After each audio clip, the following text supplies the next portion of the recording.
All right, let's go. All right, today, DWM top bar. I know a lot of people are thinking, oh God, DWM, it's this weird Linux elitist thing. Most people know LARBs from Luke Smith and like DWM blocks, and you can make it look a lot more functional than I've shown in the past, but it's been a very basic, like rock and a hard place setup. But today, I am gonna do something that I don't think anybody's ever done before, or if they have, I haven't seen anything online about it. And a lot of people are gonna think I'm using Hyperland with Wayland because of the setup I'm gonna go for. Specifically, last night I was working on a DWM patch. Essentially, I don't want to use the top bar. The top bar is great, don't get me wrong, but the problem is it's not gonna win any design awards, and most people look at it and go, ew, it's ugly. I'm gonna choose something different. I need something fancy. So we're gonna make DWM look like Hyperland today, essentially. And people are gonna be like, oh, you're on Hyperland. I'm gonna be like, nope, I'm on Xorg with DWM. And they're gonna be like, what? You can do that? You can't. If you can think it up, you can do it, essentially in Linux. I mean, there's just no limits, which is great. And the great thing is it's gonna be much more minimal than the Hyperland setup. And I'm gonna use Quick Shell. Now, we did a poll on the last stream of pulling in Quick Shell, but I didn't tackle it on that stream specifically because there's one thing I was unsure about and I had to do some research offline.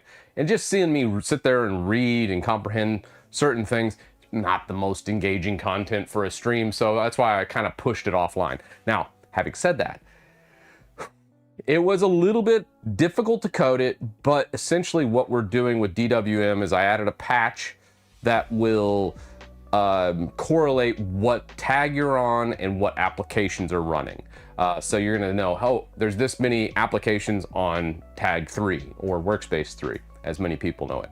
So then we can actually push that to a third-party bar and then hide like the built-in bar that we've made over the past year or two, and then use something like Quick Shell. So that's gonna be pretty great. I'm really looking forward to that integration. Shout out to Abs. He was the one that actually initially sent me like the first thing about X11, and I was like, ooh, that's a good idea, but how are we gonna read the tags? And then I did some research on the side and got that kind of worked out. And I think we're gonna be able to do some really cool stuff with that. So I'm really excited about that. Need to double check the color grading. What is it? What is this? Color grading. Oh yeah, look at that contrast. Whatever, I don't care. It looks good enough. Stop being a snob, drummer. Although I probably should dial back the, oh no. The color grading on this one, that's because of the green screen effect, because this is only one light. So to fix that, drummer, I mean, I don't want to take away from the illusion of the $1 million studio here, but the thing is, I only have one big dome light for this setup because it's on the back side of my workstation setup. So I just kind of walk around. Anyways, I digress.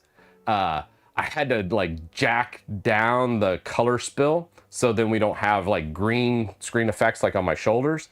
And then on post, right after it does the alphaing, then I go ahead and hit a high contrast to bring colors back into the picture. So you can't really, it's like a live color grade. It's the best way to do it live that still produces a really nice picture with one light. I probably should just buy some more lights, but I already have like 6 lights in here and I don't want to up that to like 9. That would be kind of insane. So a 3-point setup would be ideal for a green screen, but we're just gonna go with 1 on this side because it's just for the intro. Just for the intro. You look like you've been eating Cheetos. Oh, I love it. I love it. Yeah, I'll balance that back out. Appreciate the shout out there, drummer. All right, let's get into it today. I'm excited. I'm excited for today's stream. It's gonna be good. It's gonna be really good. Oh my gosh. I appreciate it, man. I appreciate it. Yeah.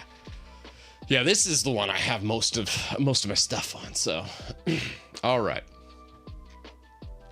So, what have we got here? Very first thing was the patch. Let me show you what I did for this patch. I like the visualization of GitHub Desktop a lot. So we're going to pull in DWM Titus. And this is the EWM patch. Oh, excuse me. So originally, this patch was written for 6.2. Now we're on 6.6, and I've done a bunch of modifications to DWM. So it's not as seamless as just running the patch tool. It just won't work. So what I had to do was manually add a lot of the functions. So we added set current desktop, grabbing desktop names, grabbing the number of desktops we have, grabbing the viewport, and then updating the current desktop. Whenever we switch tags, we want to make sure we send that to the third-party bar. So we added those extra functions in right here, updated the atoms, and that's pretty much it. So it's not a terribly complex one. And then here is how we reference it from a third-party bar. We added a little shell script here to test the EW MH tag functionality. I don't know why that acronym, whatever. That's just the name of the patch I used. And essentially you'll get the number of desktops, the current desktop, the desktop names, then the desktop viewport, and then supported. So those things we're going to be able to pull in and utilize in a third-party bar. So essentially we can make it look very much like Hyperland. Now, the first thing that we need to look at is a lot of people want not just a fade effect like that. They want the Hyperland magic. Now, in the past, I've shown this, so let's first fix it. It was initially done by FT Labs, PyCom. I'm not sure if they still maintain that. Oh, they deleted it. Oh, well. Let's see. Do we have PyCom by FT Labs? I think FT Labs got rebranded. Let's go animations PyCom. So this is the animations. This is BSP. Whoa, whoa, whoa, whoa, whoa, whoa, whoa. Sorry about that. Whoa. So this right here, very reminiscent of what most people know from like Hyperland type setup. And let's see what he's pulling in here. He's got the dot files listed. Let's see. Where's your PyCom? Let's see where our configuration is. BSPWM I mained for over a year, actually. I really liked it. It had bash, basically customization, so it was right up my alley.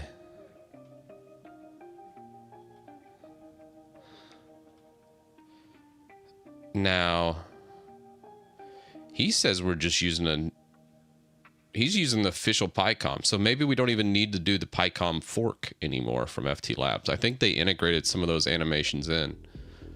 Ah, well, that's cool. Let's pull the official PyCom one. Let's look at his config.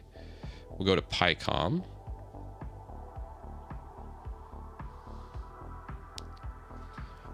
Are you trying to start a beef with Vaxry? Hey, it's not my fault he chose Wayland. He chose wrong.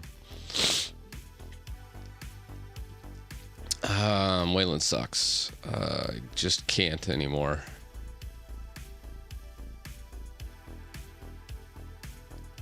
Yeah, we have a battery status config as well. That's already in there. I used it a little bit ago. Now, we're going to have to rewrite everything because I'm pulling this into Quick Shell for the top bar. So the top bar is going to be completely redone. I don't see his PyCom config, so let's see if you maybe put it in like home or something. Those are just icons. And then I do not see a PyCom. Huh. All right, PyCom animations. Let's pull up the official PyCom repo.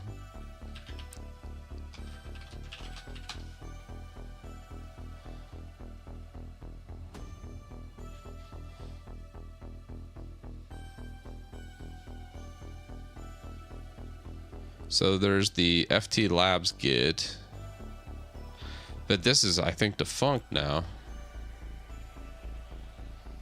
All right, let's look at our PyCom real fast. So we have the PyCom Git right here, and then 12.53 right here.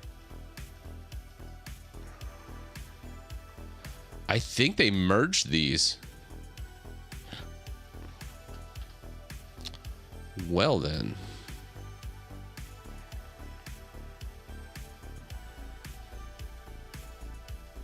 That is interesting.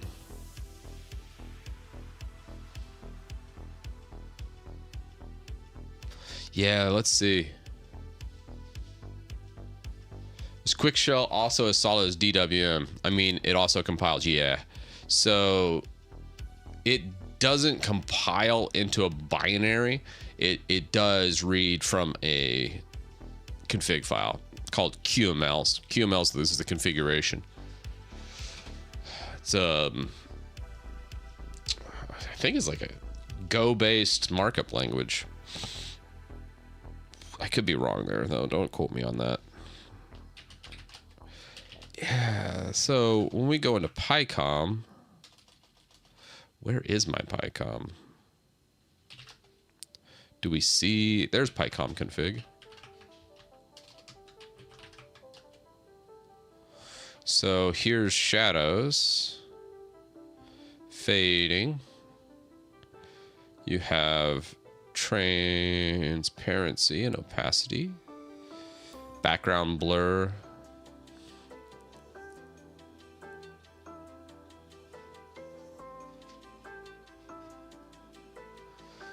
You can do rounding if you want.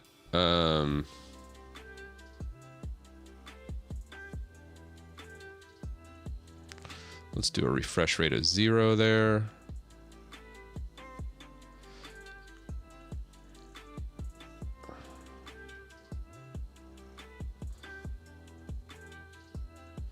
Here, I think we actually added this.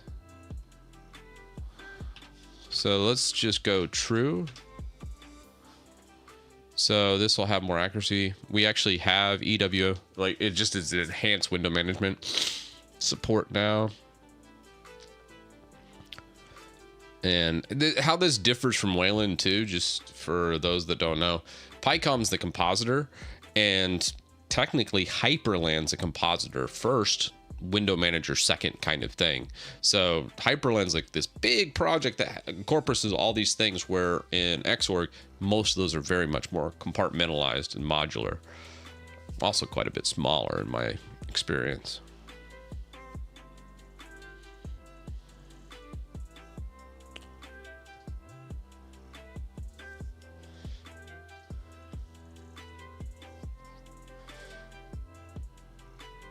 So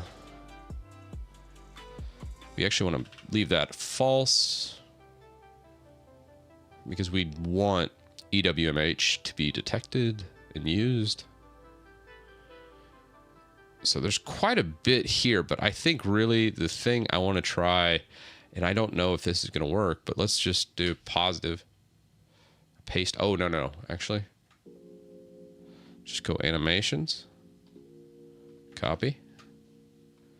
And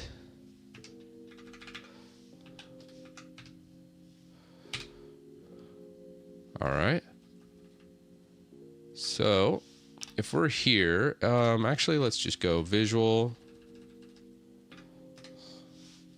And then let's substitute caret for the start of the line. The intro like that, and we're just going to pull that back like so. Boom. And now we still don't have animations, so the PyCom here Does not. Now, PyCom's typically a live reload. Oh, no, I didn't.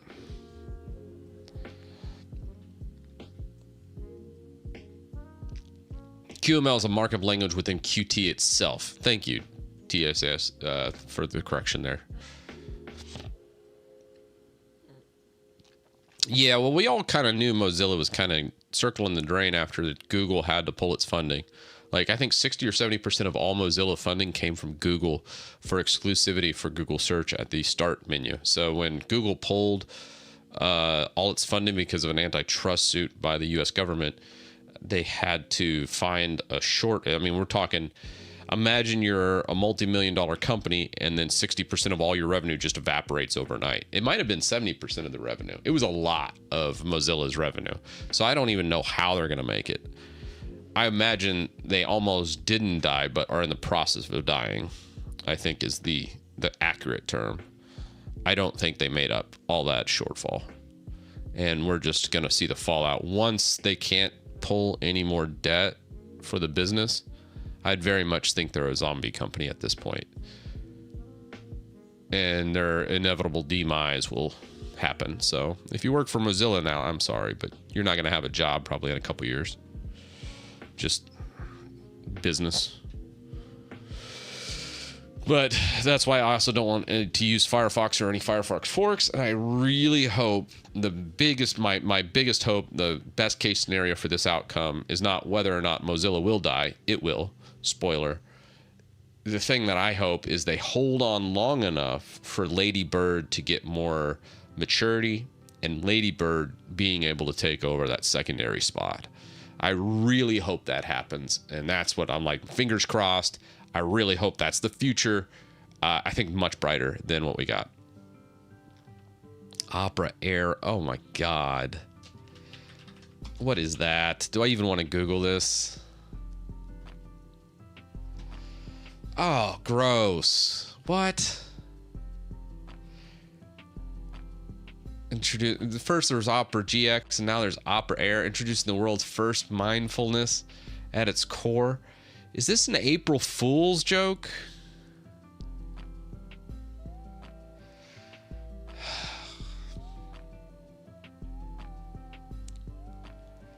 Oh my God. What a bunch of grifters.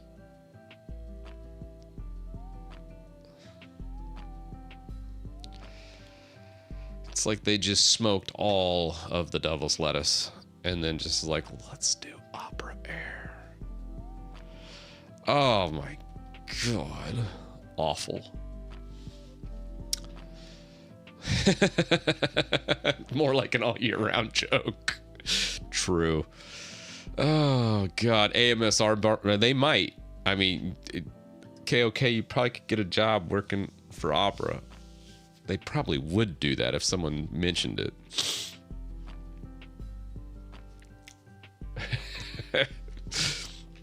Yeah. Get up and walk around, my watch says. No, you're not the boss of me. Let's see. Let's go PyCom repo. Where is that? So this one, is this the official PyCom?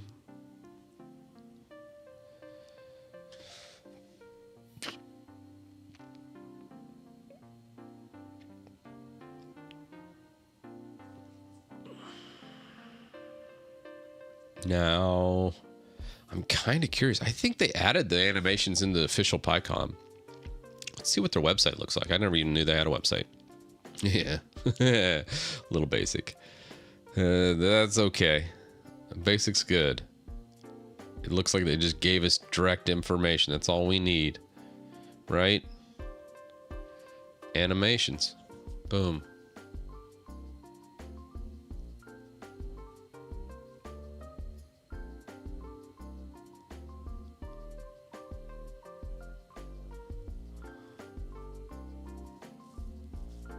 Animations option in a rule. So when a window is open, show, increase, decrease opacity, color, Geometry, suppressions. Preset, slide out, slide in. Okay, let's take a look at our PyCom one more time. I thought we had that. I think it, yeah, so we have open show, close, hide. We got the slide out, we got the fly in for the preset with a duration of 1. I think that's good. So if we close this, okay.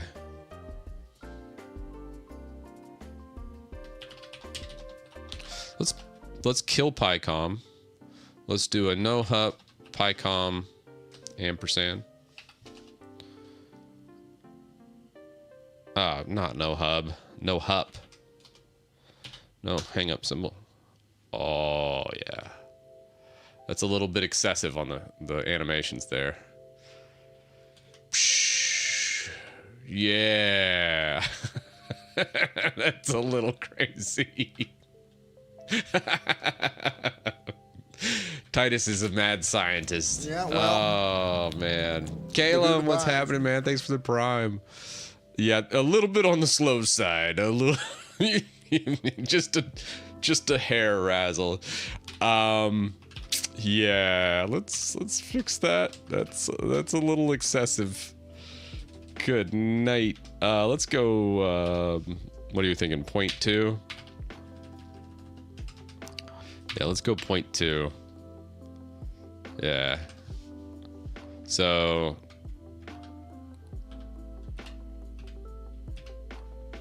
almost a little longer. Do we want a little longer? I don't know. I kind of like... what do we think? I feel like maybe 0.3. Yeah, let's split it between 0.25 and 0.3. I think 0.3.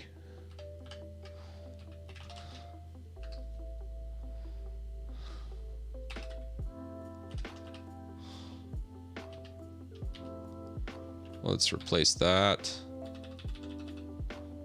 I'll replace that.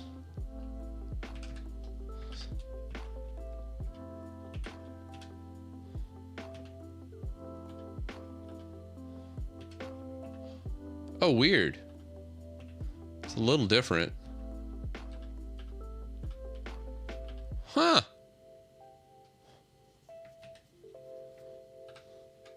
Let's kill PyCom and relaunch. That's a little bit different.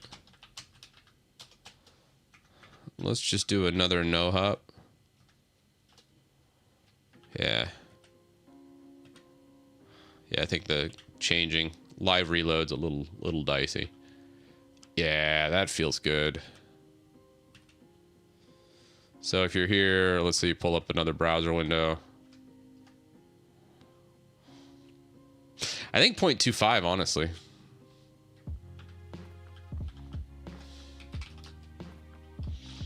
I think that's what we'll do. Just call it 0.25.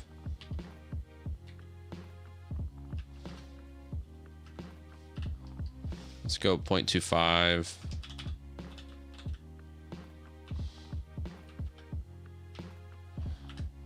Yeah, right there.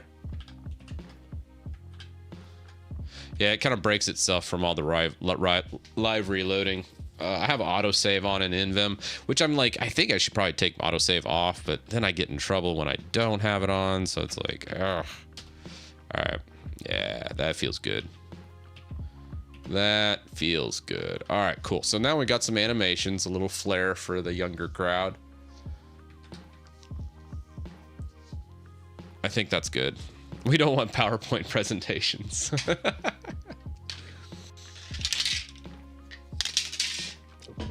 Yeah. Yeah, they aren't smooth. It feels like my eyes are being punched. Be a man, make 60 minutes. I don't even know what that means. Says the 51 line. You guys are great. Let's look through the rest of this and see if we have anything else.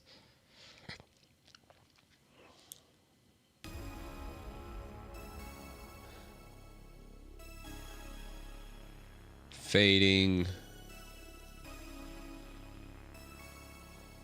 I think actually the fading probably is causing problems.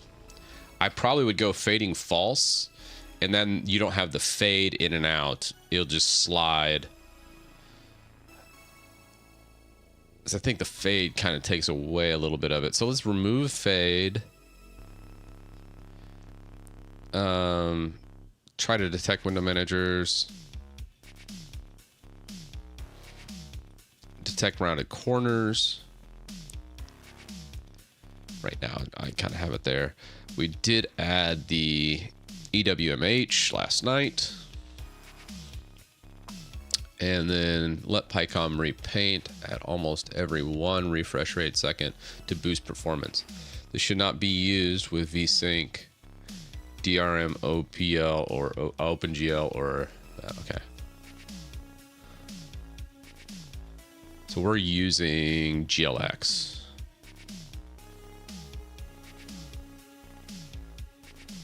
Yeah, I should be fine. Let's take that. We're gonna bring it in.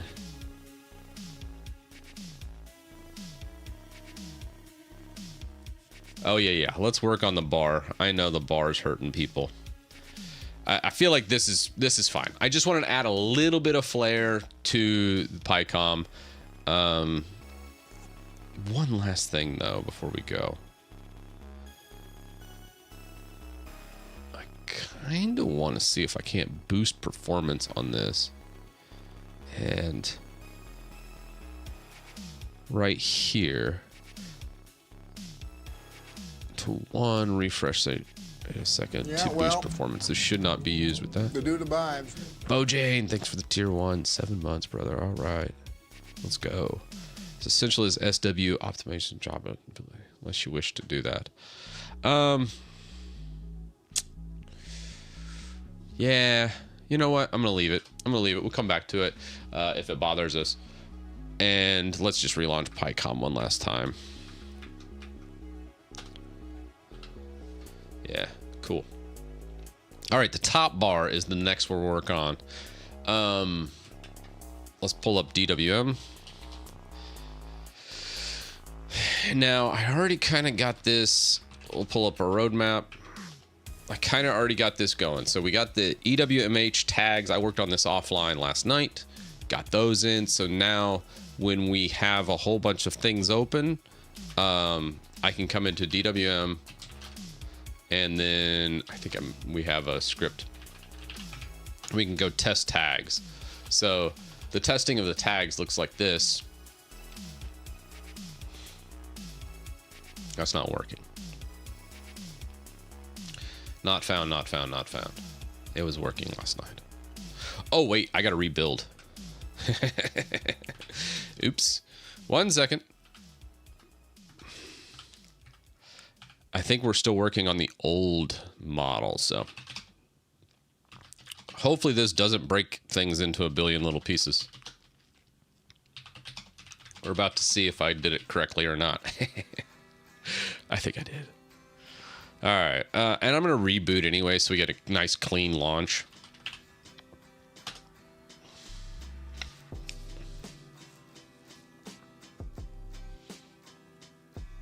Check the Discord. I had an interesting WinUtil idea. Okay.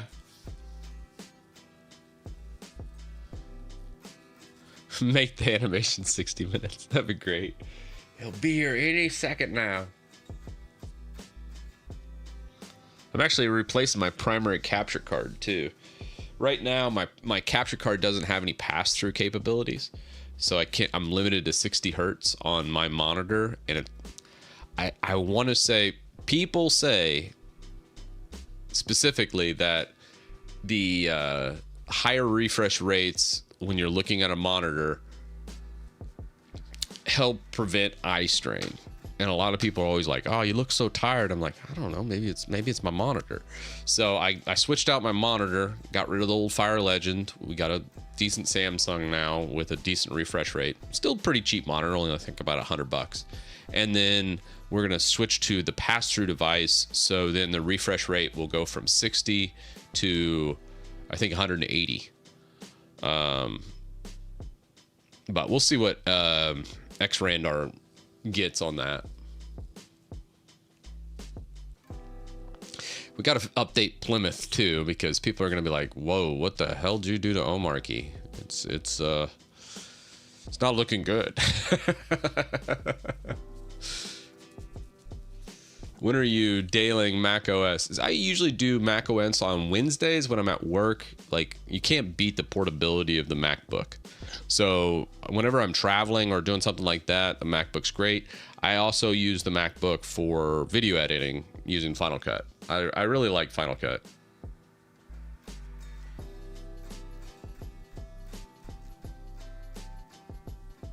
All right, let's do Plymouth really fast. Okie dokie. Yeah. let's do that. Let's see what Plymouth themes are there. Let's just grab a Plymouth theme. I don't want to reinvent the wheel today, but let's just so people aren't going, what the hell? Let's go Plymouth themes. So let's redo that. Just give me like a cyberpunk theme. Let's just match it all, right?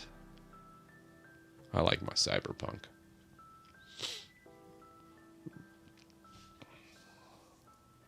Windows boot screen. Why? Why would you do that?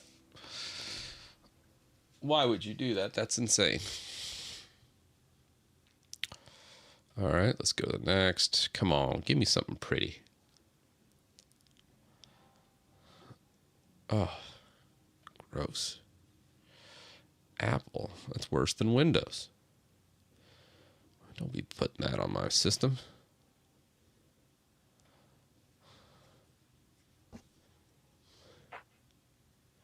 There we go. Pedro Raccoon Plymouth. I like that.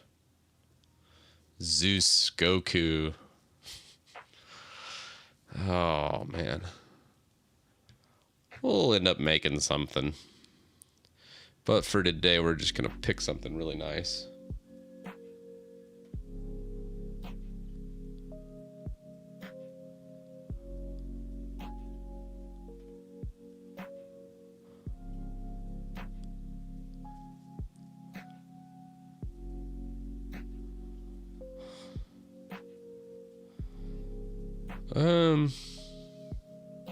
Just kind of want something futuristic. Maybe we sort by... Yeah, let's just keep going. We'll find something. What's the default Plymouth theme look like? Let's just check that.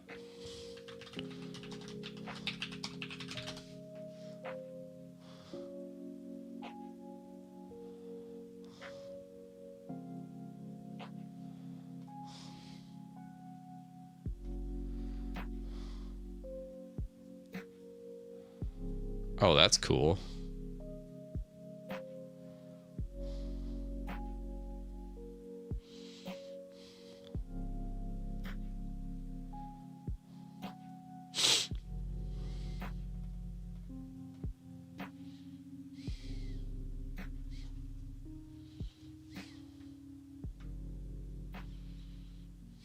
Let's see what we have in USR Plymouth themes. Oh, wow. I didn't realize PyCom pulls in all. That's crazy. All right, whatever. We're going to roll with it for a bit. All right. We have BGRT. You have details. You have fade in. You have glow. Solar Spinfinity. What's Spinfinity?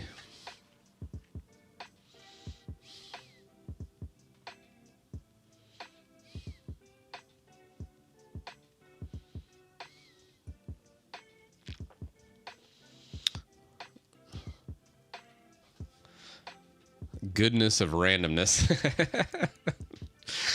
Uh, Spinfinity Plymouth.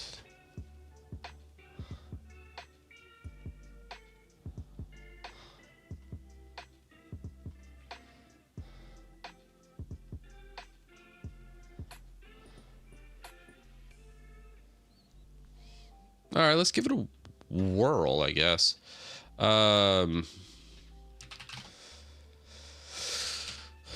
Plymouth, set default theme. And then let's go Spinfinity.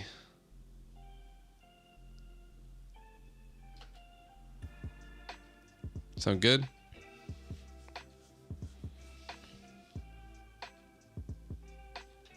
Yeah, actually I had that same repo pulled up here, Phoenix.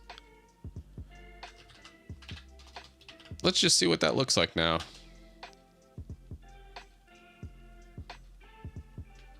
Basic. I think it's just a basic Arch logo with maybe like a spinner underneath. It'll suffice for now so people don't think I'm on Archie.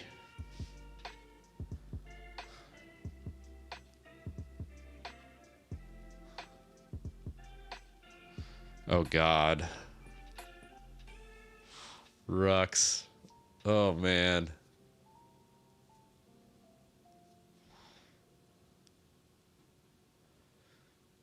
All right, so we got the animations done. I don't know if we'll keep those.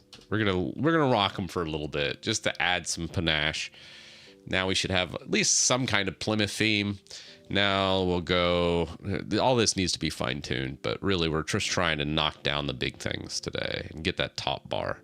Start working on that top bar. That's gonna take a bit. Yeah, Windows 98, gross. What's your favorite cheat meal? I don't know if you could call it a meal, but I just like ice cream. Yeah, still didn't set the Plymouth. Damn. What happened there?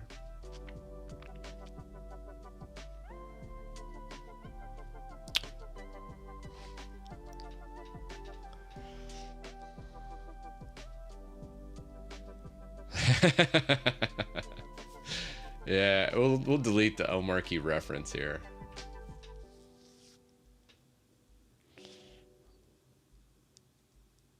I thought the Plymouth. Well, we might need to recompile it or something.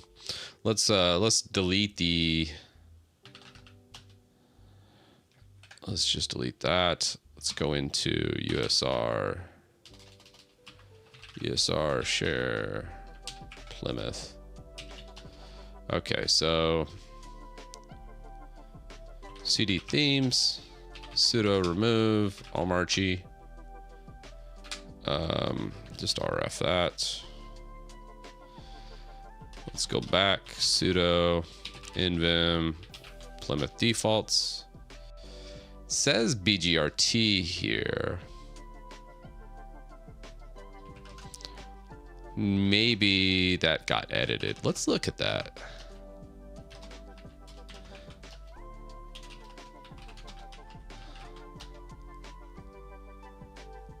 No.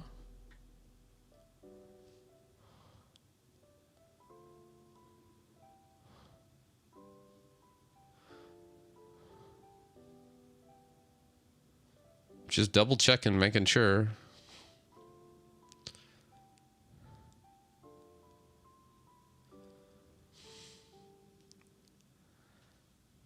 It looks fine. Okay. Check Plymouth.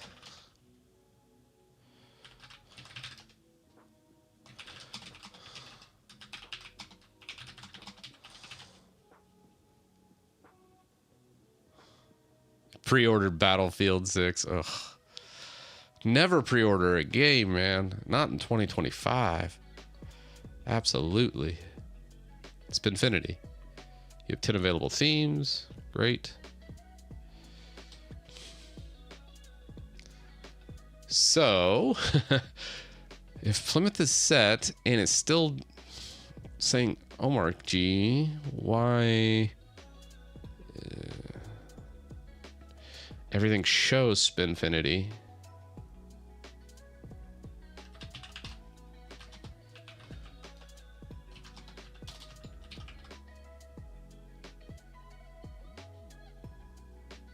All right, let me check your brilliant idea. 1 second.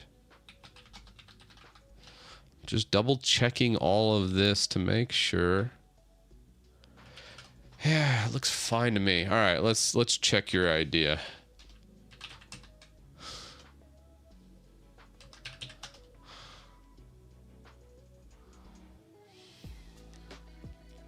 I feel like that 0.25 is a little too long now.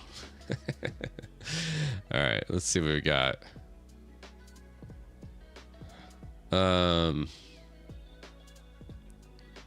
Where are we at?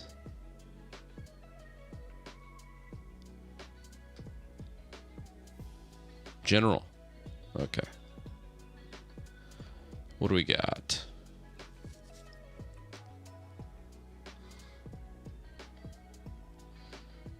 Oh my God. Just trolling me. I should know better. You don't understand the whole purpose of WinUtil, man. It's accessible. It needs to be accessible. You can't... I could shoot a binary through the internet, but I wanted accessibility through the scripting. Also, C doesn't have the libraries to interact with a lot of the functions I need in Windows. It just... Yeah, man. God. Get out of here with that. I'm not rewriting all that shit with C. You're insane. Right? What, did I miss something? WinUtil port to C. Like...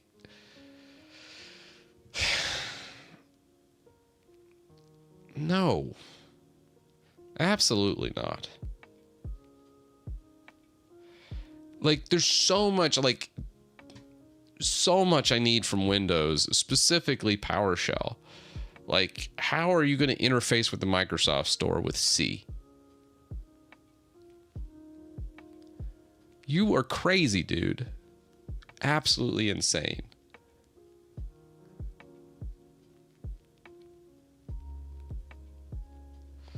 Yeah.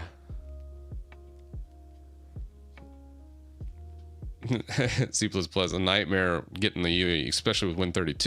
You have to deal with pointers a lot. You have to deal with memory safety a bit. Distinction between ASCII and Unicode is very important. This doesn't even touch on the fact Windows really does not expose a lot of its functions. It's not like open source like Linux, man. And when you're dealing with a lot of closed source proprietary stuff, especially like Microsoft Store specifically, it's just, yeah, that is 100%, 1000% correct. That's insane. Cody Wonders is absolutely right here. You're crazy. Like, I wouldn't even entertain that idea. No way. Think of the hell, I've put thousands of hours into that PowerShell script. And you'd have to times that by 5 to port all that to C. And then we don't even know if it'll work. That's just insane. All right, sorry. Let's go to DWM. Now let's work on that top bar. The top bar, you're not going to distract me. We're going to get this top bar done.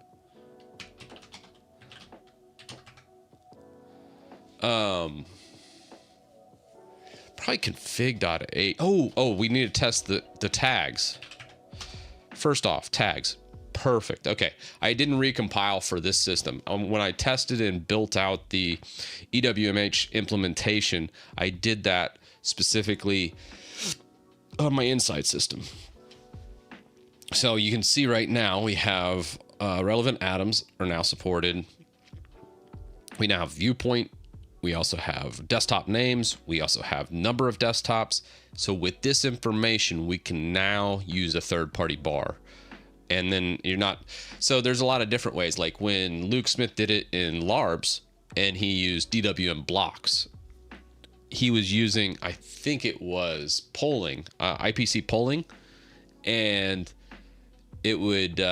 it's an intuitive way of doing it. Like some people, like when you look at Linux rices, you always have to take it with a grain of salt. Some people do it completely incorrectly, where they'll just do a timer and it's like going off every 5 seconds. It's checking for what the hell the volume is, whatever this is. That's an insane way of doing things. But people in Linux do that with Polybar.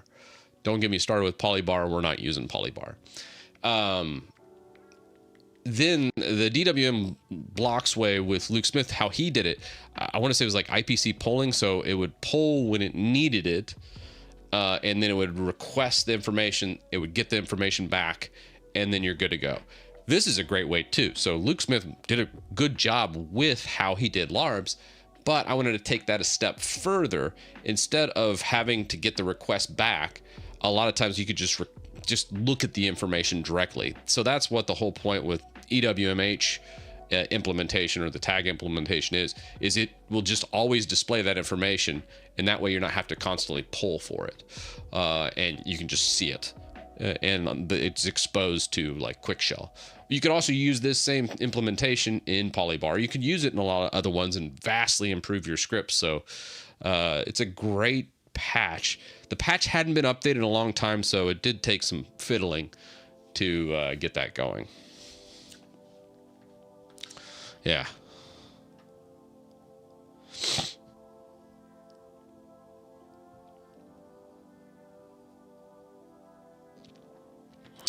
Let's pull up Chatterino. Not sure if I like that fly-in effect. We might need to change that. Yeah, Hyperland sucks. I'm just going to say it. I'm done with Hyperland. I'm done with Wayland. I'm done with all Wayland stuff. It's just not a good experience for me. I just do not like it. I don't know a better way to put it.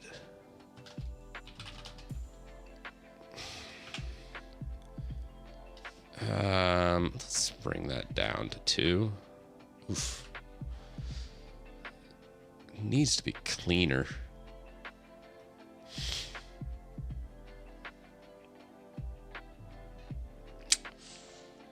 Whatever. It's fine. Yeah, I see. You got X and you got Wayland, and to me, Legacy X works really well, especially on NVIDIA-based systems. I find it's considerably better. So I think that's the way to go. But I know that's not everybody. Some people have tearing issues, but you can do tear free. You can do a lot of other fixes for it. So it's like, I just want something stable, guys. That's the big thing here. I want something stable that looks good. That's the big thing. Yeah, I got that notch. Gross. You lost me at notch. I don't understand the obsession with notches with the Mac. It's so weird. Like, just give me all of the screen. I don't understand the notch. Maybe I'm just an old man yelling at a cloud. I don't know.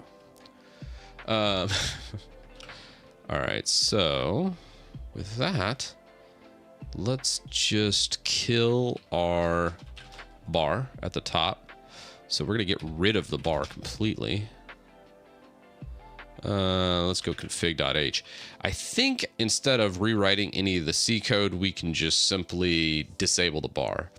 So you have the show bar. We're gonna go 0, and I think we're gonna go 0 for the sys tray as well. So we're not gonna do a sys tray. We're not gonna do a show bar. We're gonna have to pull that information into Hyperland. Now, top padding. I don't know if we have any padding.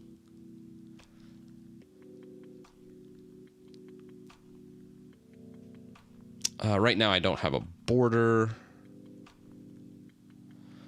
And what's that look like?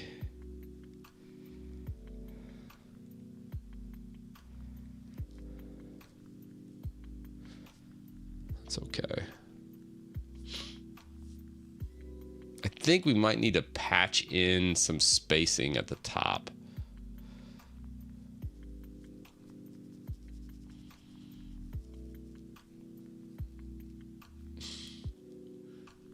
Yeah, TTT's good. I don't mind LTT. They've been nice to me. Hey, send me the screwdriver. Got the LTT screwdriver. Boom. Works pretty well. And this. Yeah. Boom. You didn't know I was an LTT shill. LTTstore.com.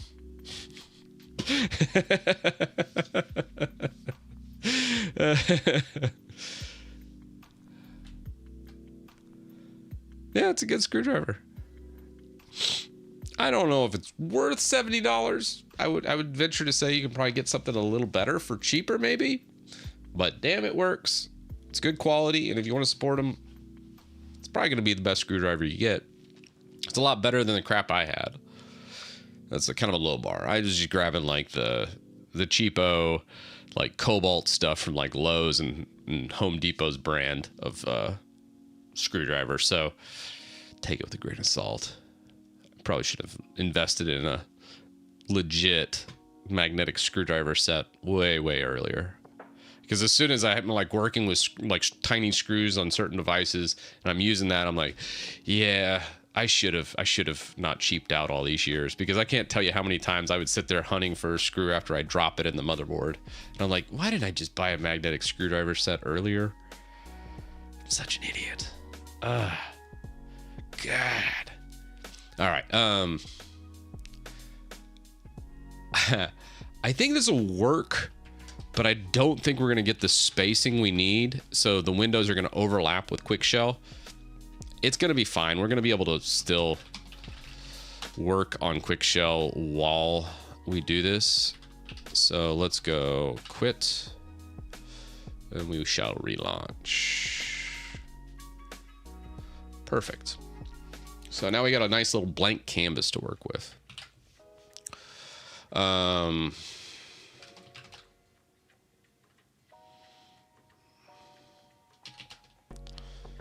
And let's go Quick Shell. Now for Quick Shell,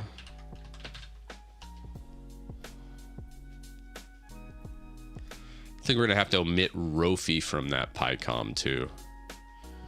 This PyCom animations with Rofi is a little bit rough. I don't know. I'm on the fence.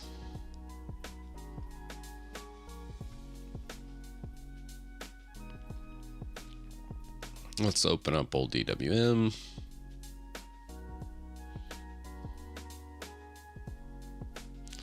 Let's pull in our roadmap. All right, so we got that. We got to work on the Quick Shell QML config.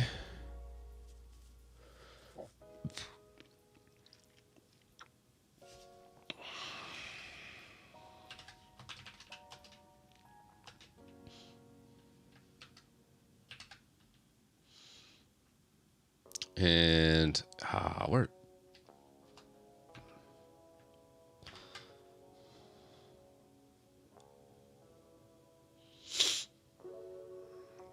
Did I? Ah, there it goes.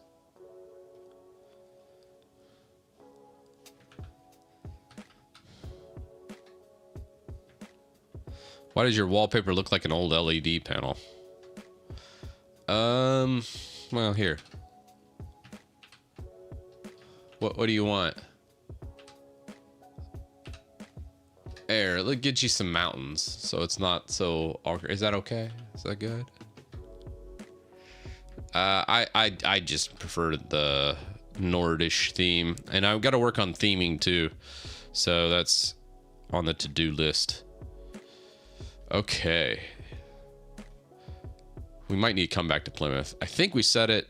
We got PyCom done. Let's look at that bar, Quick Shell. And if we look here, roadmap, the big thing with this, which I put in, oh gosh, I think it was Quick Shell. Do we have Quick Shell installed? We do. Help. So you can do Quick Shell, I think it's a -X11 for the option. And then you can configure the quick shell config with it.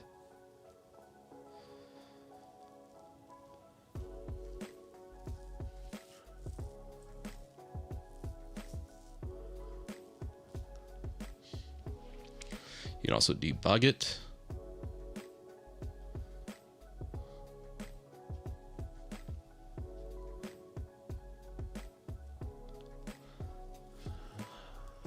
No anime girl wallpaper. Yeah, anime girls are for those that use Hyperland. Yeah, that's the Hyperland users. We're not going after that crowd.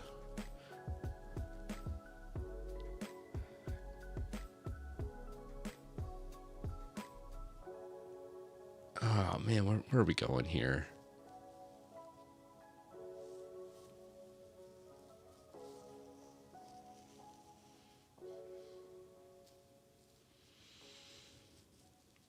Oh, I like Omarchi. Like, Omarchi's great. I just don't like Wayland and I don't like Hyperland as the base. I'm just not a fan. I just don't think it's very good. Not very stable. At least for me. You know, that's just my experiences. You use whatever you think. X just seems to work great for me. Legacy X. Just plain old school Xorg.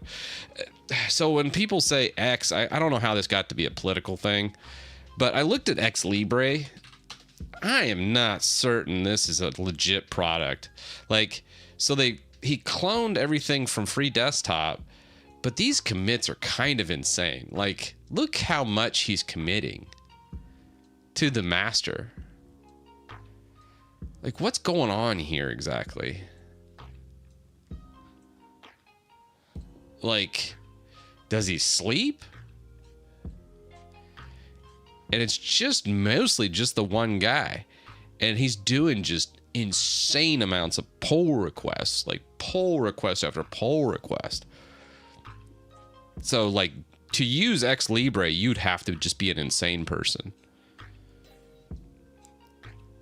Like, it's just more power to him. Like, if he fixes all this up, like, there's a lot to work to be done on X for sure. Like, nothing's perfect. So I wish him the best, but like, you'd have to be an absolute legit insane person to use X Libre as a desktop right now in this day and age. Like, there's no way that's stable. Not with that many PRs coming through, not with that much going on. Now, he did do a release. So the release is, I mean, maybe he's just doing it just seems like an insane amount of work. I don't know. Like, that is a lot of patches. Like, a lot of patches.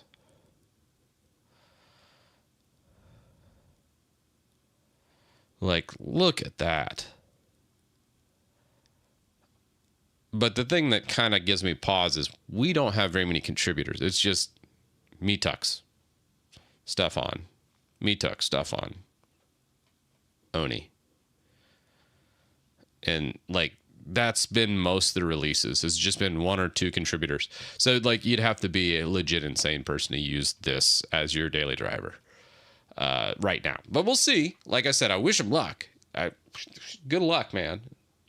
But, man, that would be insane to try and daily drive something that's changing that much with that many releases, with that few contributors. There's so many red flags there that I'm just like, that needs to be more. Like, the whole point of picking X is it's legacy, it doesn't change, and it just works.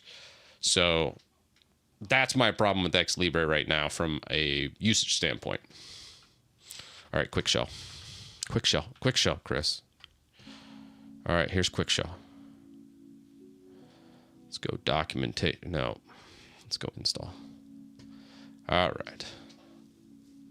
So it's still early days of quick shell. I think we're only at the 0.2 release.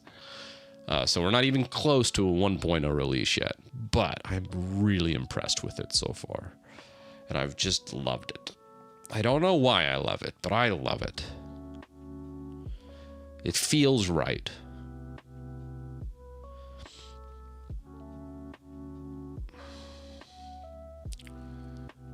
So let's just see.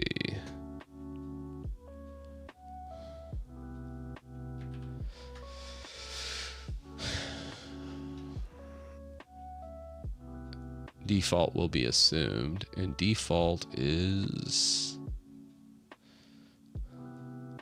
shell.qml, I believe.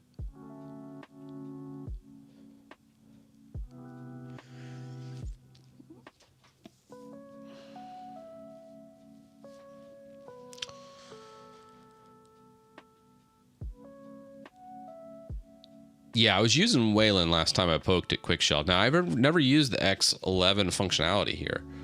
I don't see the command, so let's just...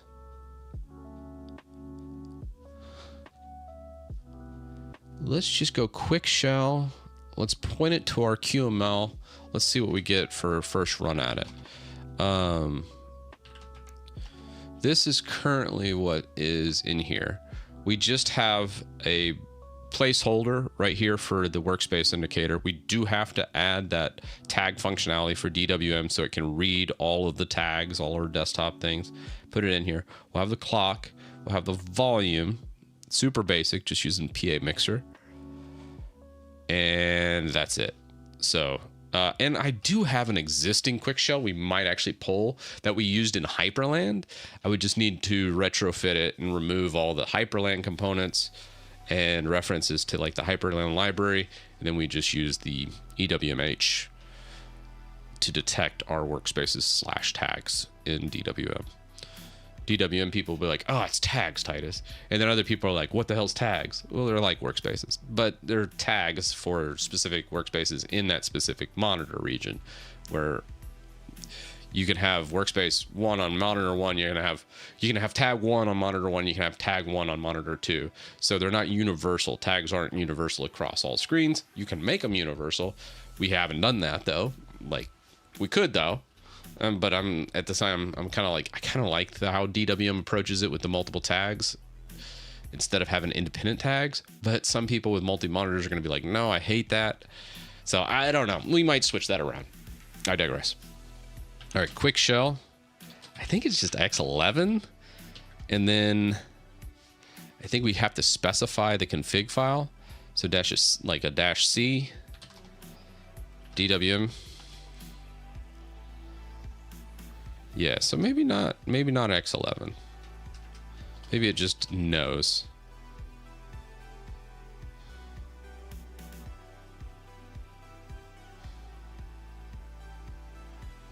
Config directory. No. No.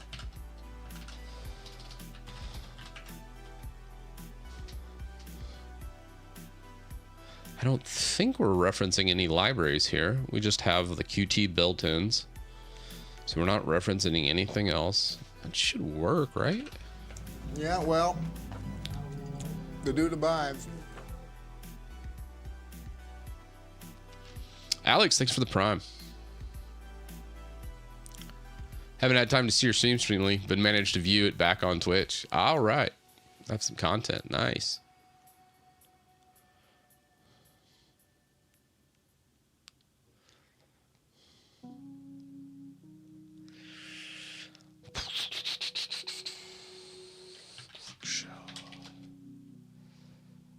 Okay, that's my existing quick shell.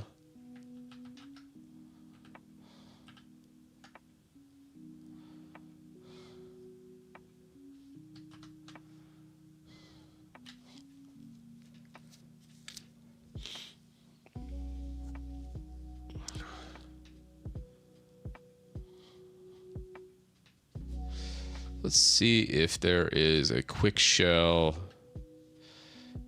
Is there an X11?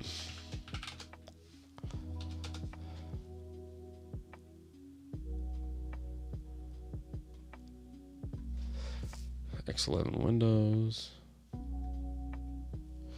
So Ab sent me something the other day about this. Let's pull it in. Well, can't remember which one that was.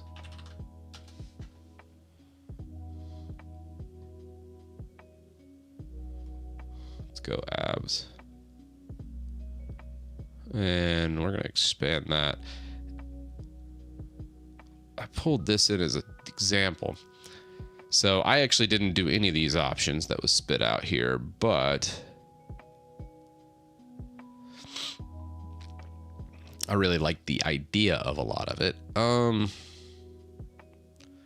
Extra bar height. Yeah, I think we still need to do external bar patch.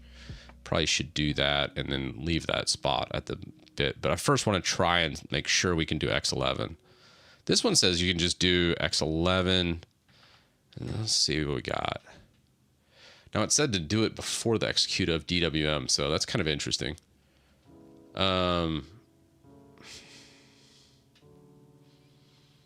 Because Quick X11 is gonna try and tile Quick Shell. That's what's probably happening right now. So Quick Shell dash X11. Yeah, I don't think X11 is valid. So he might have been pulling that from like an LLM and it just kind of made up some stuff. So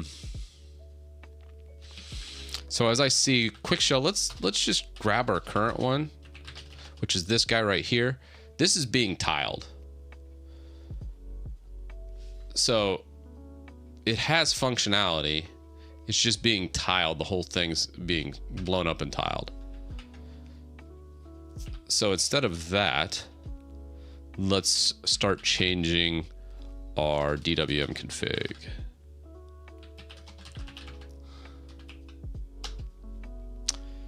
Not yet, not quite AI time. Let's fix what we can first before we dive into the depths of old AI. So we're gonna go Quick Shell. Null. Null.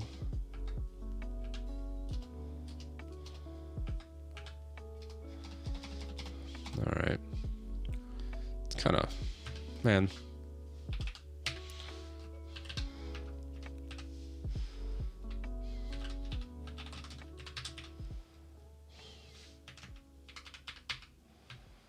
All right, so we got Quick Shell is floating. Thunar is floating.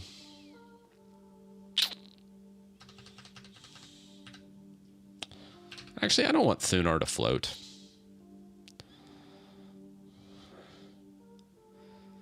And I don't. Steam app, default floating. Yeah, probably Steam app floating's fine. Okay. So let's go Quick Shell floating. Thunar. I think I'm going to just omit all together. Now.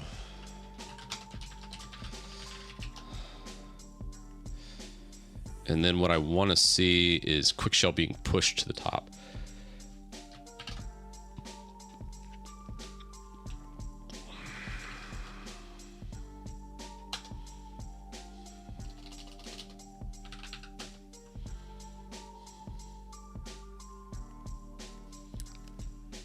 And then how we launch DWM, I think right now we're just doing like an execute DWM.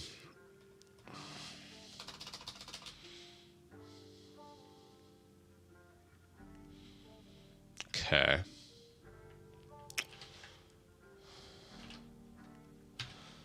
So, Quick Shell still pulls it in there. And if we go Quick Shell, still tiling it. Why is it doing that? I think you have to do like a Quick Shell before the DWM launch. Let's look at the session.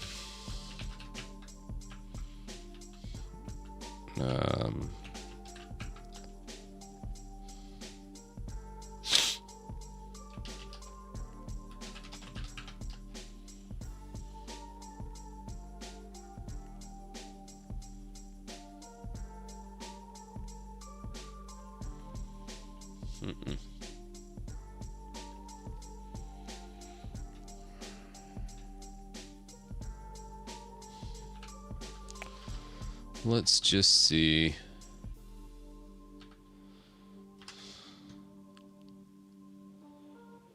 Let's restore this.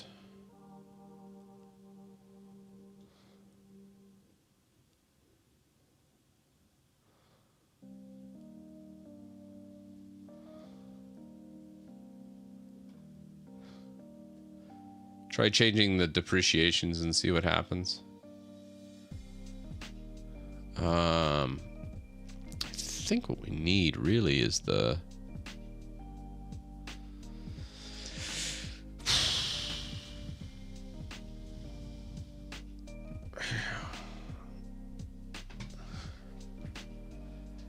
Not quite what I'm looking for. I'm going to quit that, actually.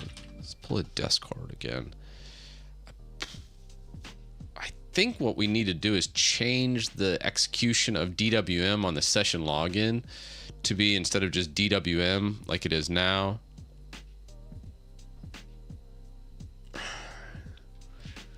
and I feel like there's also some shenanigans going on here because the system's acting kind of laggy right now, and that tells me the old session's probably not properly killed. So let's go abs.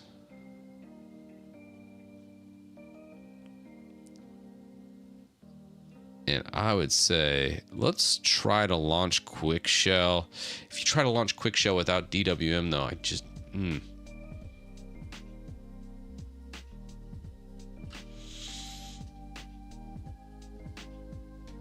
How would I separate that? And why isn't it honoring the current? Did I not do a sudo make install?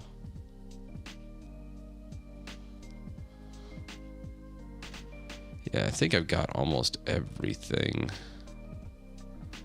I can from this type of setup. It's not bad.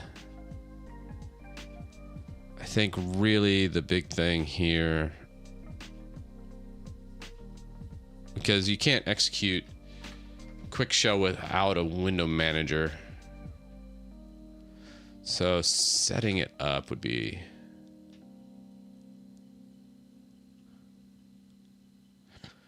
Yeah, you can't do that because it'll execute Quick Shell before DWM, which sounds like that's great because then DWM would manage Quick Shell. But I believe it won't have a session to launch and Quick Shell will just fail.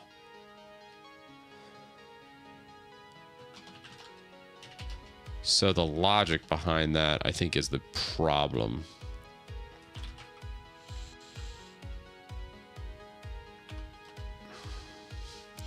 And if we look here, did I do a sudo make install after I made this edit? Because it doesn't feel like I did.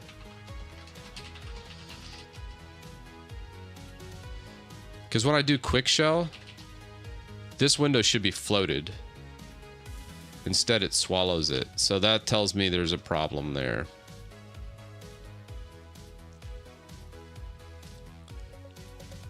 And you can even see it when we launch it through like Rofi. It shouldn't tile it. So I think I forgot to compile. Let's just do a p-kill user Titus. I'm afraid there's something else going on in the background there. So let's just kill everything. Get back to our login. Log back in. Kick us to desktop. We're great. We're there. So then if we go Quick Shell,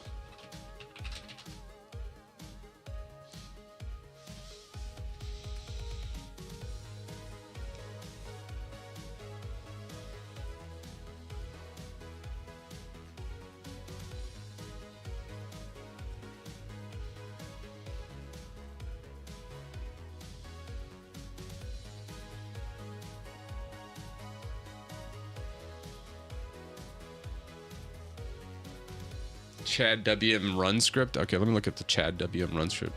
The Chad WM I run, I want to say was a fork of DWM. It's just like modded out, right? All right.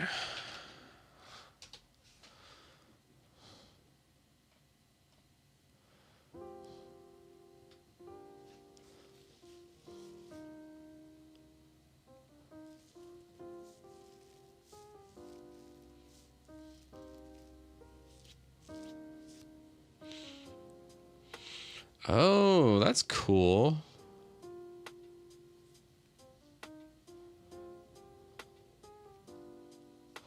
I like that setup.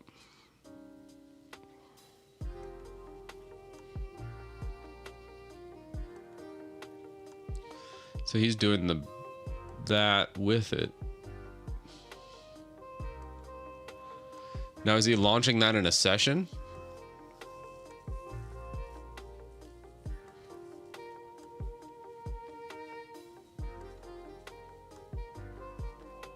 Yeah, let's give it a whirl. I agree with you, Abs. Let's give it a shot, because it's very much what this guy is doing right now. Because technically, the window manager hasn't launched, and he's launching Fey, he's launching PyCom, and I mean technically that's working. So,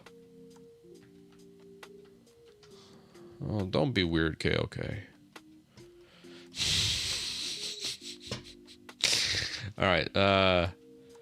And then he does this dash bar here, and then he launches the window manager. I don't like it.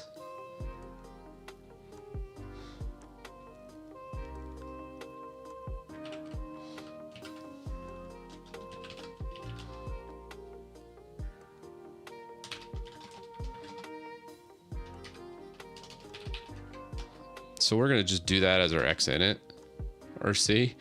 We're going to hard code it. It's essentially going to just be a glorified bash script, but it doesn't really matter. So right now,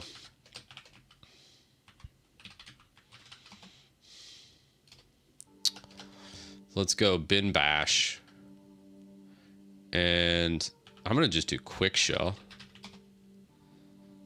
ampersand. Also, I'm going to do a no hup here. I don't think the no hup's needed, but couldn't hurt. And then, so we're going to launch that, boom, boom, and then execute DWM.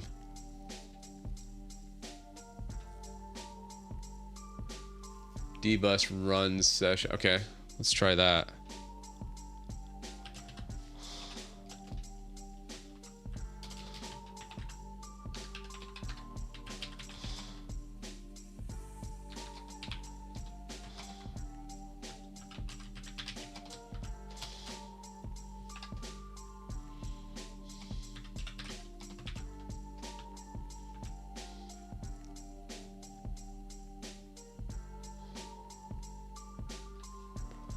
So I would say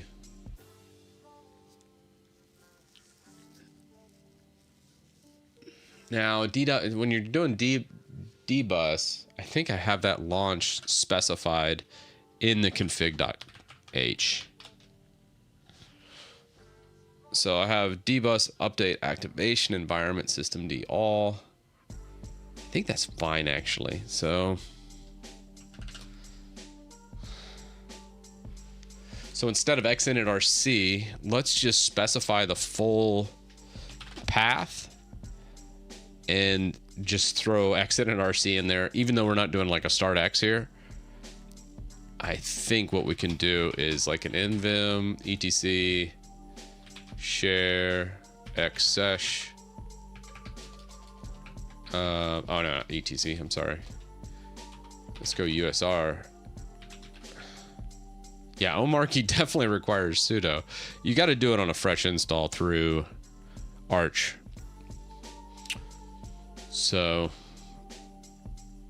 if you don't know much about Linux, you can install omarchy without wiping out your system and installing it with Arch. Full stop.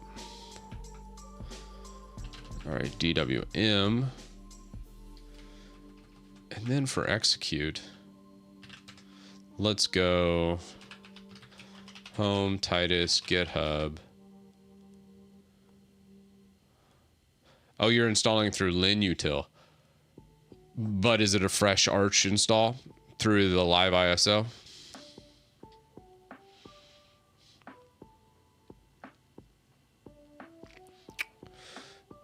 Because you're going to need that.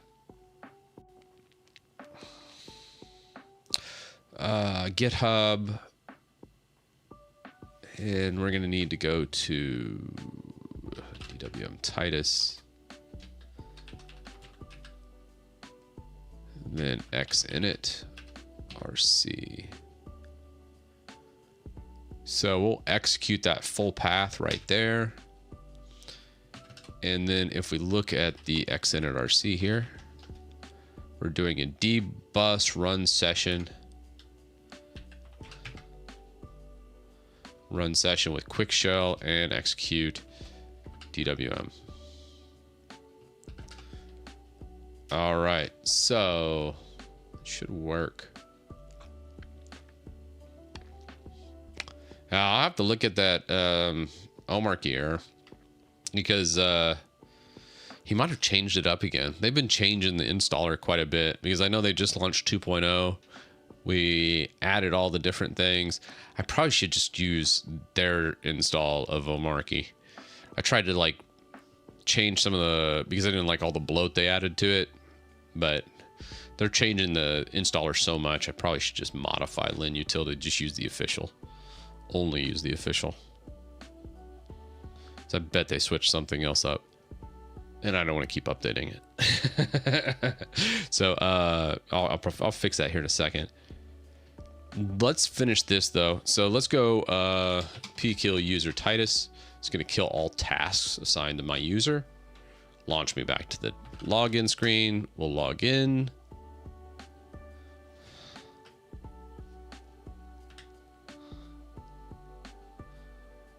Why is it still tiling that?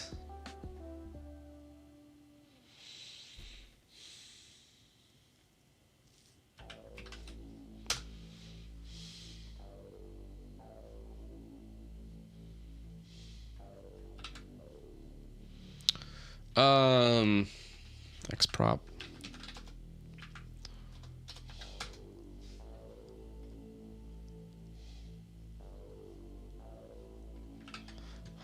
Let's check the X prop here. What is going on here?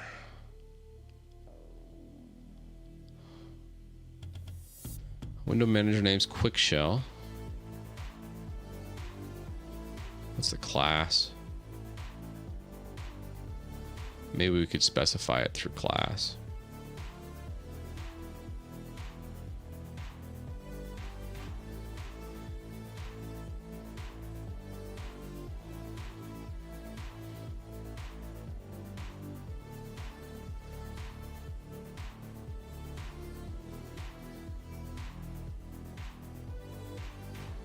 Oh, they really want people to use the ISO now. That makes sense, Rux. ISO is just such a easier experience to maintain. Doing a full install script, I would imagine, would cause problems.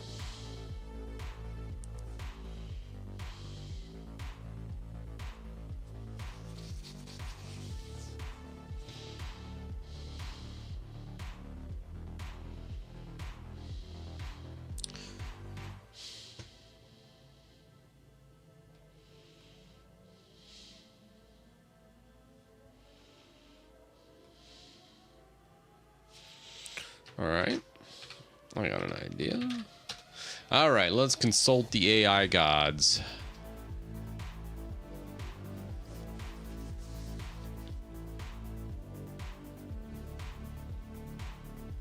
Why is that there? Okay. Keybinds. Now let's go. H.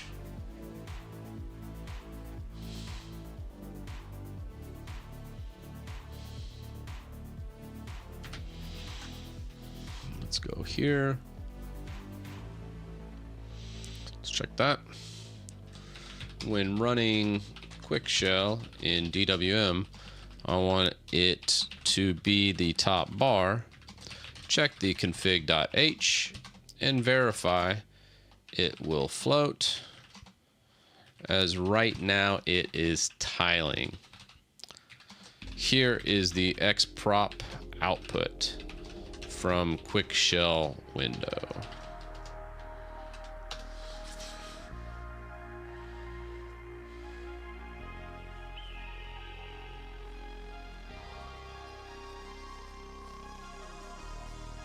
Okay.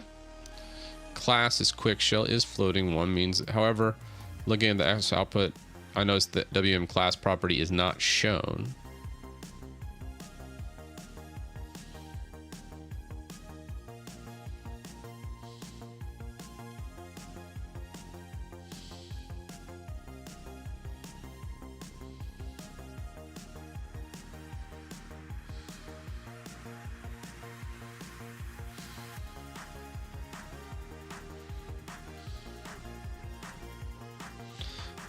Okay.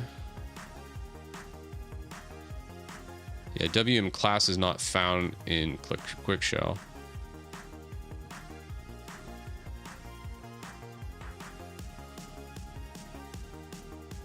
Quick shell window doesn't have the WM class property, which means the rule in your config does not match your quick shell won't work. Okay. So we'll match it to quick shell instead of the class. Okay. So quick shell doesn't have a class associated with it, or a window manager class, at least not in X11. It only has the title named quick shell. I wonder if I had like, it should be fine. It should be fine. I can't imagine too many things being named quick shell.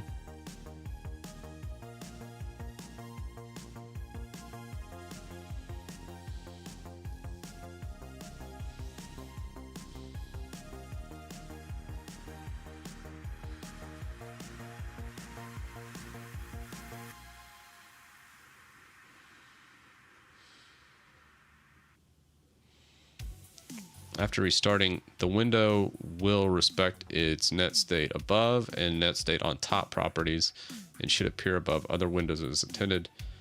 Restart DWM. Okay. Well, that makes sense. That's why it didn't work. Thanks, AI. You're the bestest. Let's install the DWM. Let's kill our user processes.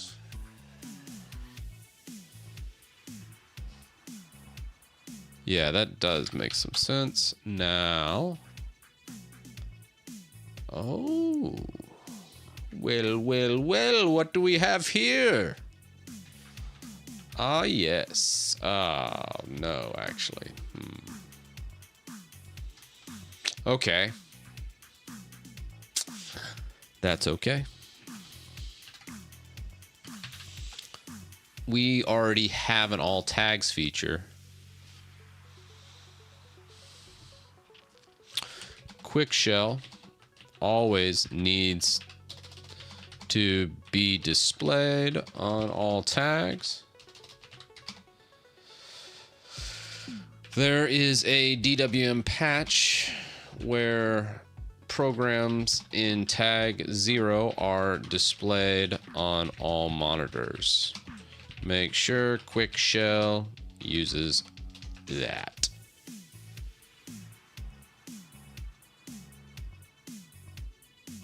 So initially what I wanted to do when I was streaming was instead of doing an overlay, I added a tag.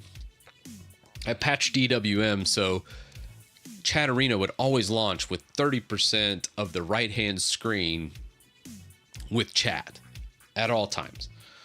Terrible idea, but I'm kind of glad I did that patch now because I remember I had that. And I was like, ooh, that'd be cool.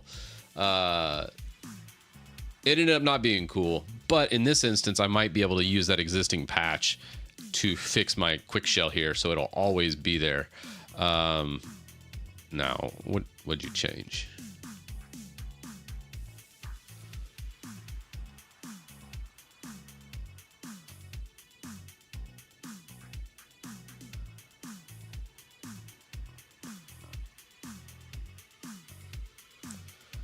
What are you doing? What are you doing, silly?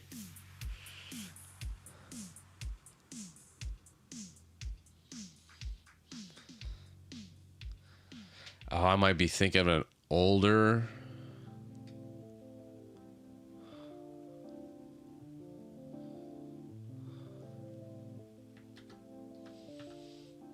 Are we sure?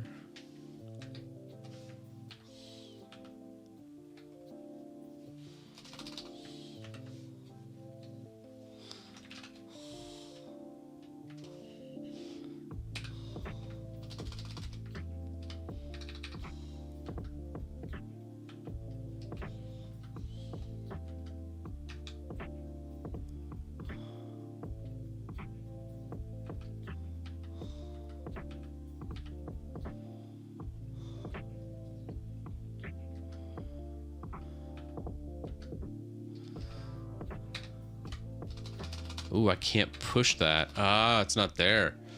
Ah. Never mind. Thinking in a different life. Apparently, a different version of DWM when I did that. That's not gonna work. Ah, God. Bless it.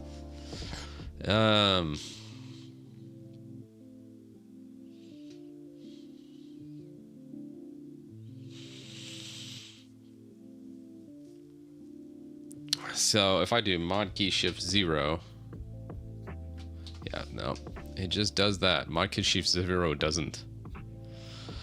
I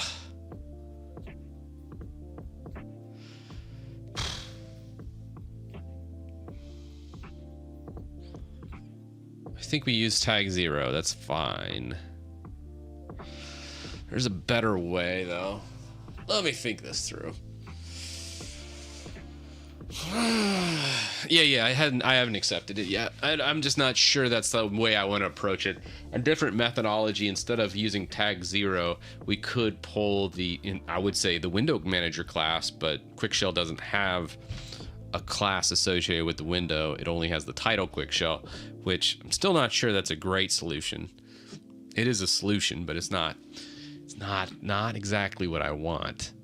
So all right, AFK a second, guys.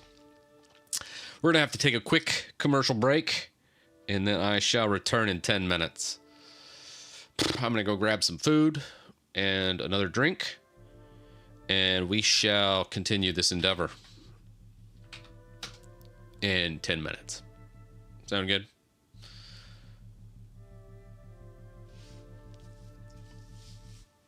We'll figure it out. All right, be back.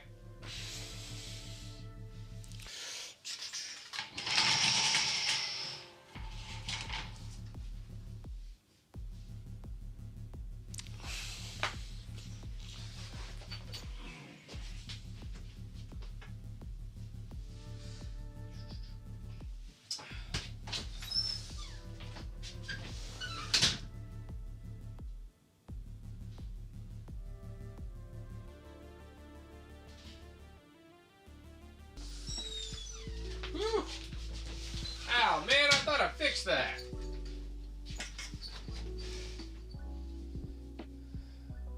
Oh, man, I'm late. Yeah, I did the whole tag thing. Oh, man. Yeah, well, Oh, the dude abides. ah. OM1, thanks for the gifted tier sub. All right. Oh, man.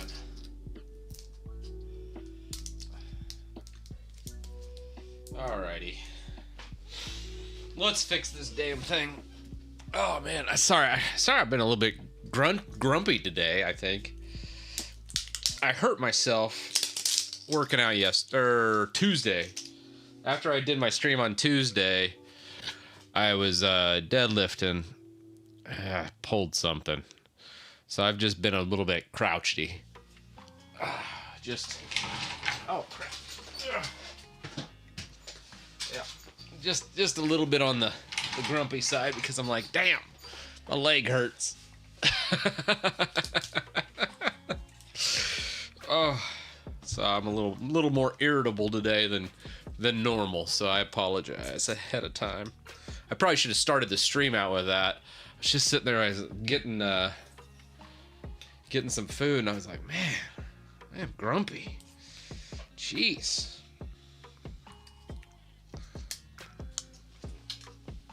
Happens to the best of us. That's okay, though.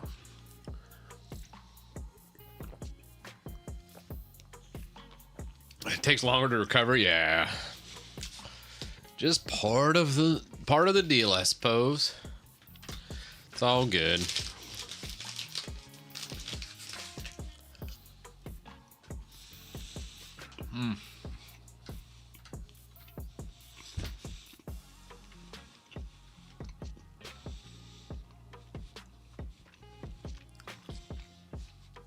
I don't think this is it. We're gonna undo that. I don't like that idea. I had to think on it a little bit more. I'm like, I don't like it.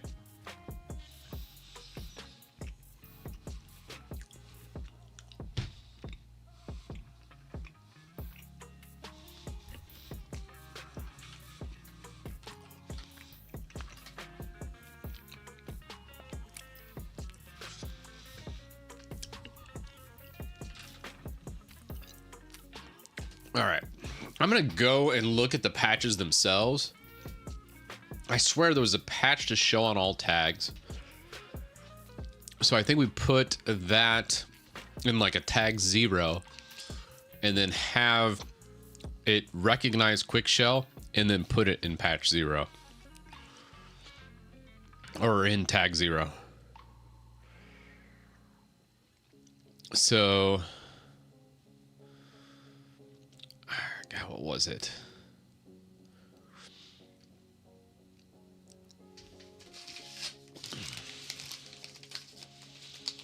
Okay, let's see.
What are you trying to do with this command?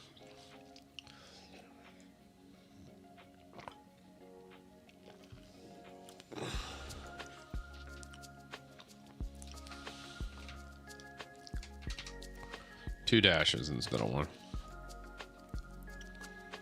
Yeah.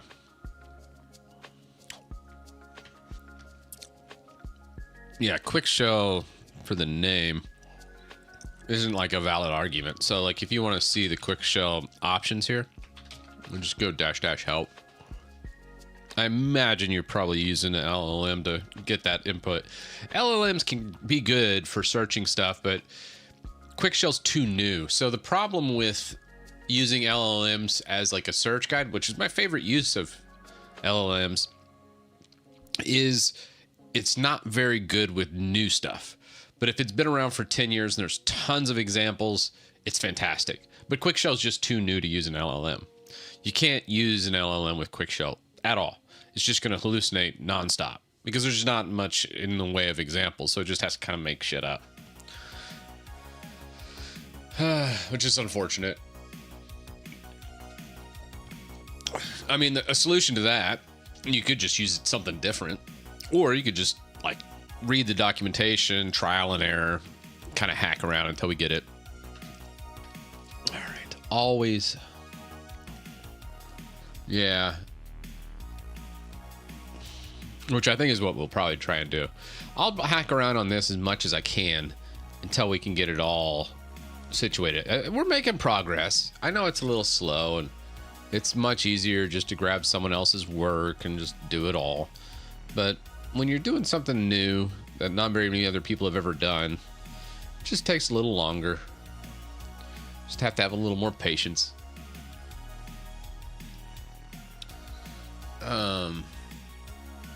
Default on all tags.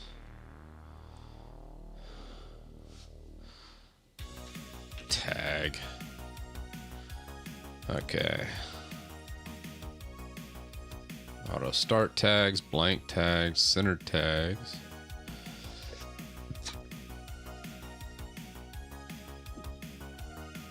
What's that? Oh, yeah. That's the one I had earlier.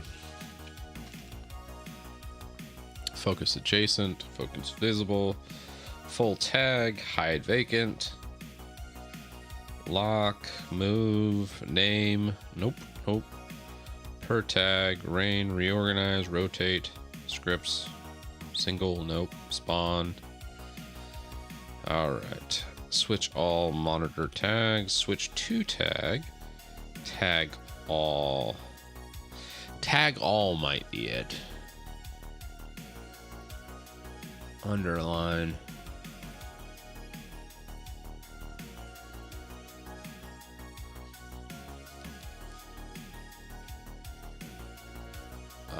No.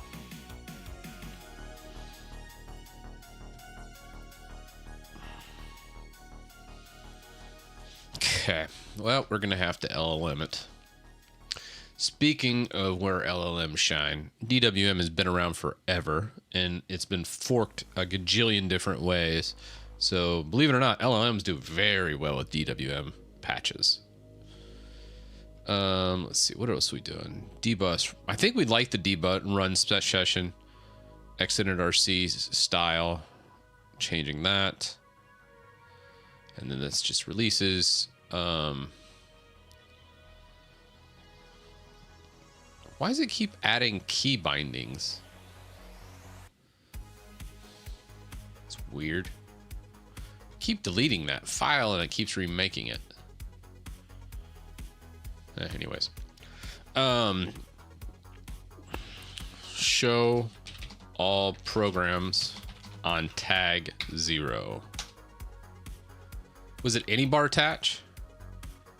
Might have been. Any bar? Let's look at any bar. I swear there was a patch and I did it back in the day.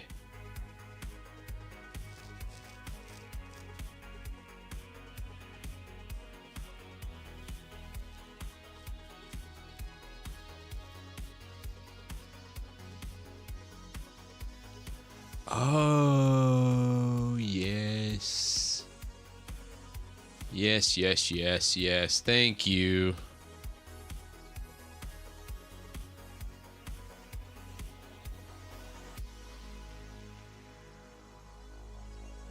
Okay, let's just delete this, get rid of that. Yeah. Yeah. Okay, any bar. I think there's also external bar too. What's that patch? Okay, any bar, how recent is this patch? It's a patch for DW that enables that for lemon bar. It's managed and developed in this GitHub repo. If you discover any bugs or patches or incompatibilities, feel free to issue here.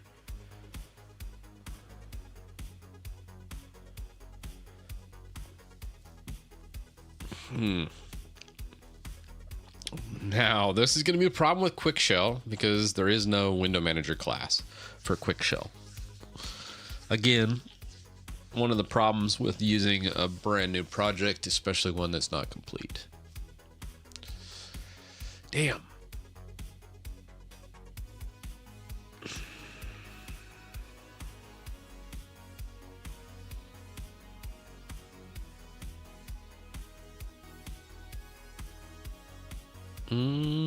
This one didn't look too bad.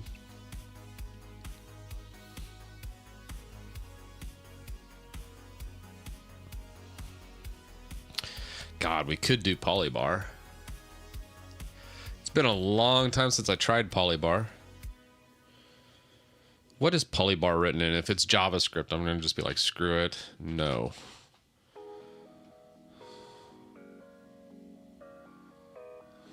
It's C++. I think I didn't like polybar because I used too many scripts on it and I didn't like how it was structured. But I think if we rebuilt it, it wouldn't be so bad.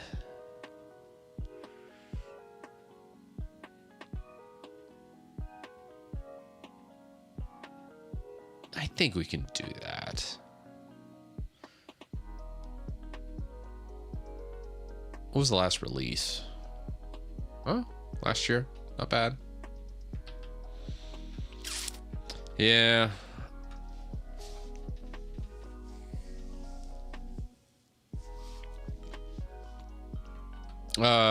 You wanted to see the one for Quick Shell right here. So how we're detecting, these are the rules. These are just window rules. And how we detect the Windows rules is you can do it by window manager class, which is ideal because typically classes are launched from that app. So like when Steam launches an app, it's always going to have the class Steam app _ default. You can always check these by doing xprop. So like, let's say I wanted to figure out what the heck's going on with code, and always specify these are code based ones, and always everything in this class should go to this tag. So we would go xprop and then click on this, and then from here you can say, okay, here's the xprop for this specific one. What's the class? And let's see, name. Oh geez, where is the class here? Oh, here it is. So the class right here is window manager. Oh, well, you can't see that. The class is right here, window manager class, code, boom. And the problem we run into with Quick Shell, and why I said it's kind of buggy with that just being so new, and maybe because most people using Quick Shell are using Wayland, and you're not going to reference it with xprop. We're probably the only people in the world using Quick Shell with this, and you can see there is no window manager class. But what we can grab from that Quick Shell is we can grab it by the name, window manager name. We could probably also grab it from maybe GTK application ID or .quickshell. That would also be a way to specify it down, although I don't think that's it's not really a property. You need to do class or title from DWM, or we could probably patch it to also draw from the application ID maybe. But yeah, I think the best way is just to always say Quick Shell, and then just grab it from that respect. So that's how you kind of identify class properties in here.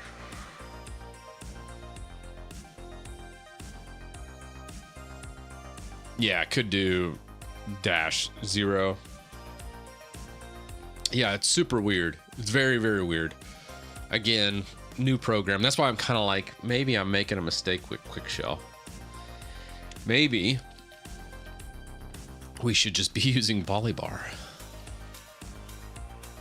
Like, let's say Polybar rice. Poly rice. Polybar rice. All right.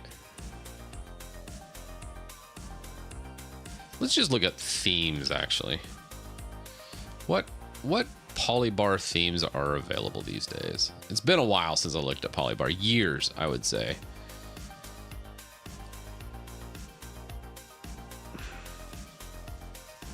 So I think you got a material theme. You just got shades. I don't like. You got hack. Meh. Docky. I like that. That's not so bad. And we can modify all the modules and everything. You got cuts if you want to do a cuts style theming. Here, let's blow this up a little bit so you can see a little better. You got shapes if you're into that. Gray blocks. Meh. Regular blocks. Color blocks. Forest theme. Ooh, I kind of like that. Yeah, I think we do Polybar. I really think that's where I think I'm overthinking this, trying to shoehorn Quick Shell in here. Quick Shell's more tested on Wayland and like Hyperland type setups. I just don't think we're really utilizing it in a proper way. Where Polybar should get us pretty much everything we want, and then we're going to use Rofi for everything else. Maybe use Bumblebee. Ubuntu theme for Polybar rocks. Oh my gosh. All right, let's try Bumble. What is Bumblebee? I haven't seen that one.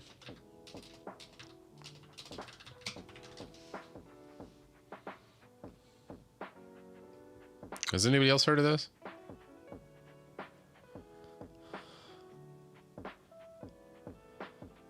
All right. What do we have? Is let's see, screenshots. All right, listed themes. Too ugly.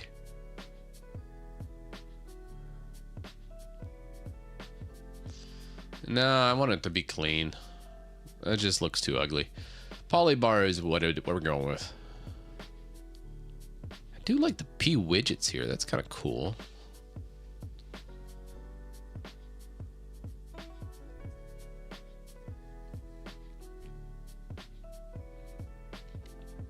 Let's not overthink it.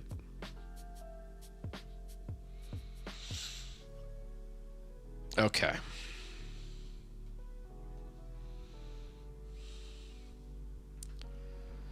Because we already have pretty much everything we need. Where we got the diff.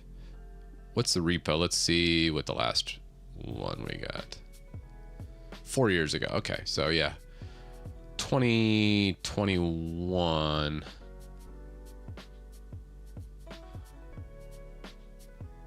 Was the last one. So that would run like 6.3 or 6.4 probably.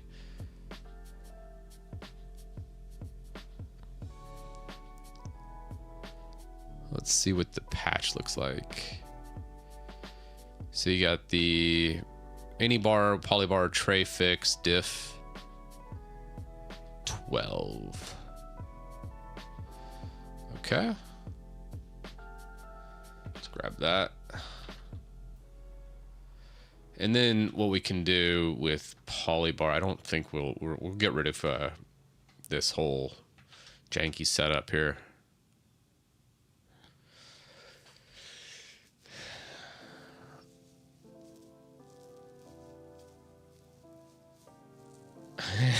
Chris not overthinking something. Is that even possible? Fair.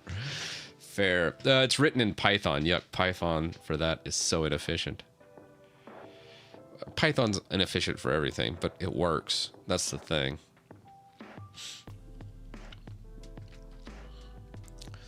I like Polybar. It has ideas and its implementation's solid. So let's get rid of Quick Show. This is a good little test of what is capable. And let's go. We got the Polybar Anybay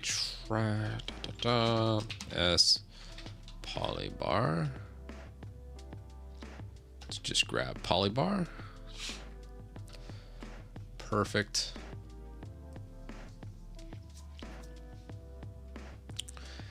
And then let's grab our Anybar to patch.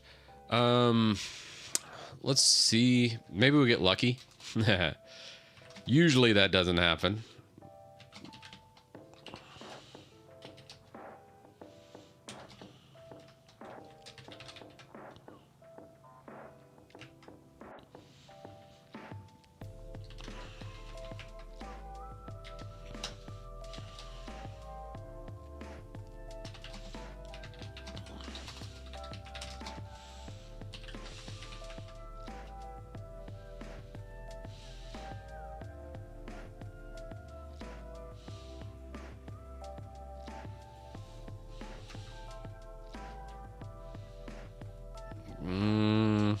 Let's go to stats.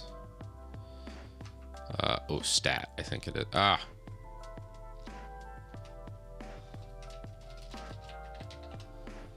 And then go stats. Oh, is it just stat? I think it's just stat. So we're changing 193 lines in DWMC. Out of those, and under a check, we're gonna get some failed hunks. And we're gonna fail at line 47. Patch does not apply. And fail at line 5. Should I just go through and manually change everything? Yeah. That's not fun. Let's look at the diff.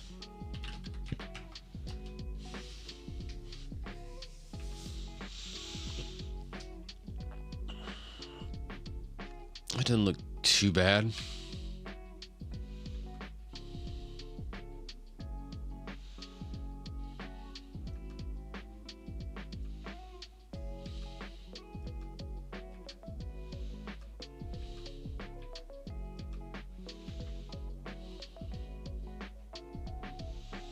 Oh my gosh, Sparky's here. You know, I haven't heard of Git work tree.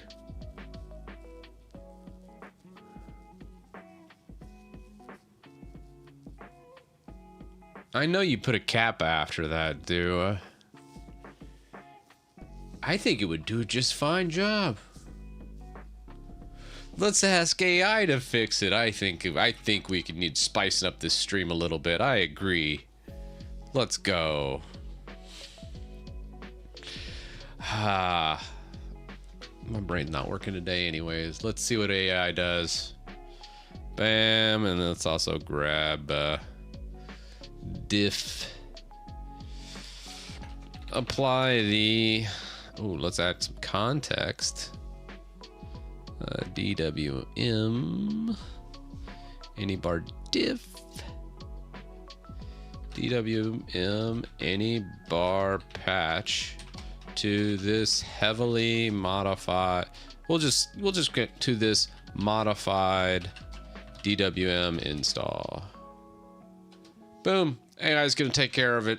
It's gonna be magic. Before it goes crazy though,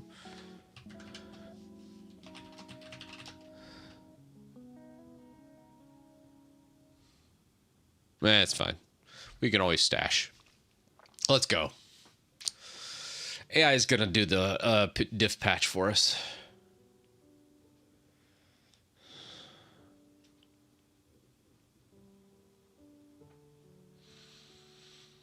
All right. Yep. That looks good.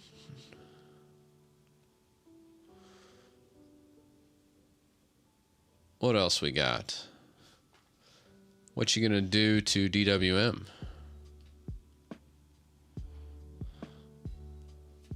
Looks good.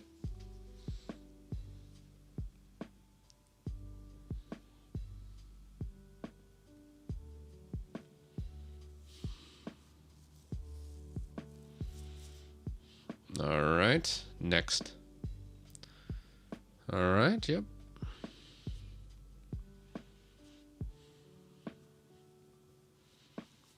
Boy, that looks good too. So we got Trey win.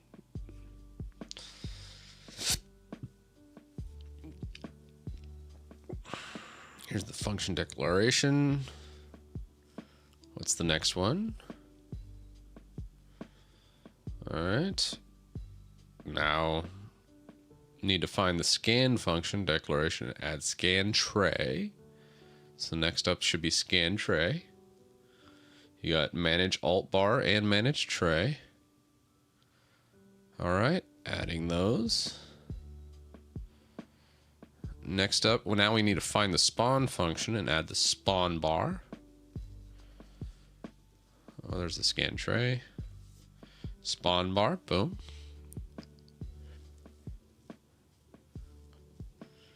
Looks good. Now we need to find the unmanaged function declaration and add the new unmanaged functions. Boom. Gravy. Now we need to do win to mon function declaration and add WM class contains.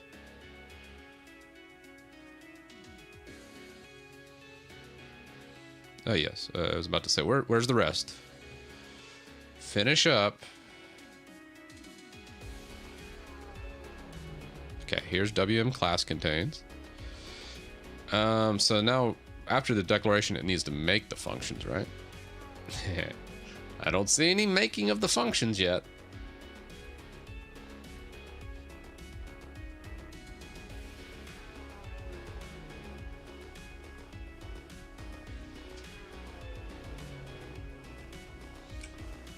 Hey, Evil Panda, were you here when we gave sudo access to open code? Had it run wild with the system files? That was pretty fun.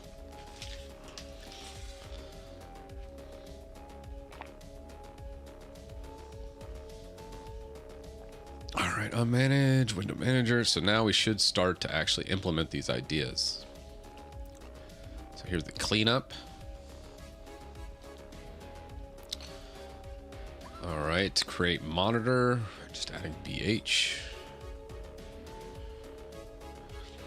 And then we have the resize, also adding BH for the bar at the top. Bar height, I think, is what BH stands for.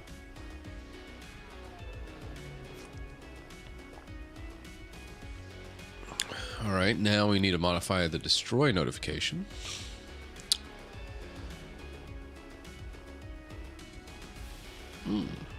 Okay. Where'd you go? What's going on here? Okay. Draw bar. Use alt bar. Destroy. Here we go. Looks like it's done with the destroy. Now we're on the draw bar.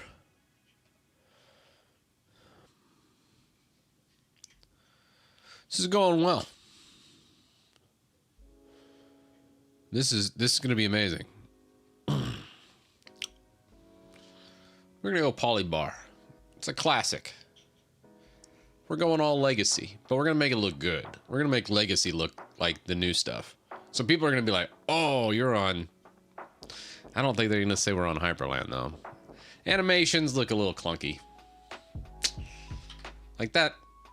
It's cool, don't get me wrong. But it's no Hyperland. Like when you're sitting here... Yeah, it's just a little bit more. It's not as those Hyperland animations. That's one thing it does so well. I mean, the animations are there. It's fine. Not great though. I almost feel like just removing them.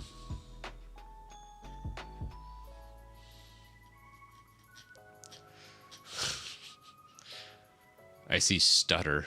Oh. Yeah. I think so. Is consensus just to remove the animations and just say screw the animations altogether? Because I kind of feel like that's kind of where we're at. All right, what do we got? Manage alt bar. Now we're starting to write the functions.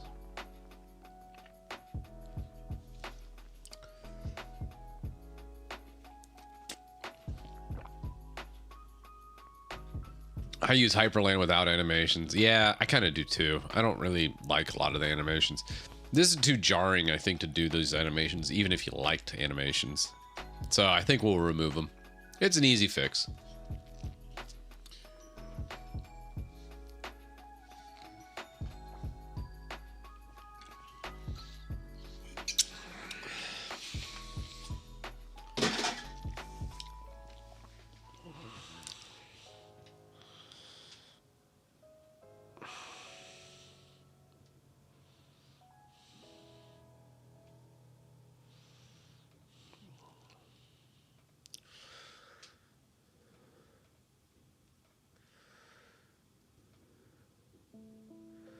Okay, here's a scan tray.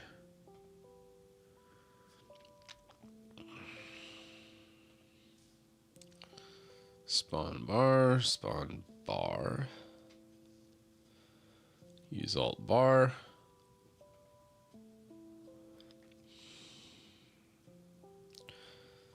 It's gonna run out of tokens with how big this request is. Who in chat said we should do this? I know they were joking, but I was like, let's give it a whirl. Let's see how well it does on a apply of an update. This, I mean, so far it doesn't look bad.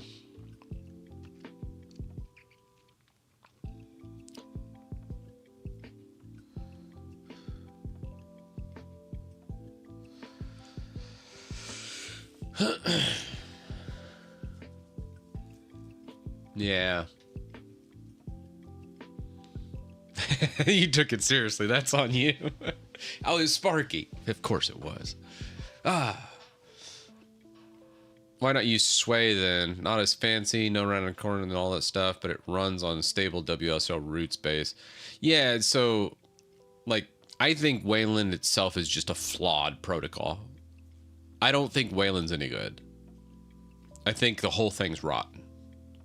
I know this is kind of a hot take, but I've tried Wayland and Wayland-based systems a lot. Whether it's KDE, whether it's Sway, whether it's Hyperland, I've made a ton of attempts, dozen attempts at it. And inevitably, I always feel like it feels like ass. It feels bad. And I think the times where I thought, oh, I could stick on this, and I stuck on it for more than a month, typically I was on like an AMD card. All those situations had to be just right. And then I was like, this isn't bad, but it wasn't good.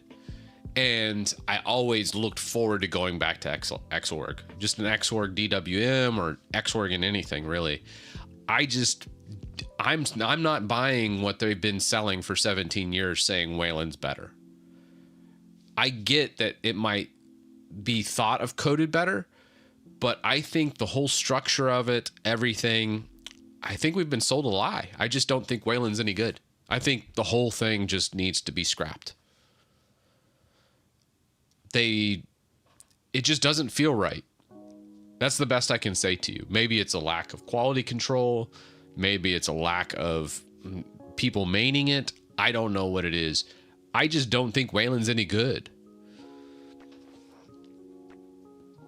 Like everyone says, oh, it's the next thing. It's gonna be great. Oh, those problems will get fixed eventually. Oh, well, yeah, getting bleed effects now, but they'll patch that out.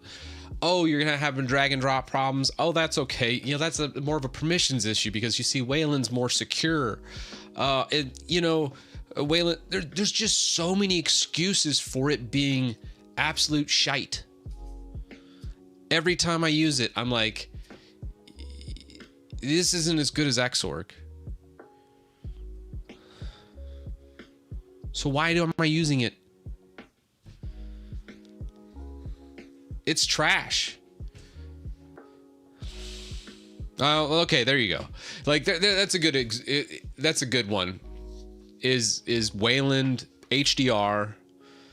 You have 1000 nit display OLED with probably a super high refresh rate, maybe like 4K support. Scaling, fractional scaling's better on Wayland. I don't use any of these things. To me, it's worse. If I use those things, I think there's a use case for it, but I don't. So it's like, anyways, do you think this will work?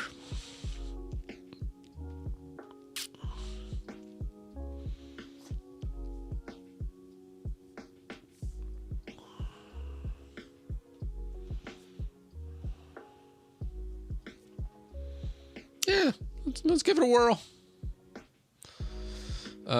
Before we do that though, let's copy that. Where was that at? Use alt bar. Oh no.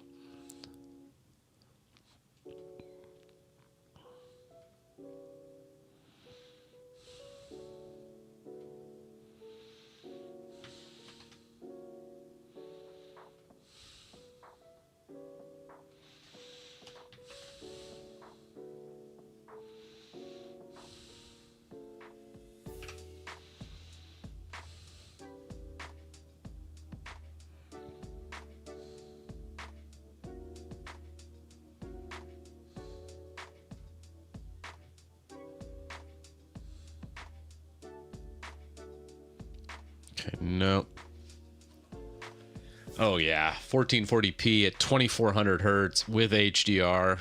Dude, that's like $1,000 monitor, Rux. Damn.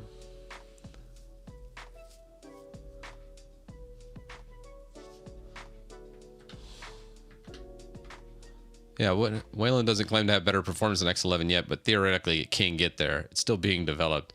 Problem is X11 needs some heavy rewrites to support newer tech. I think this is the right take.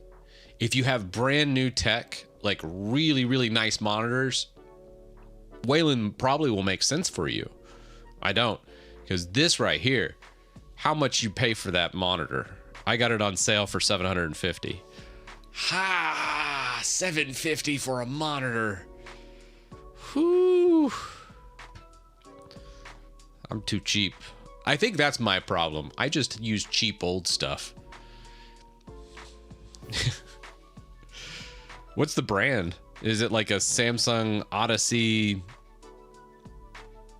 ridiculous like ultra wide, or what you doing? Can you give us a link? I'm just curious at this point. This is just C. Just good old fashioned C. Oh, it actually compiled.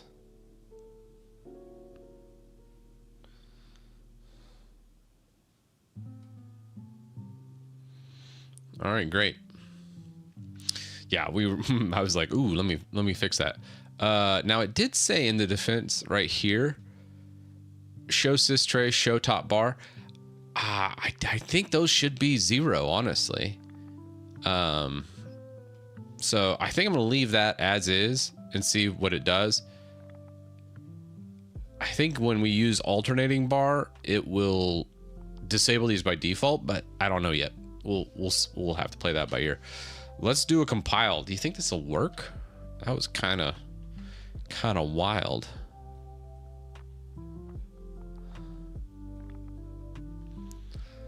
Let's see.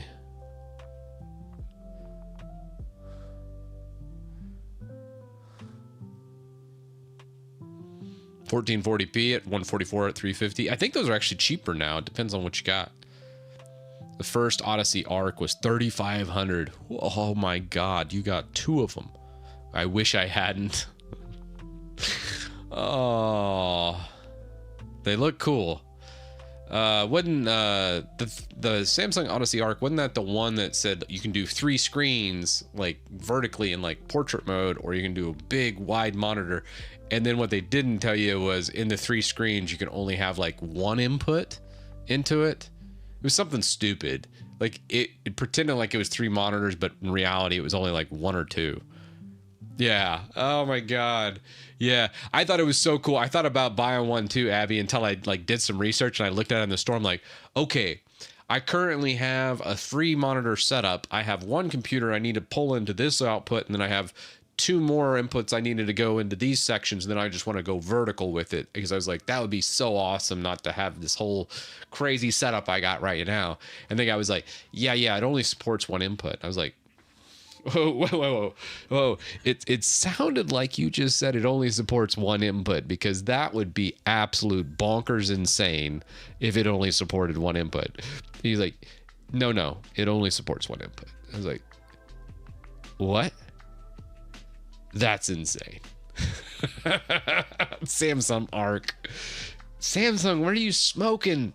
I was so mad at that. Because I was actually looking at buying it. I was about to pay that much money for a monitor. But me being the consumer that I am, I always do my homework. Unless it's like $50. Then like, I don't care. It's $50. I can throw it away if it doesn't work. What you got here? $770 right now. Let's see, 240, ultra wide, 1440. Yeah, I would love something like this. I just can't stream with it. That's my problem. Because the stream has to be in 1080p. Did Twitch ever adopt 1440p?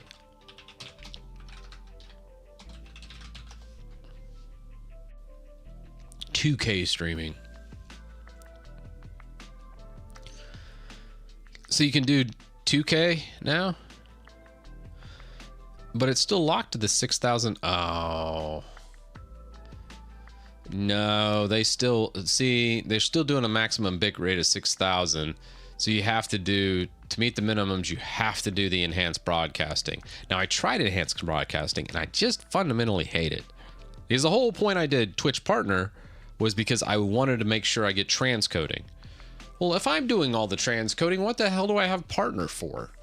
Like, it's pointless. I'm doing all the transcoding at that point. I don't want to do all that heavy loading on my systems. I want Twitch to do it. That's the whole point of being a partner. There's no other benefit that I see. So I was like, I'm not doing enhanced broadcasting. I'm just going to do 6,000 straight.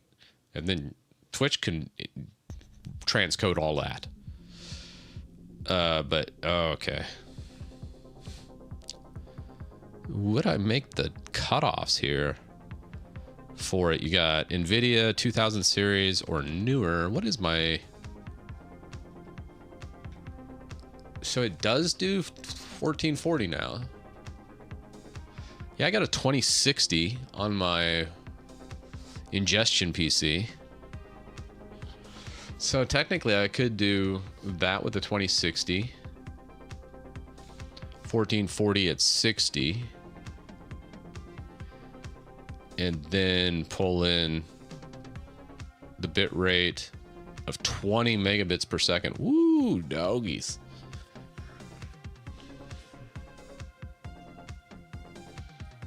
See, anytime I go over 6 and I start to send to Twitch, they reject it.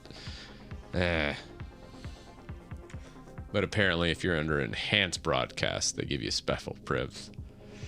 Yeah, you know, I already have a dedicated PC. Maybe I do that. I don't know. Is there any need for my broadcast to be in good old 1440? Does people want 2K res? I don't know.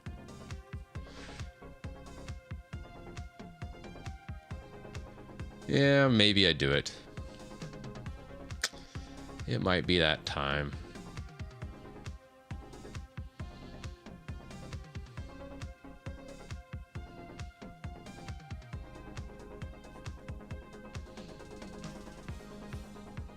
But you have to do the enhanced broadcast to get the functionality. Man, they really want to kill the transcoding.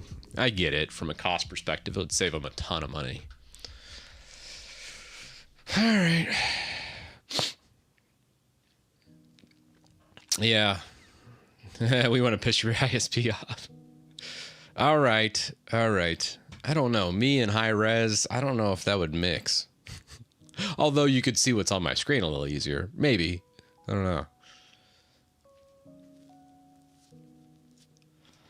Yeah, if I could set that up, I would. I know a couple people at Twitch, but yeah.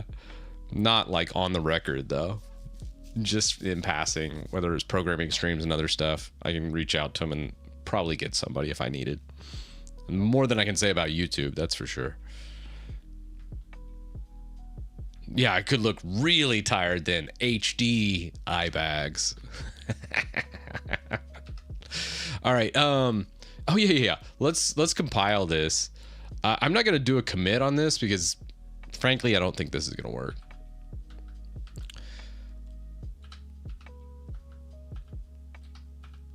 All right. Let's kill this. Let's rework ZDWM.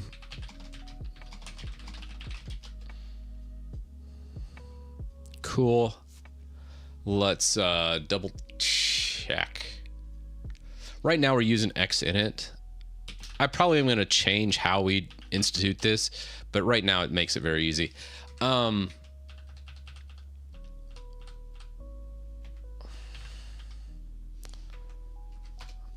think we could do like a polybar here.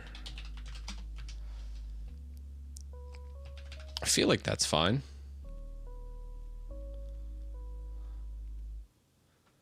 So we wrap the session polybar with DWM right there. Okay, yeah.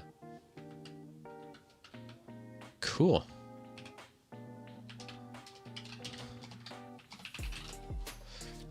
All right, let's give it a whirl.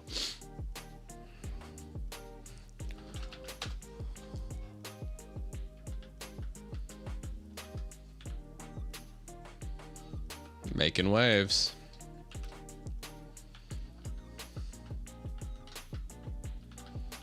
Okay. I think that's an improvement.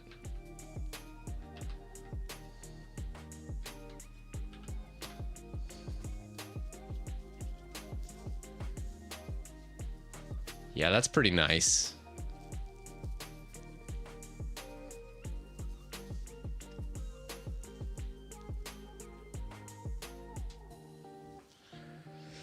I'm 60. I'm 60, yeah.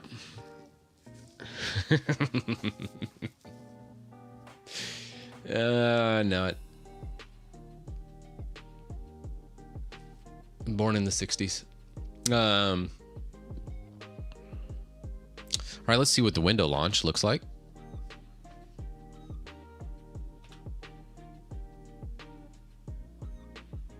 Okay, we still are missing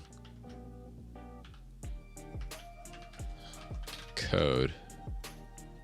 God, let's switch that before I forget. The animations are just awful. Let's not and say we did.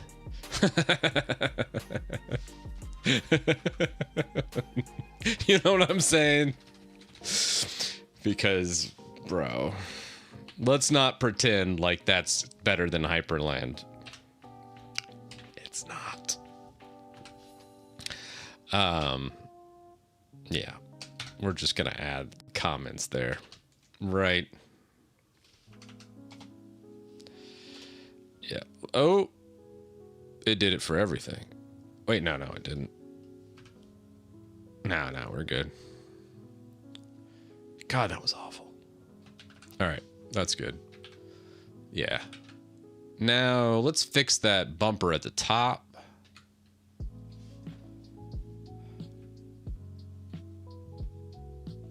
Yeah, okay, cool. So we need spacing at the top. How do we specify spacing on that? Well, you know, it's doing so well, AI is. I think we stick with this. We need to leave spacing for polybar.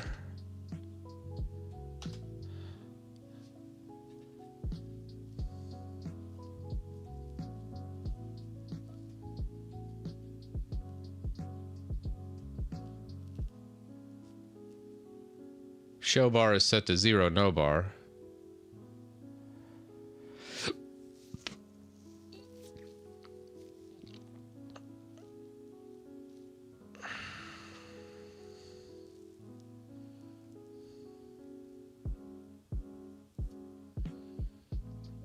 Now, is polybar actually...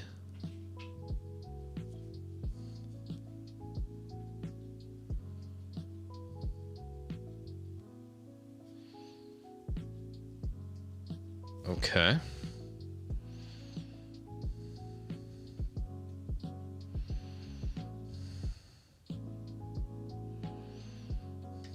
We did need to do the make, or the show bar.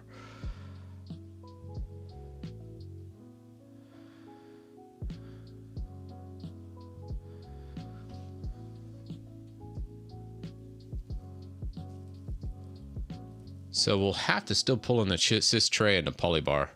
That's okay. We'll mess around with that here in a bit. Update the parse script to launch your actual polybar. Yeah, we probably need to do that right now.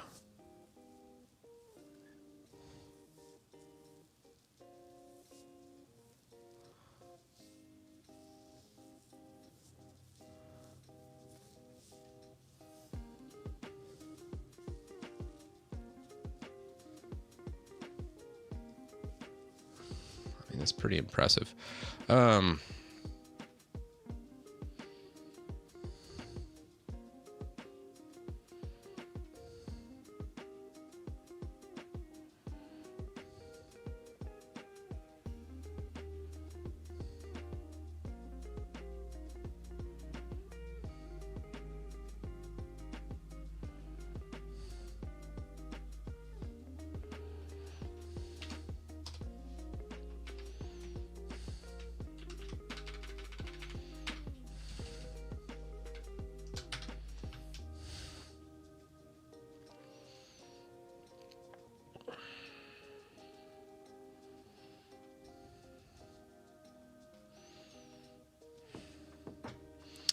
Is that 30 pixels? I wonder.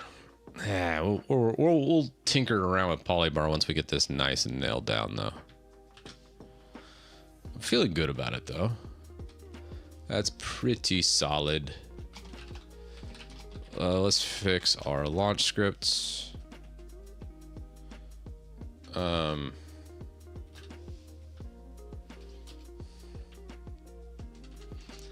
We need to do like a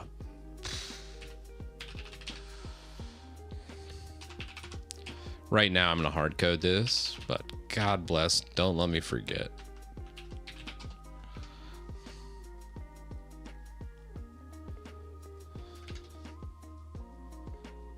I mean, if we're doing bar, might just do. Nah, we'll separate them. I think it's fine.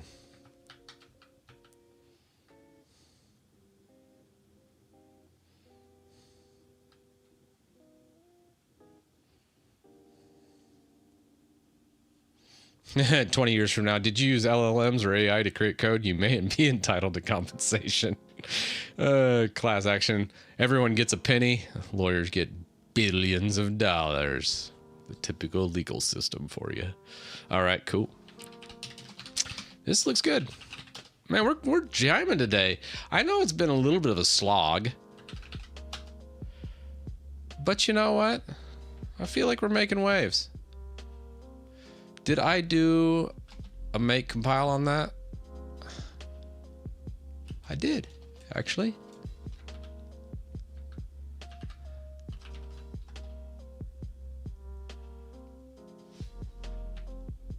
Oh no. No.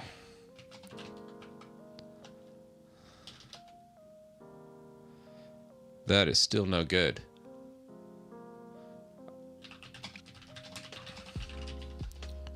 My bad. All right, let's try that again. 13th time is the charm. Okay, maybe. Chatterino will be the test. Hot dog. Yeah. Well, that looks good. Didn't actually anticipate that working. Now let's make it look good. The true test, though.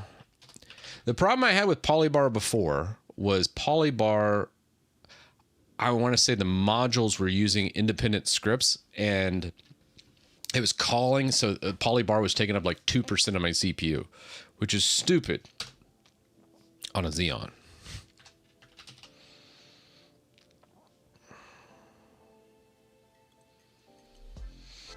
But it was a skill issue back in those days. And apparently I got more skills now because it's at 0%. That's where it should be. Using only 8 threads, great. Well then. Nice. Why is there a gap above the bar? Oh yeah, that's true. We got AI now.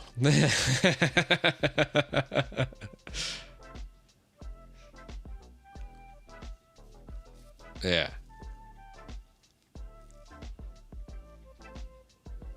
So that's pretty good. Like that looks pretty solid. Now we can theme it out. So we're going to go to Polybar themes. Now let's pick something pretty, right? And then we got to like download multiple themes and chat will decide what themes we go with.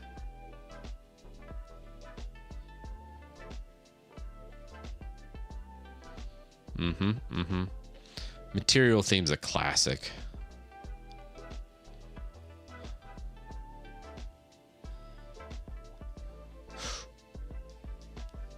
But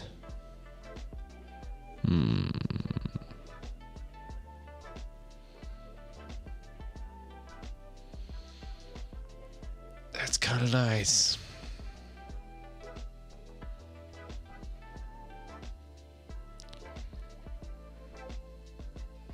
I like material. You got your cuts right here. It's kind of a classic, like, hacker style. Shapes. Gray blocks for the blocky people out there. I'm not a big fan of blocks. Color blocks. I mean, I'm not 3 years old, so I'm not a big fan. I just kind of want something functional. I kind of feel like materials so far. I mean, honestly, as much as I give Gnome crap, I kind of like the basic bar. Not this activities crap, but just a more simplistic bar with just like the settings and everything right there. I feel like that is just a good choice. And then we got P widgets. So we can do that. Oh, that's cool too.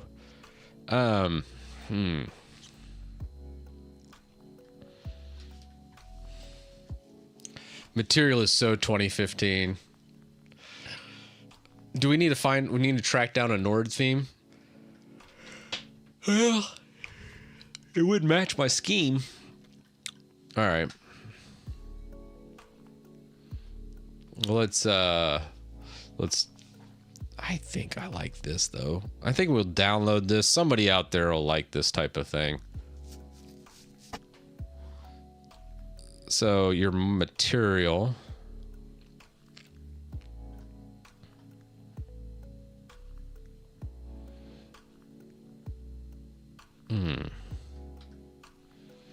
Let's go with more polybar themes. Let's just see.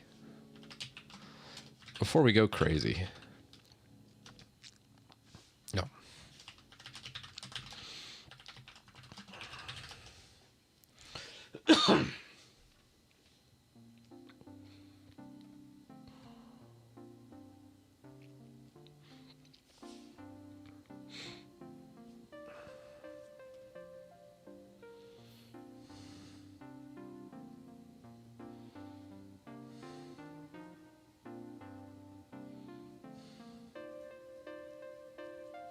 I think the basic bar with a few teaks would go. Yeah, I agree with you. Something like this. But instead of a bottom bar, we go with a top bar.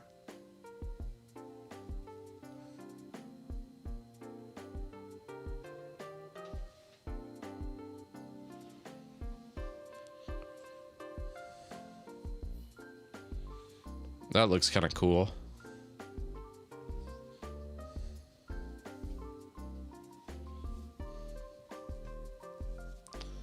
Yeah, I think top bar is the way to go. I don't think I can ever go back to the bottom bar. If I'm on Windows, maybe.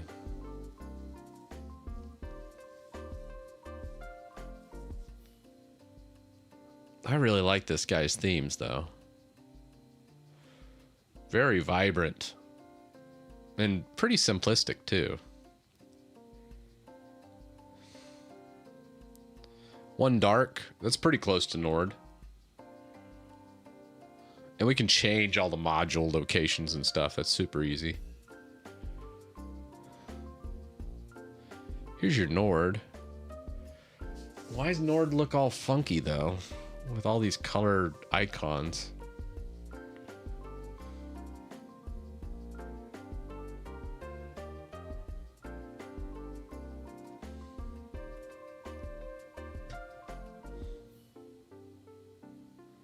Minimal. Minimal is what we need, really.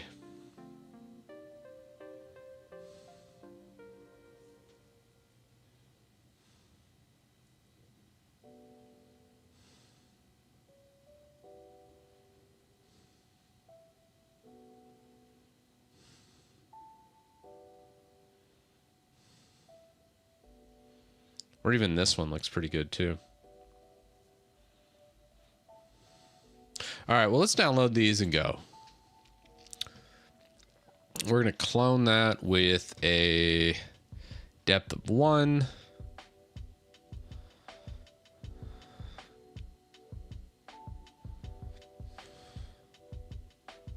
How does it want to do this, huh? I think we might need to change all this. We'll put like a readme, but we're going to modify it. When was the last time this was updated to? 2 years ago? Nice. All right, cool. Let's go.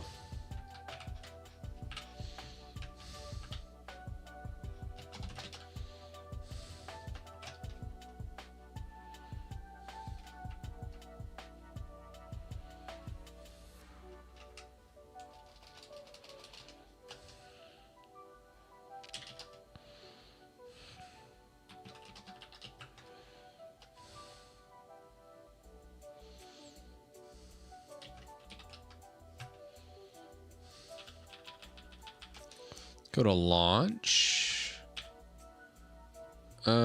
Theme. We got Lofi. What was the theme we wanted to go with? I think we're gonna start with just minimal, right?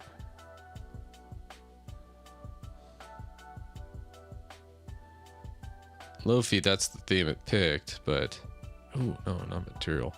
Yeah, minimal kind of speaks to me. Very easy to go with. So let's go delete minimal. That's fine. Directory name, 0 themes.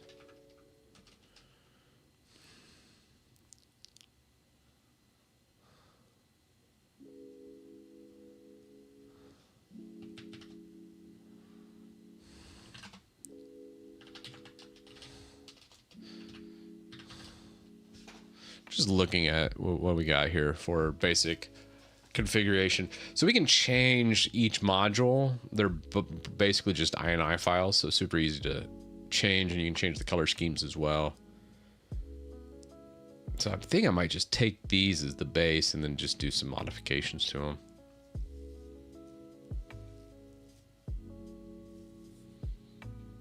Okay.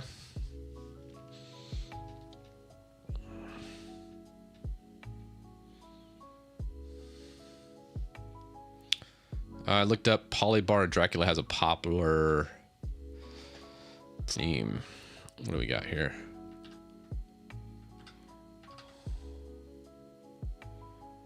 What do we got? 2 years ago? Not that popular. It's only got 6 stars, but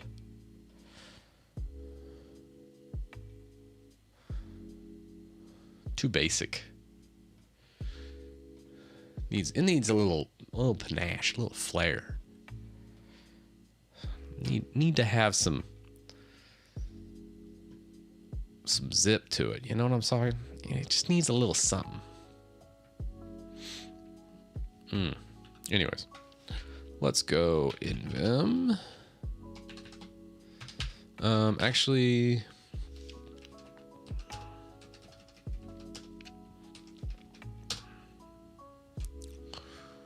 And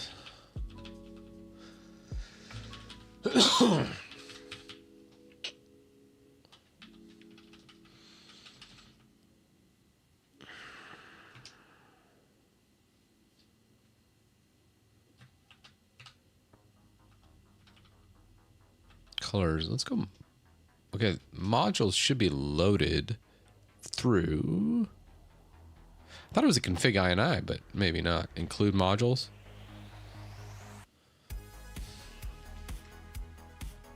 Yeah. But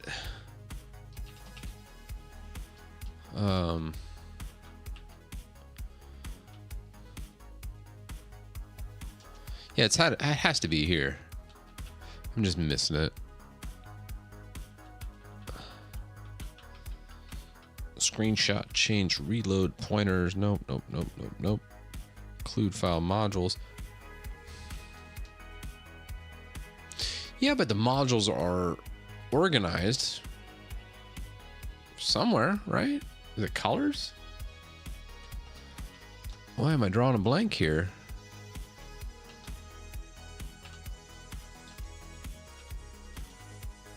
Yeah, that's just going to show the battery.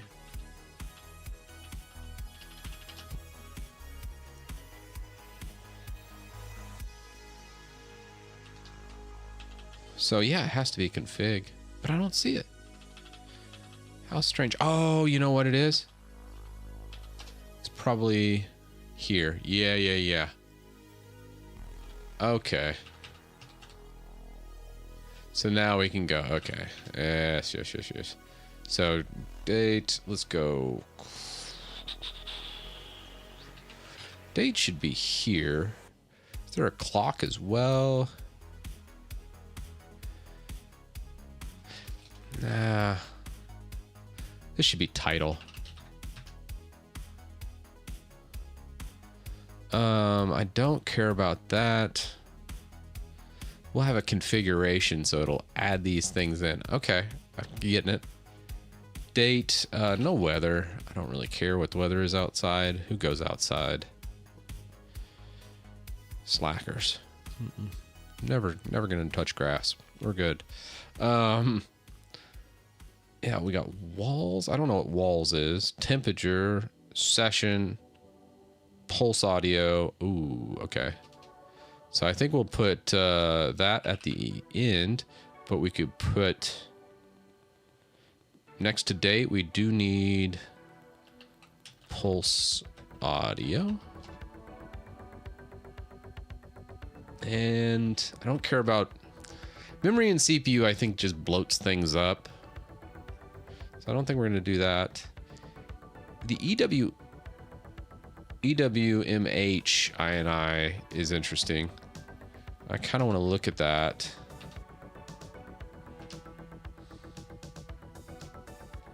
Let's go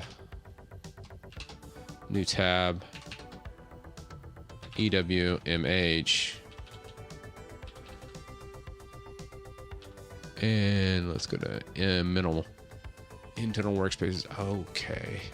So we want EWMH for that, not BSPWM. Yeah.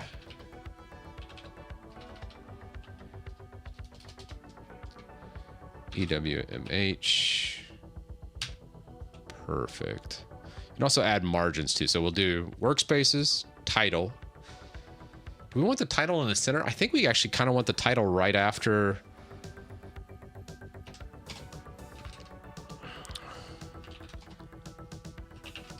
And then do title. I think we leave the center blank. Right? And then we just have audio, date.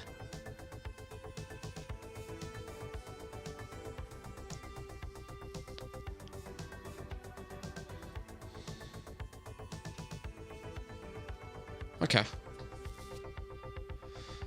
I think that is good.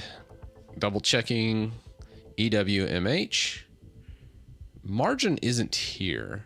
So I think margin was just some AI made up crap.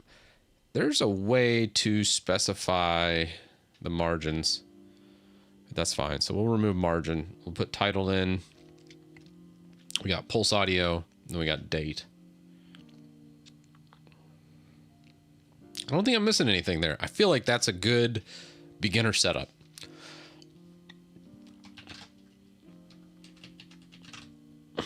Oh, I like it. All right, great.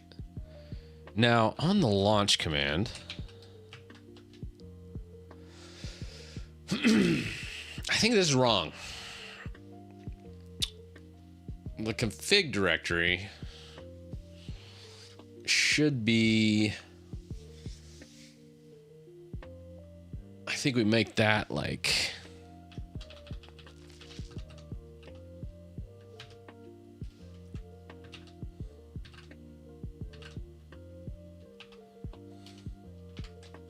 let's go home.local share dwm-titus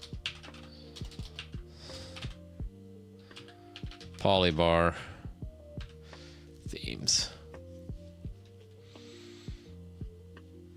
And then you got your theme config, polybar main config directory.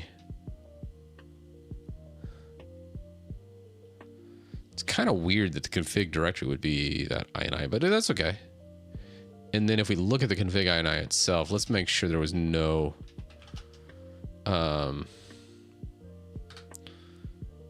yeah. There is right there, polybar collections. So the full root path is right in that include. Ugh. Damn. That's okay. Let's just go home and / polybar collection. And then that should be home dot local share DWM Titus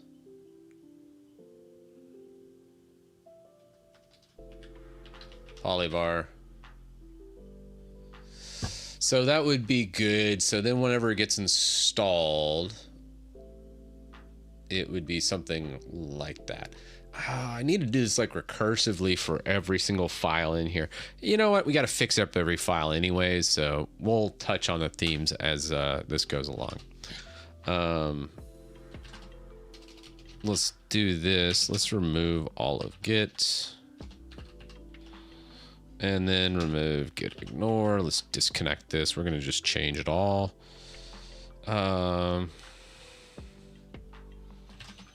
Let's remove quick shell. Let's move polybar collection to polybar. All right, and let's clean this up some more. Remove test. Then we need to invim polybar.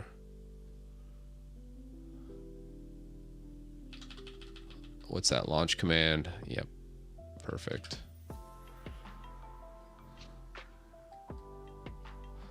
Oh, bottom equals false. Oh, was there something there on there? Nothing there, but if we go to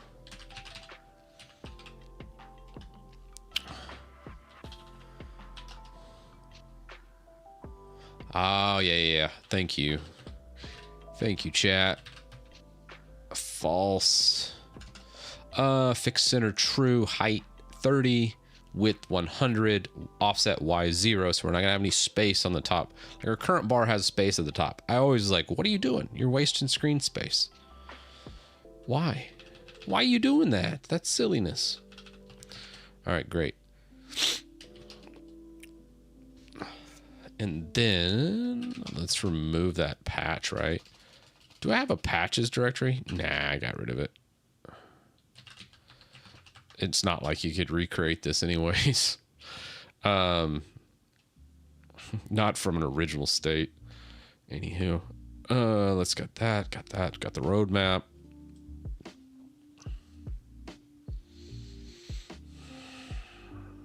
Now let's come back on one more. And what we're gonna do here is symlink it. Let's do an ll.local, or let's do ls.local share. Is DWM Titus over there? It is not. We still have like Omarchy probably in there somewhere. I'm still snagging stuff from the Omarchy repo whenever he adds things. I really do like a lot of the taste that he put in originally. So let's do a symlink. Let's go DWM Titus. Actually, yeah.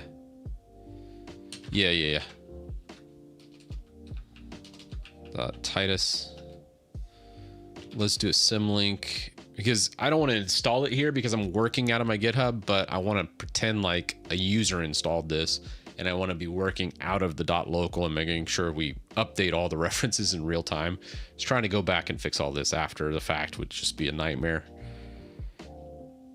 The idea is to have it all replicatable pretty easy, which is actually coming along very well. All right, PWD.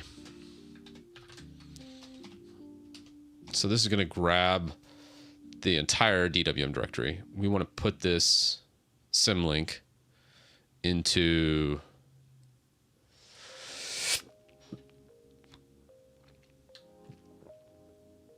home No, that would have been bad. Dot local share DWM Titus. Perfect. So then if we do another ls as share, then you'll see the DWM Titus reference. Everything should be referenced properly then. So then we can update all of our run files to be command. Instead of this, we can go for the -c, should I do a tidily or should I do $home? Because I feel like it should be $home for some odd reason, but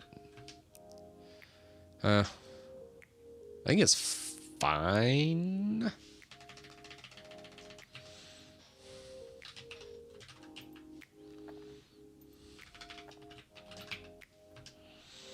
Okay.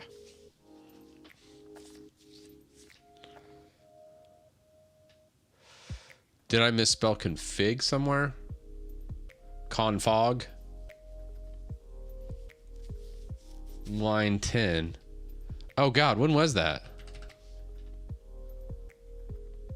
Yeah, Ruck says he would do $home himself.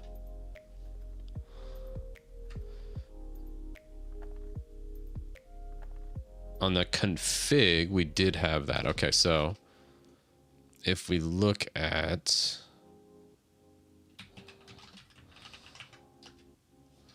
that's fine.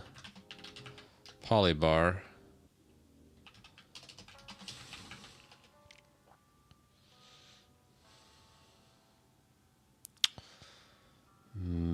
Polybar main -c config. Themes minimal. Okay. Config, that's fine. You said, did you say minimal config? Where did I fat finger that?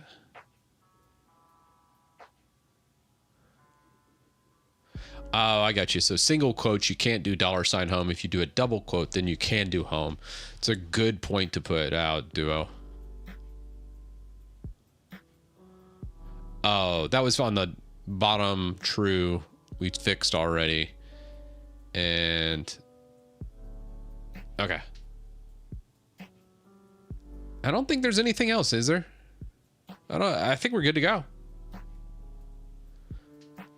This looks gravy. I feel like this is going to be fantastic. Let's do a preliminary check with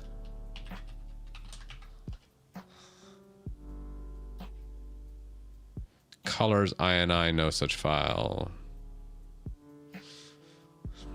See, I know me. I always misspell something.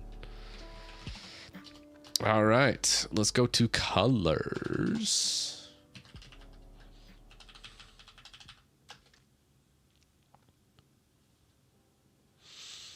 There's nothing in colors.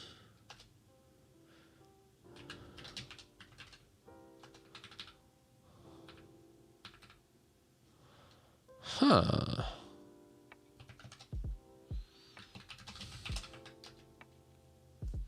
I don't see anything here either. Okay. Failed to open config file. Minimal colors, theme, no such directory. Thought I updated everything. Maybe there's something I'm missing.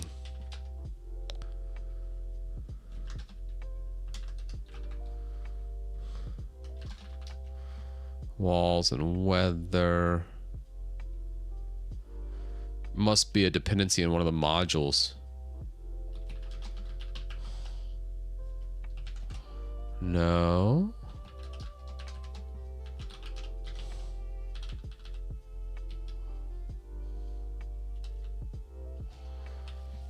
Maybe something in here? No? Oh man, look at that. Look, we can see pictures inside our terminal. We're so cool. Ooh. Wait a second. Oh, that's wallpapers. Okay. Not really using that. We can get rid of that module. Include. That's what I missed. All right, let's update that. All right, good to go. That's all up to date.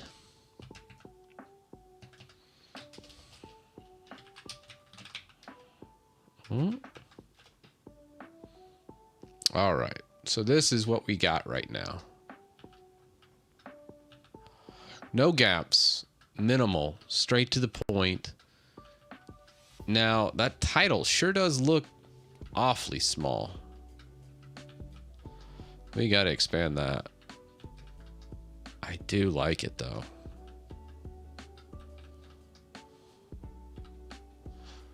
Very, very nice. So rename Polybar dash collection to Polybar. Oh, yeah.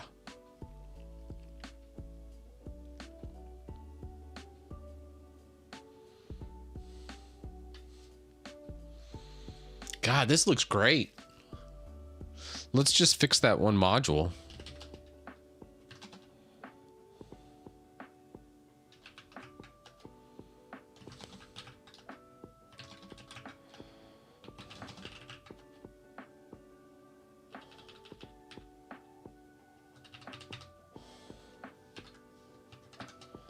Okay.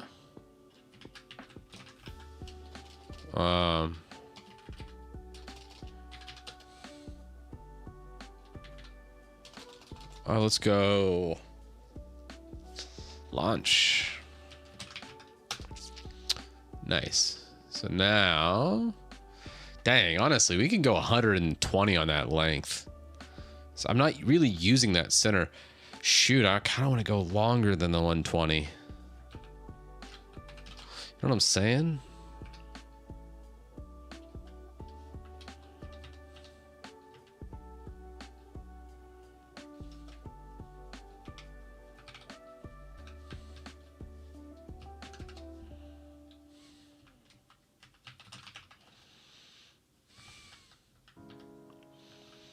Yeah, I think we go that. Like 120 is like right in the middle of the screen.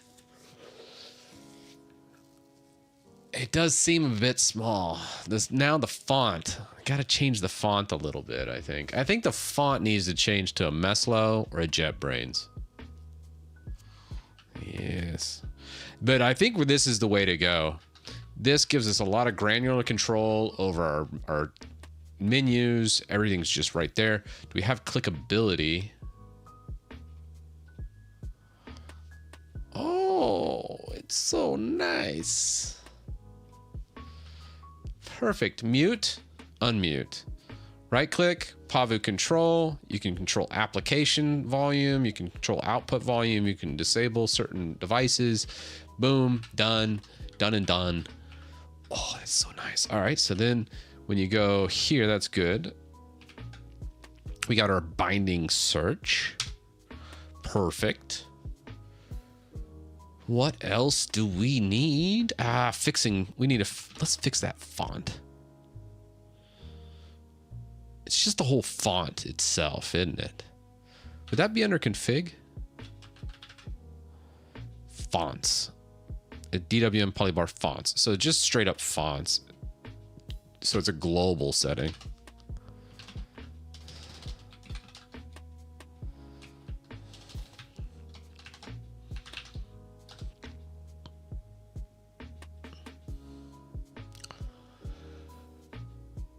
Oh, that is a JetBrains.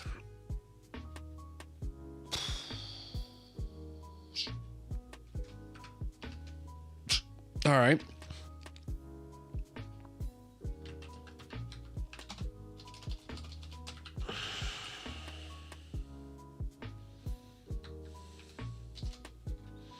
Let's just do equal 9.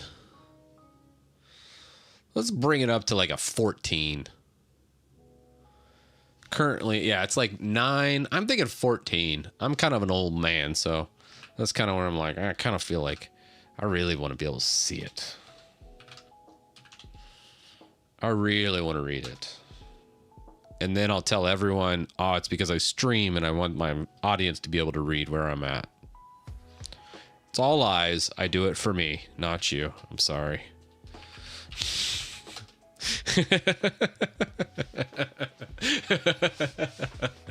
So now, oh yes. Ah, big font. Yes, that's exactly what I like. Increase the size of the material icons too. Yeah. Material icons need to change. Agreed. Dang, it's looking good. So material icons, that's an equals 11. Are we thinking 14 for that too? I think we can go 14 with that. Let's go 13, just because 14 might be pushing the edges. And I kind of want to be able to change it globally with an easy substitute in the future. So let's go 11. And then we're going to swap that to a 13. Gee, 16.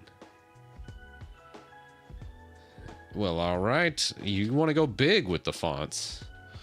Let's go big. I mean, usually chat never goes bigger than what I select, so I am gonna go with what you guys say there. We went a little too big on that. Mistakes were made. It's okay.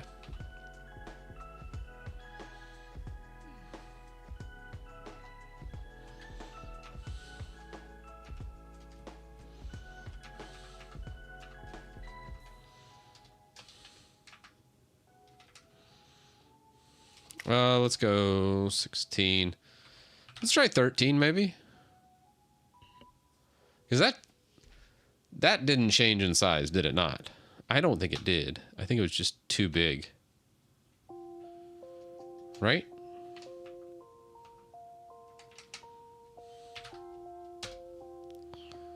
Or I might be dreaming this. Might be like in a fever dream right now. Nah, I think it tapped out. I think it just auto-scaled after it hit a certain threshold. So the font's probably a little too big considering the icons are where they are at. So let's decrease font just a hair. I know this is such a menial thing, but this is where the magic happens. I think 12 point is really what we need for the font. This is just a bit too much, I want to say. Yeah, let's go substitute equal 14. Let's bring that over to equal 12.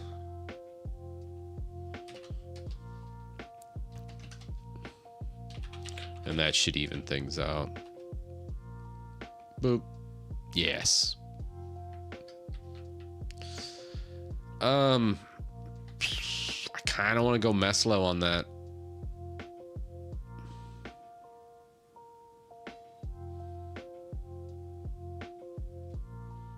Yeah, maybe it's the font 6 feather at 10.4. You think so? Let's go with the 12. I like Meslo a little bit better than JetBrains for this type of thing. Just like a standard like Meslo LGS non-mono, I think would be the best. Let's go over to the feather size. It's kind of weird. They put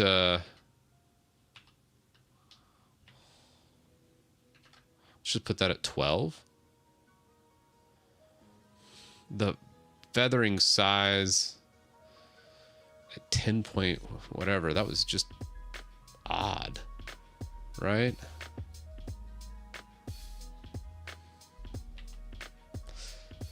And the spacing's a little wacky.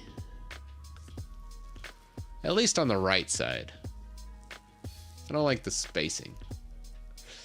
Yeah, God, it's just all these little things.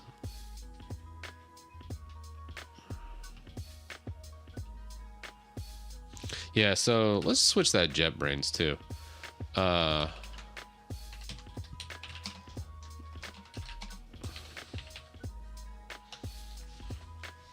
Let's go LGS probably. Like a LGS nerd font complete mono. No. Just like a regular. What am I feeling?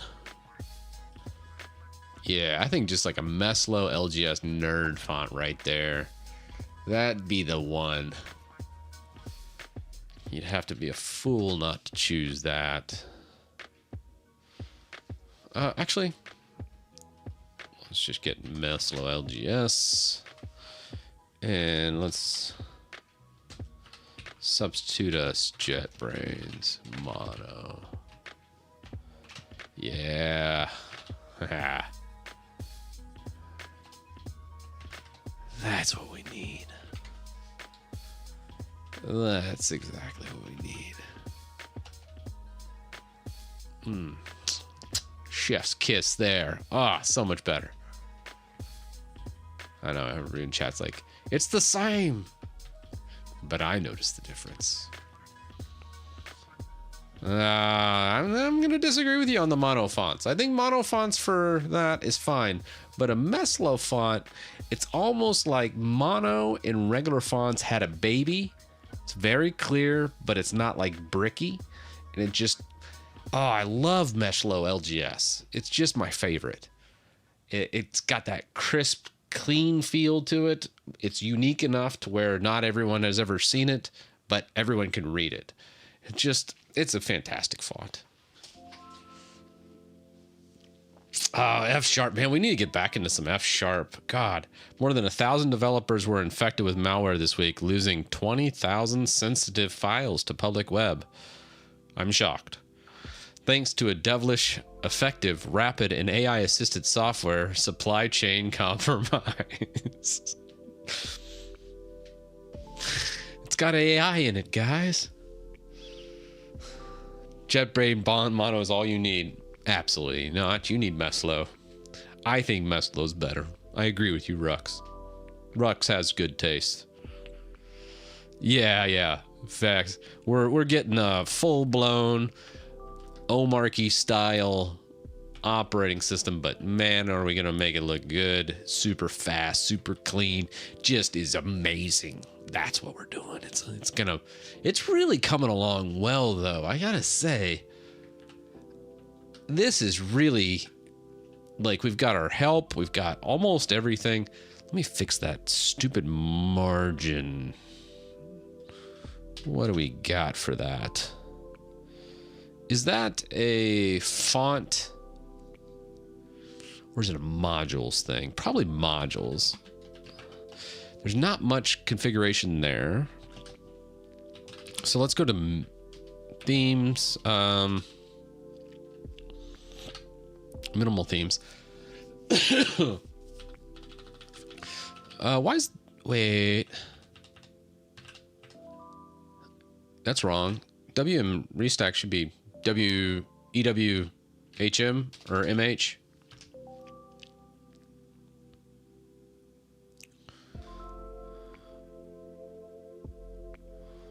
Right? Like if we look at, oh shoot, EWMH, yeah, it should be EWMH, right? WM restack polybar. Let me look that up.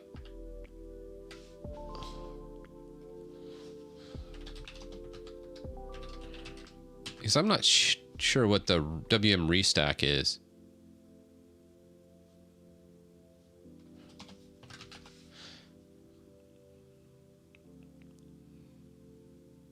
Okay, only i3 and BSPWM are supported.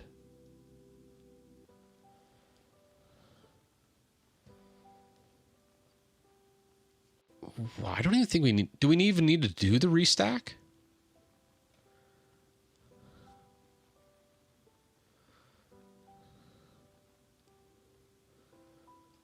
I don't think we need to do the restack at all. I think we can just comment it out. Let's see what happens. Let's just go home with it. Let's comment it out. I'm kind of curious.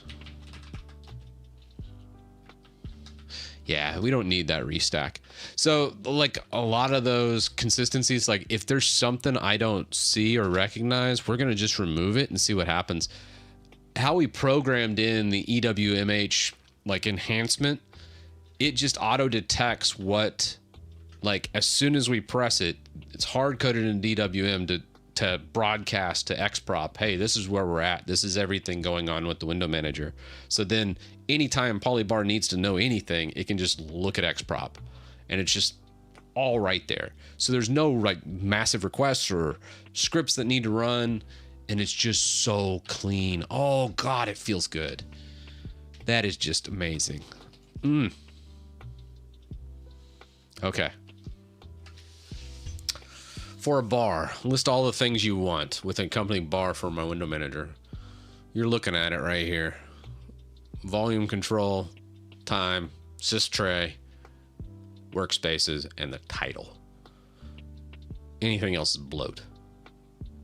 Speaking of bloat, this margin over here is bloat. What the hell's going on with it? it's driving me crazy. Let's figure it out. Okay, that's where I was until I ran into that. I was like, wait, what's a WM restack? Let's figure that out. Okay, there's no WM restack for this. I don't even think we need IPC, do we? I don't even think we need IPC because we have EWMH. I could be wrong with that. No, don't need to show internet. Why would you want to know the internet? That's just silly.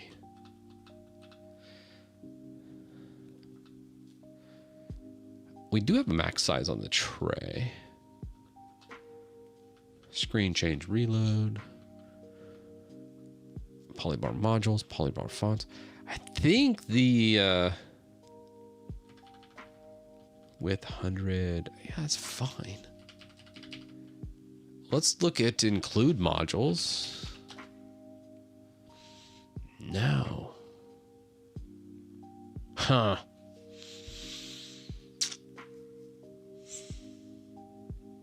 Now, for like laptops and such, we could write like a sed script and then just easily import these things. So it's not that big a deal.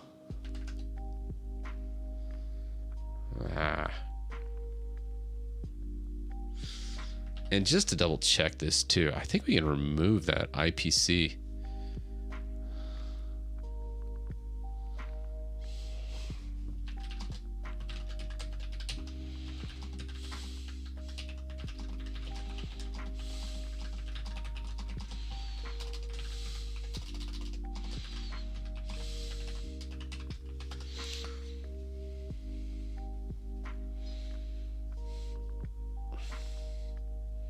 Yeah, I didn't think so.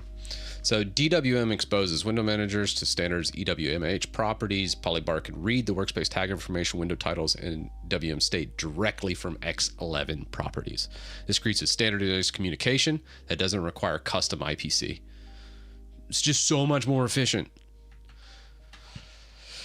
Oh, God bless. I just absolutely adore this. Oh, man. Minimal config. Where you at, IPC?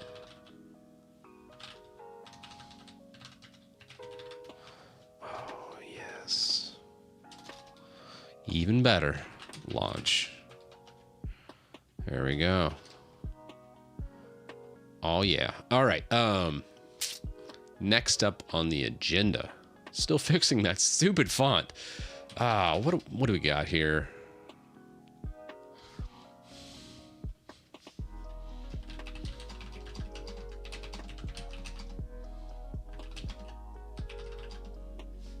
No agent.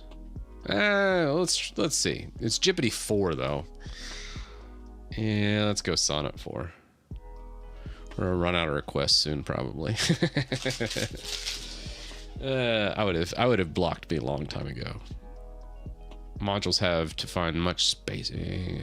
Have too much spacing. Find where that spacing is declared in this poly bar config folder. Yeah, where are you at? Spacing.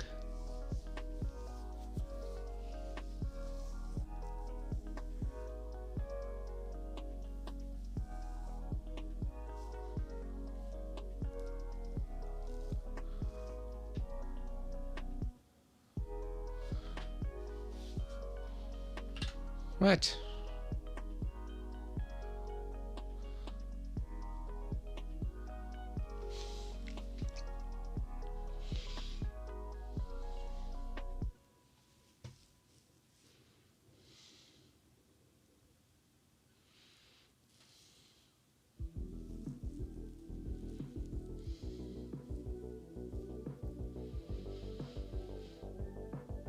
Yeah, so Claude's like way better than GPT. I don't know how GPT people even bother with it anymore. Like every time I use GPT, it's awful. Unless it's like how far is the, not even then, man. Claude's just better. Anthropic's better. Maybe like Altman's just a better hype man. I don't know. I don't know why people use GPT. It sucks. In almost every endeavor I've used it.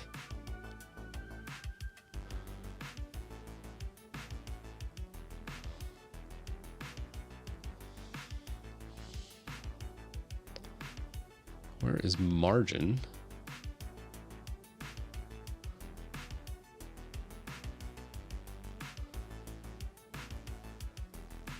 That's wrong. Looking minimal. And config. I mean, this is such a bare bones config.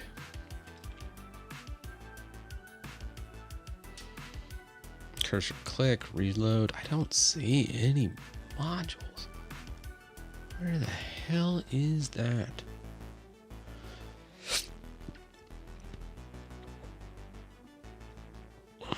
Nothing. Nothing.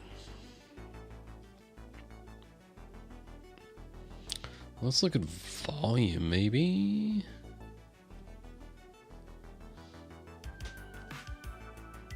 Okay, maybe this is it. So label volume, format volume 1, label volume 1. It's just not much in the way of margins, though. That's just not it.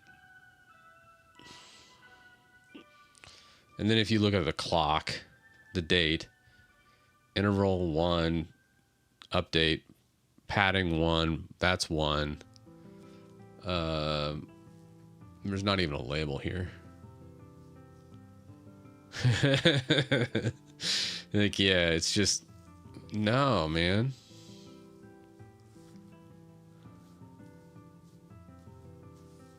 Is there a label there?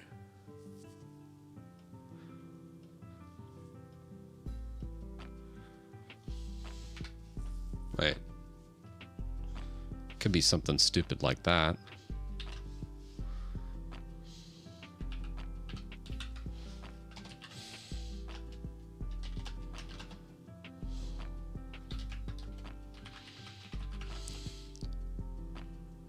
Yeah, that helped. A little bit. Maybe not. Ah. Yeah, we're still on the bar redesign, Black Star. We're right here. It's close.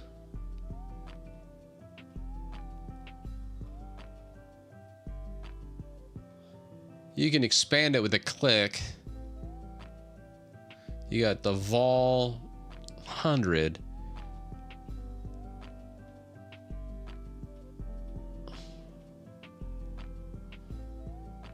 I think it's that padding before and after. That's just a big gap.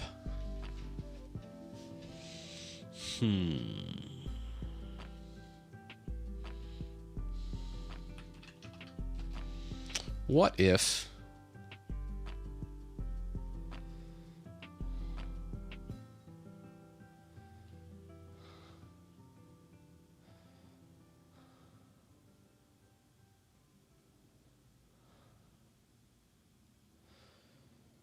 I want to say it's going to be the clock. Yeah, make it white. Okay, you got it, Rex. Let's do that. Let's go volume real fast.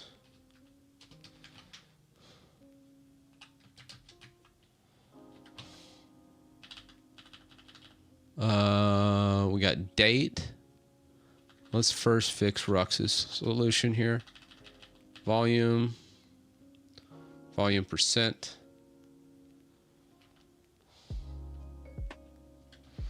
Let's just go 0.3.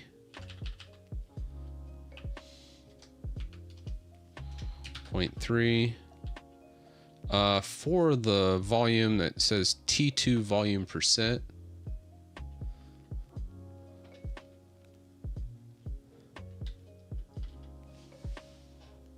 Oh, that's weird. Okay.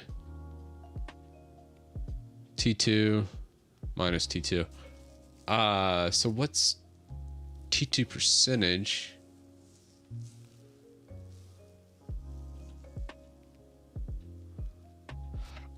Foreground alt.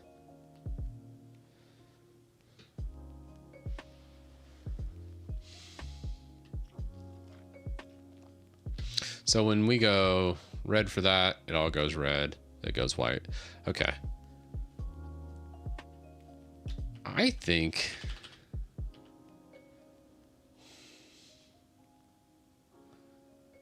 prefix foreground alt. I don't even think we do anything with that. I think it defaults to white. Less is more, right? And then 0.3. And then 0.3. Click right, Pavu control launch. Colors red, gravy. I don't even think you need colors foreground. All right, so then that one's fixed.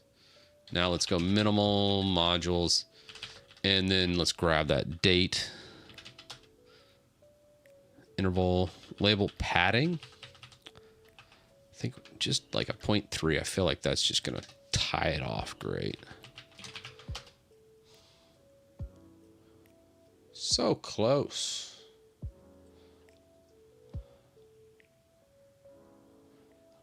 A little bit tight. A little bit tight on that padding. Just a hair.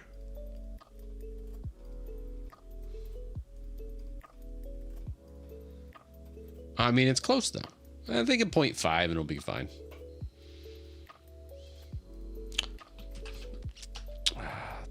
Gotta love, you just gotta love ricing out Linux, man. It's just like a never-ending thing. You're like, now your pants are blue. All right.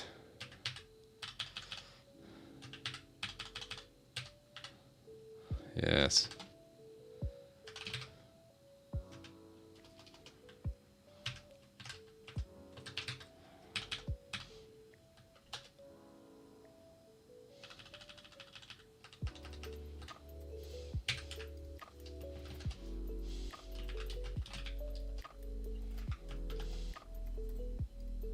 Well, hell, that didn't do anything. Okay, so it's removing the padding altogether. It's either 0 or 1.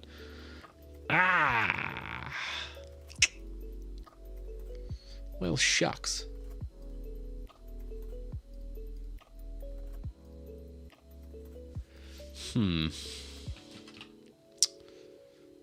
That's what I kind of was afraid of.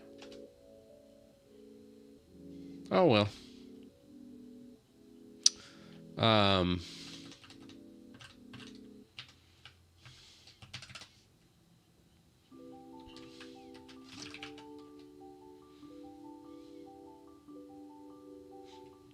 It's fine. Then let's grab that volume again. Do I even need to put volume in front of it? That's stupid. No, we're not doing that.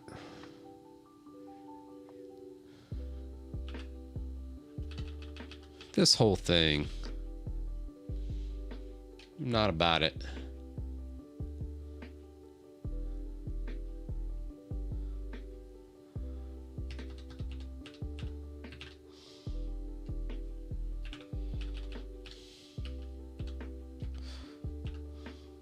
Let's go.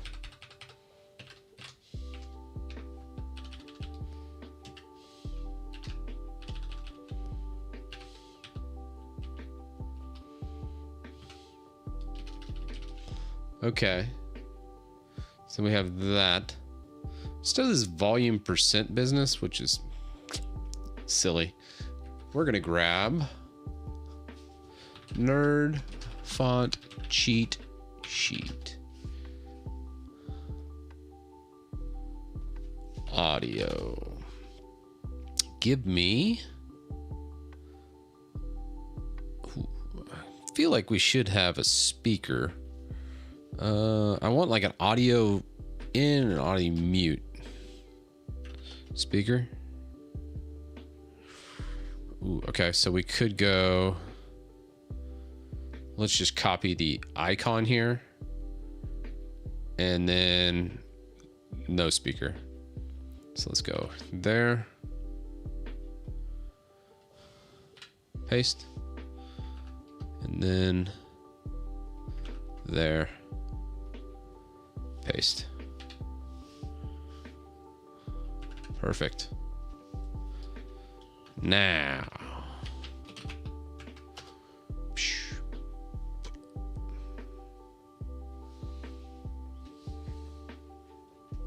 That didn't work.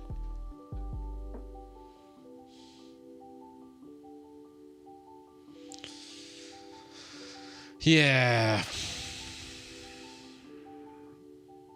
Dropped unmatched character. Yeah. Sad face.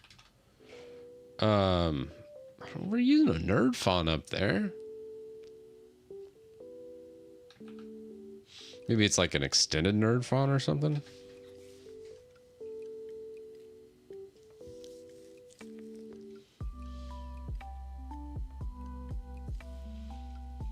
Yeah, I don't think it's processing some of it.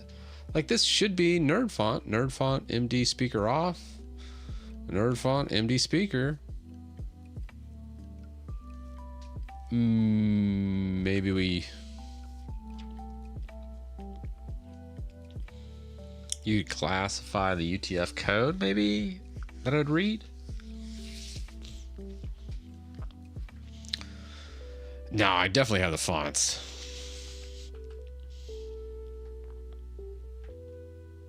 Like for sure.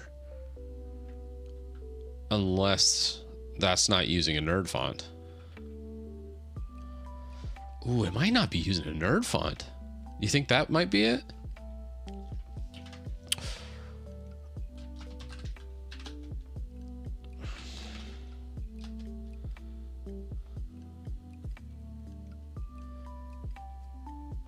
Oh, properly download it from a zip from Nerd Fonts. I'm pretty sure, Bojang.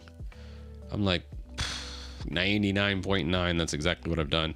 Because all my scripts use direct downloads from the official Nerd Font repos. I don't trust the package managers to do it right. Maybe it's using the material font. I agree. See, that would make sense. I think it's that. So we go fonts. It is. It's using material icon fonts. That's what's up. Okay.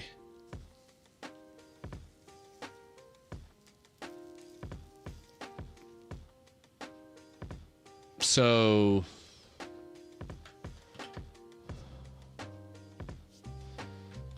okay.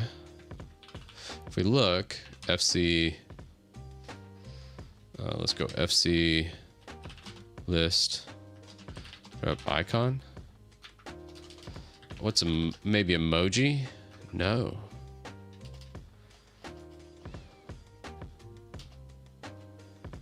Huh.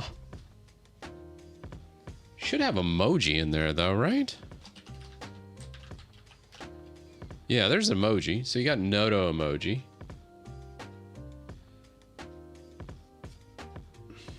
Dang.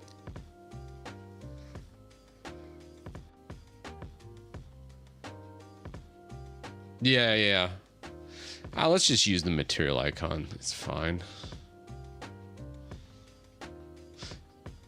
So is that using material though up there? These are fonts 7 through 11. And if we look, fonts aren't declared there. You got colors, foreground, background. Under colors being specified, you have fonts being specified under fonts, which we have open, modules and include, but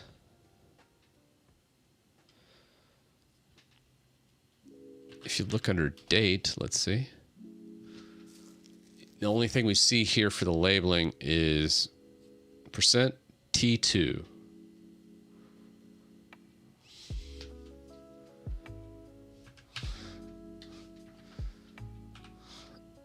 Okay.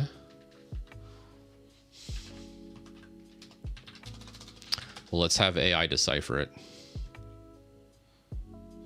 Let's go we'll grab date, and then we'll also add font. Based on this module, which font is it using and why? And then let's make sure we put it to ask so it doesn't try and fix anything. The %T2 switches the font index to 2. Polybar uses 1 based indexing for the T tag. Font index 2 corresponds to font-1 in the fonts.ini, which uses 0 based indexing. The T negative resets font back to default font, so the date is using this. Okay.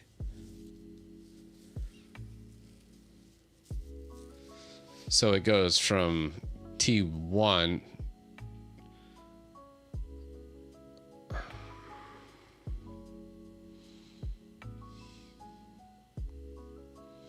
So maybe the second index is the material font.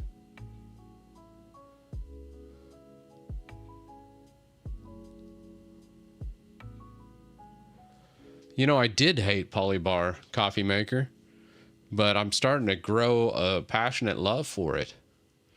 Once you remove IPC, you remove scripting, and then you run everything through just checking window xprop, it's very, very fast, very efficient. Now I just got to make it look good. Oh yeah, much, much better. Like, it used to have all kinds of problems, like, just to show you coffee. Like, when I would filter Polybar, it would be eating up memory. The CPU would be off the charts. It'd be just sitting there churning away using scripts and calls all the time. We took out everything. There's no IPC calls. There's no scripts running on the Polybar. It's just showing the time, the audio, sys tray, and then for the actual workspaces, it's using EWMH patch that essentially DWM puts in every single window a class, and it modifies xprop to show how many workspaces are available, what workspace you're in. All that information gets put to xprop. So then anytime Polybar needs to figure out where it's at, it can just look at the window information. And that way it never has to constantly pull. And it's just great. Like, look at that, 24 megs. Chef's kiss, man. It is just jamming. God, this is working so well. It's just I suck at design. That's my problem.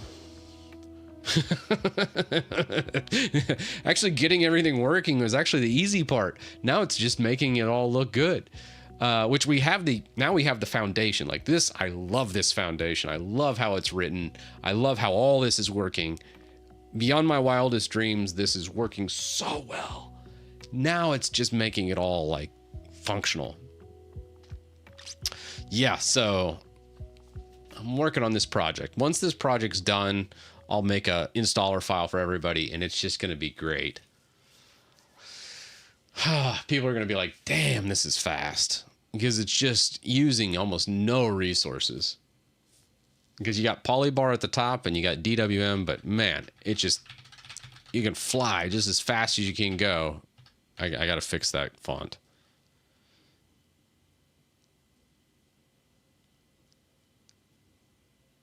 Oh no. All right.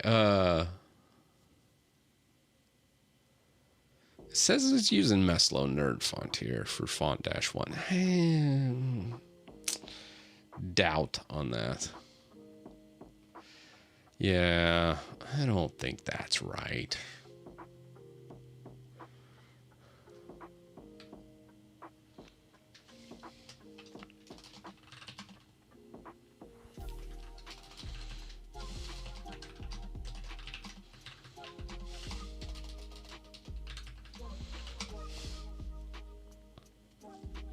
Let's go Pulse Audio.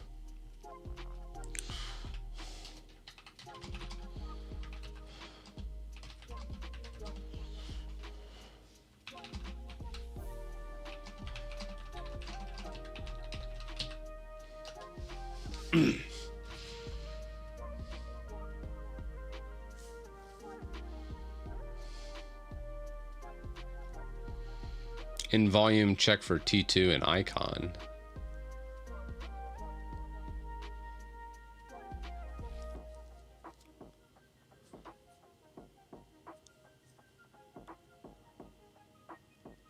Oh.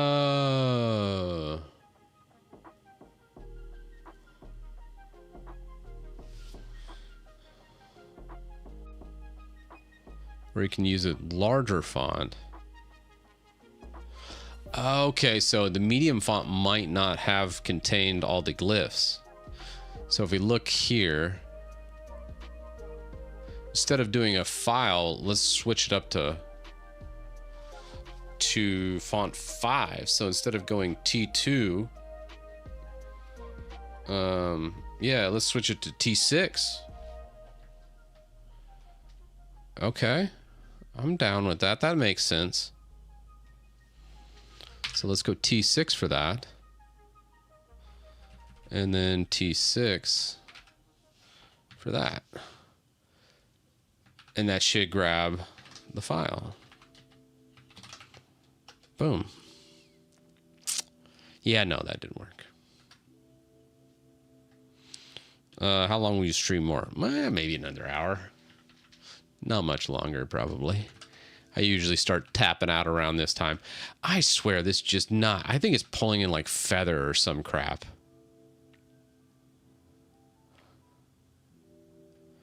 Or material icons.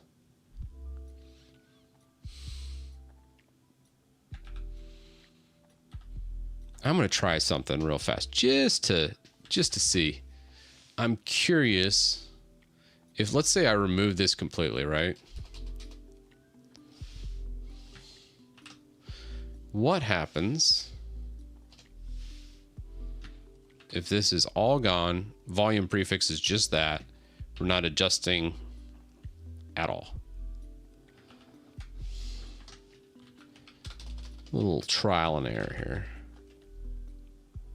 Nope, still not finding it. Okay.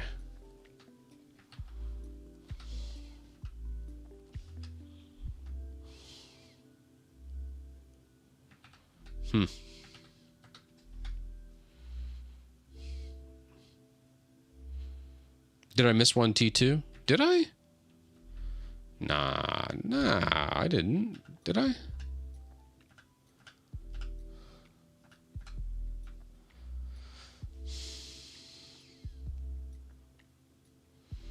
What if we do T1? Yeah, the percentages shouldn't matter because that's not calling the icon. This is just setting the font. This is taking away the font. So technically, I don't think any of this. Let's just, you know what? Maybe we're overthinking it. Let's go material. Icon sheet. All right, let's go fonts, Google. Let's just do this. This is easy. It's in everything. So instead of doing nerd fonts, we'll have the material fonts. We'll just go volume. Boom. So we'll just do volume up right here. Let's grab icon.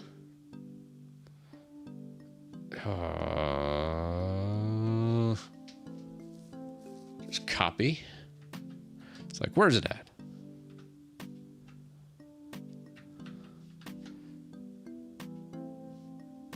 So let's bring those back to T2.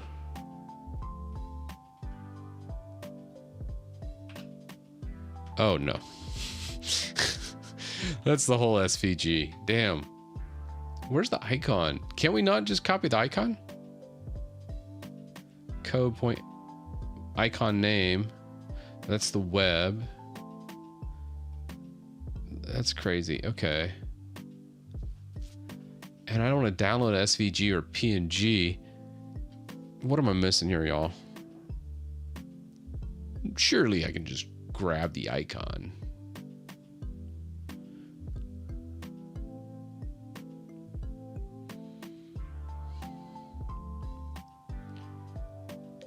Code point, no.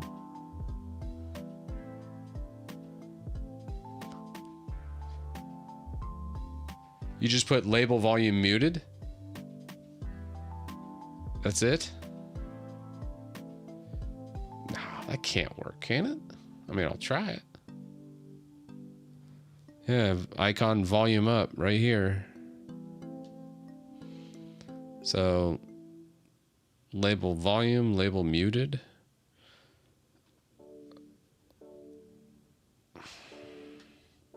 And then volume off is volume off. Volume up, volume off. Okay.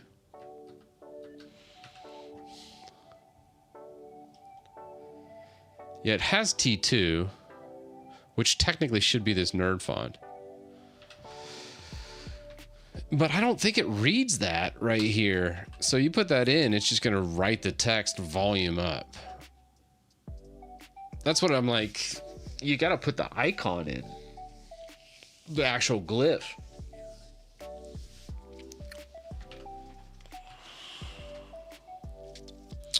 Unless I am just off my rocker. I don't know what the hell.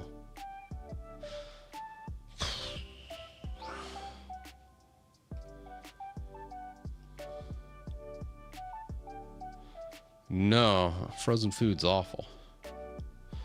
Too many preservatives.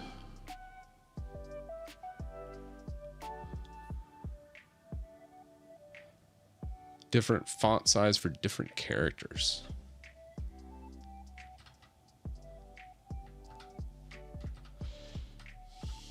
Okay. Different font size for that. Got that.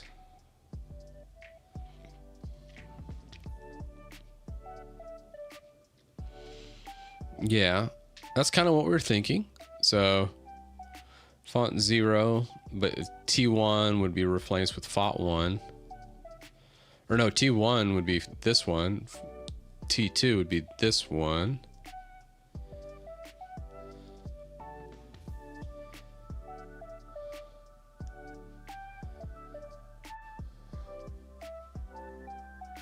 Polybar formatting.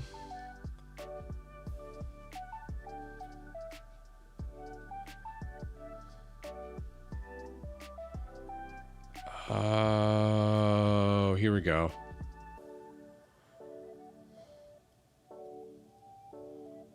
Here we go.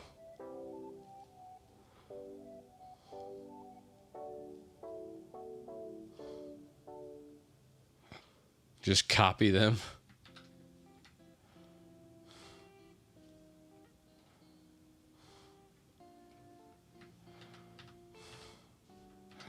Let's see. Let's see.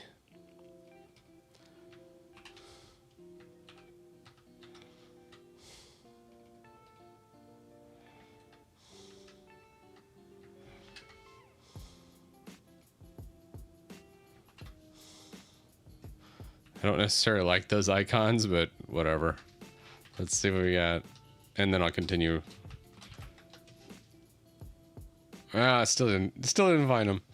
Anyways. I think there's something with this right here. The font code is Unicode, which would work. Code point is what it's called. Oh. Okay. So if you come down in here, you can see code point, copy that, bring it into our, come on over here, code point, paste E015, copy that, launch. All right, well.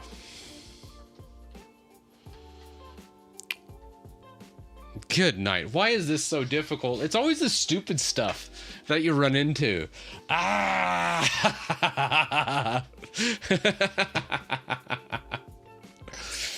Oh my God. This is awful. Oh, put an ampersand at the beginning. Okay. Yep. Ampersand. All right, let's try that again. It's like I'm not even gonna bother doing another one. No.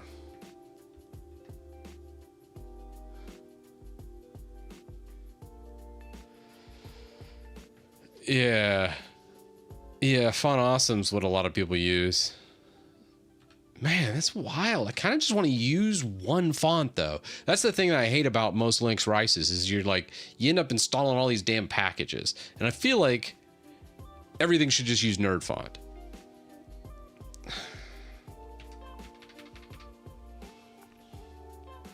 Here, AI, fix it. Fix it. Fix this to use nerd font, volume,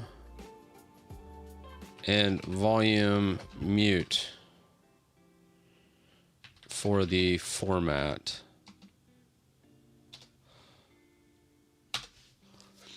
Just fix it, AI. I don't want to mess with this anymore.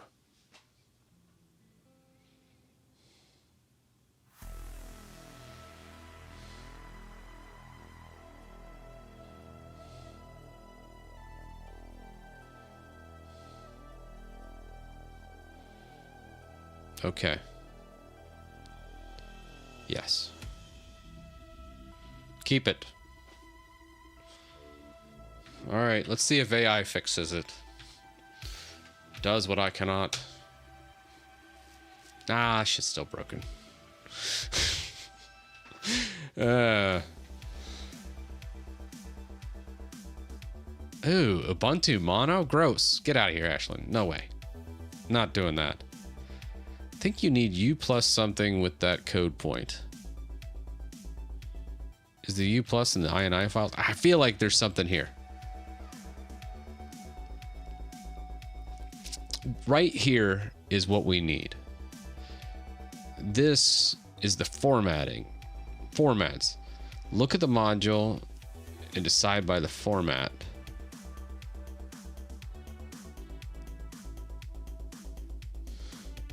Format name. Format offset.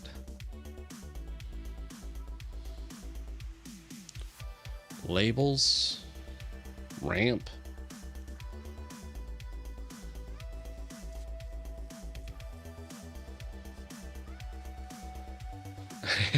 It's such a stupid problem to have. God.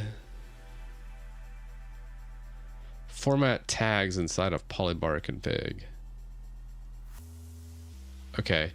The %u tag has been replaced with the %u # hex to allow changing under and overlying colors independently.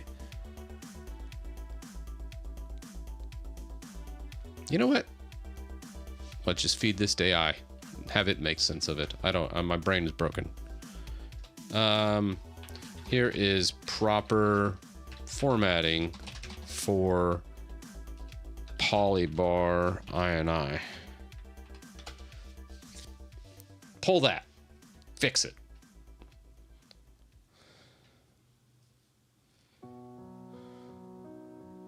It says it should work correctly.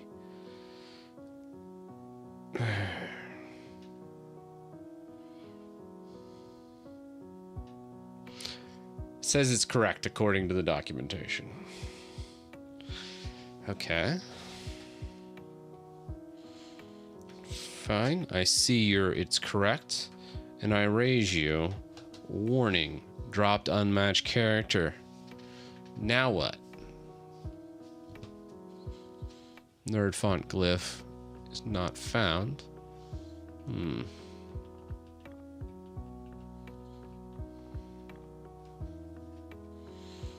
All right. All right. The issue is specific Unicode code points you aren't available in your current font configuration. Try option 1 first with more common volume icons. Yeah, we tried option 1. Let's try option 6. Are we sure there's an offset of 1 here? Because T1 was font 1, or T0 is font 1. Are we sure that's the case? Yeah, okay, that's not working.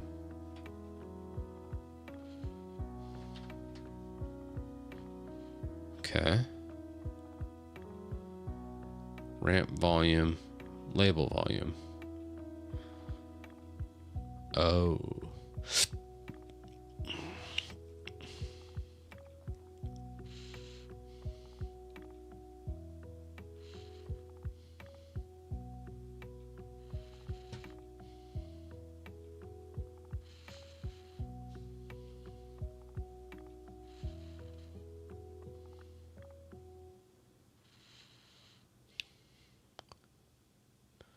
Well, maybe. Let's just do the official documentation and see what happens. All right. I'm down.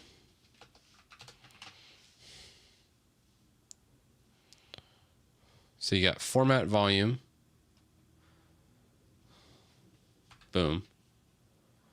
And label volume.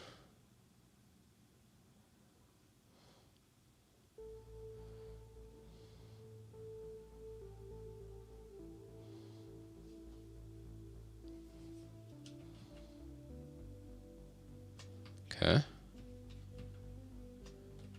Let's not do a prefix. Is it all because we did something? Oh, God, that would be so stupid.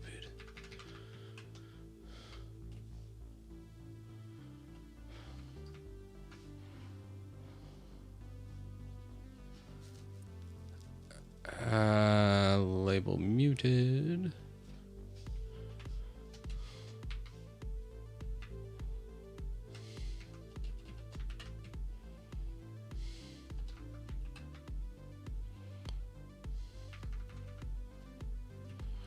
No prefix.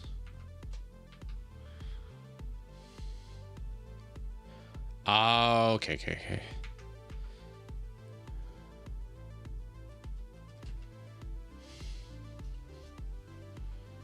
One.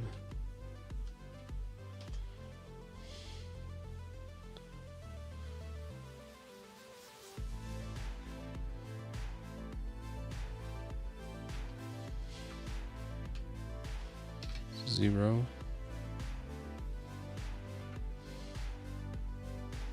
Now let's leave it at 1. So label muted padding, format padding. Okay, so the idea here is we were using prefix, and you can't throw icons into prefix probably. Something stupid like that. Maybe. All right.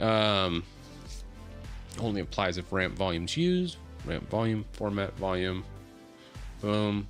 Then you got your ramp. Then you got that label volume, which is the percentage. Padding's good. And then down here, we'd redo it again with label volume. Or no, format muted. And then label muted. Now for format.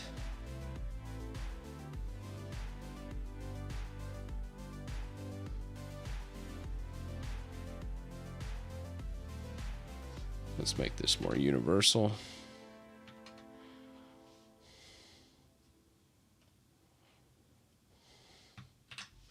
Yes.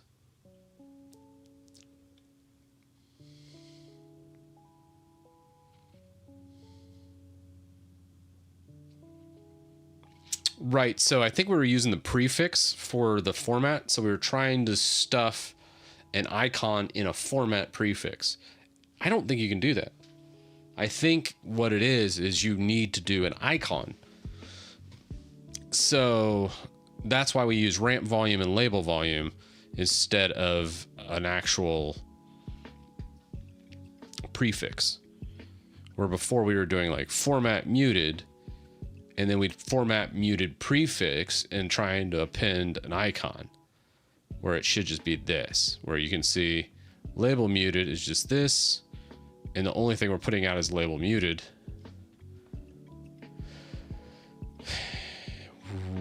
Which, let's double check that. Yes, that should be fine. All right, let's see what that does. All right, screwed up that. A duplicate key, click right. Oops, my bad. Click right. My bad. All right.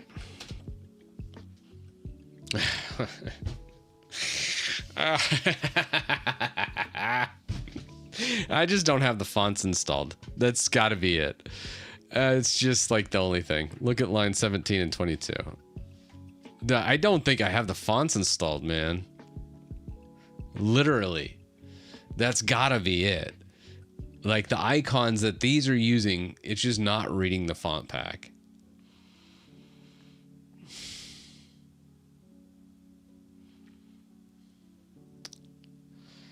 Okay. It's gotta be this. Let's double check, man. There's gotta be a way to check. Let's check if font is installed based on the error. Yeah, it's gotta be like maybe I downloaded from the AUR or something this time, and then AUR didn't have that pack. Something like that. At this point, just run it for me and tell me. I'm lazy right now. Come on, AI, earn your keep. Let's go.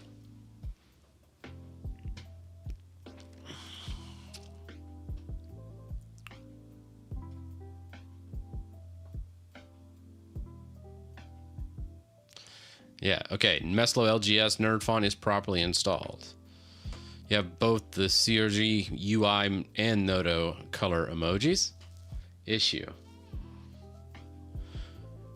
Trying to use emojis that with Meslo LGS, but nerd fonts typically don't include emoji glyphs. They only include programming and development icons. Either use the nerd font volume icons instead of emojis,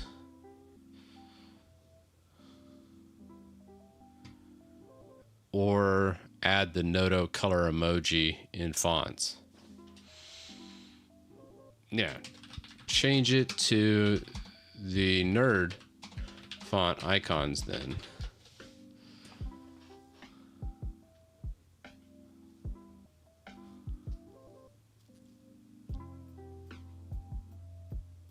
Brilliant.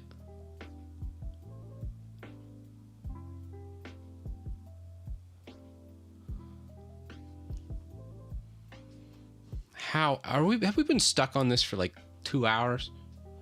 Sure feels like it. Of all the things we could get stuck on, this is what we get stuck on. I don't see any icons. You are smoking crack. There are no icons listed. You just deleted the emojis. You're absolutely right. I knew it was a crack smoker. Called it.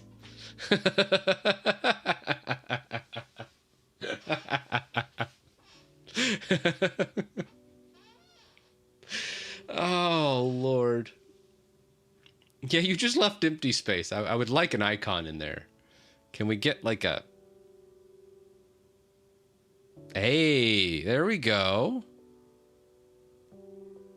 Those are some icons. Actual nerd font volume icons. All right. Nice. Thank you. You're the best. All right. There we go. Now. Motherfucker.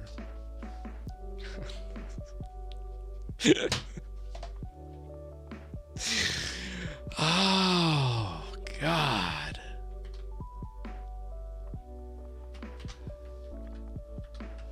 That's insane.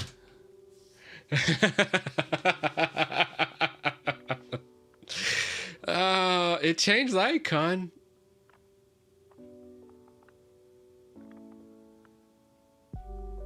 Yeah, let's use some more supported volume icons. I agree.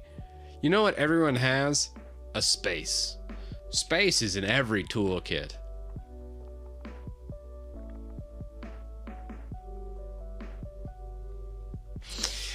Oh, God, why did I do this? Just undo. Forget you. You suck. Do it myself.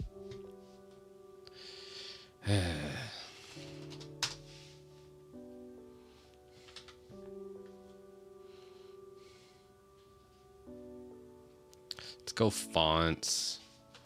Font -12 equals Noto. Color emoji. Yes.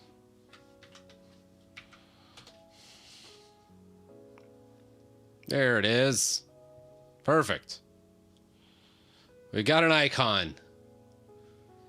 It's a little big. It's an icon though. Yeah, it's just a wee bit on the large side. A little bit of clipping. But it does work. All right.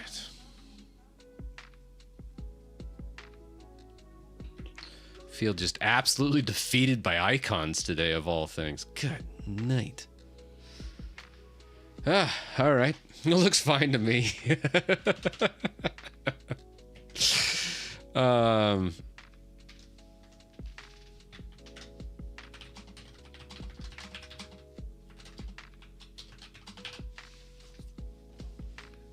Just decrease. Yeah, I think we decrease it, but I mean, technically 12 isn't large. What I wonder is what's the second number? So you obviously there's 12 and 10 point. Oh, but it's a vertical offset. So switching it from the 12 and 4, that's a 16 total Y range, and that might be too much. So we're going to go with a 10 point with a 2 point vertical offset. Okay. That sounds good to me. For the sys tray, I wonder what it's doing. Anyhow. All right. Still too big. So that tells me it's not reading the font at all.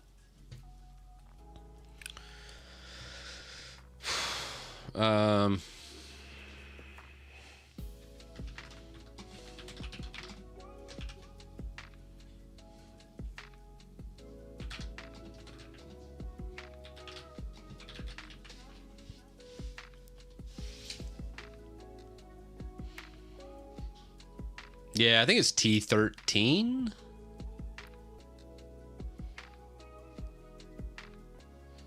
Based on the font here. Yeah. So that's T1. So you basically just add 1 to specify which font to use. So it should be like a T13. Done. Done and done. Yeah. So then... God, I just can't win. Just can't win with that one. Yeah, no.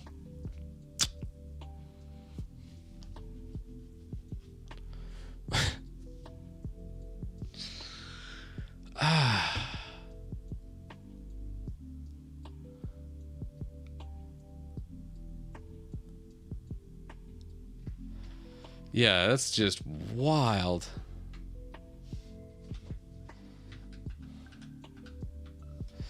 All right, let's get rid of that. That's not doing anything.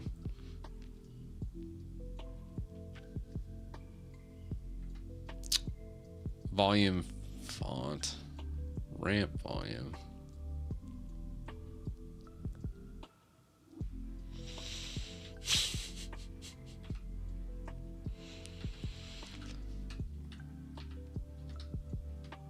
But what happened?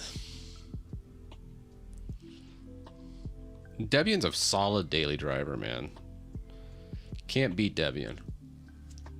So dumb.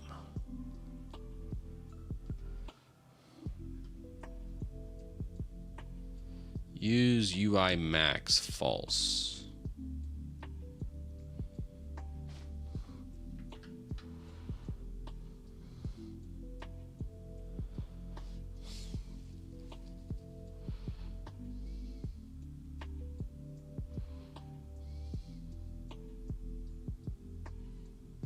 Okay. Revolve scroll volume. And that volume does work great. I can use my scroll wheel on it. Dang it.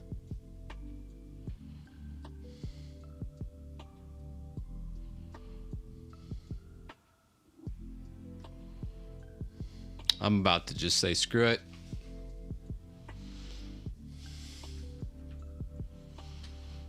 I have no idea what version this is. It should be the latest version though. It's Arch. Arch package for the polybar.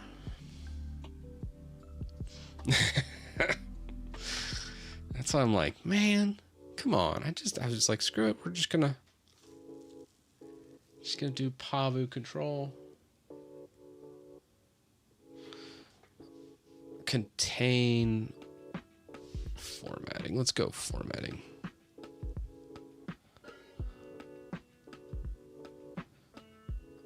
Labels. Label. Okay, ramp. It's fine. We understand that. Progress bar. Yep. Could just do a progress bar too. That sounds nice.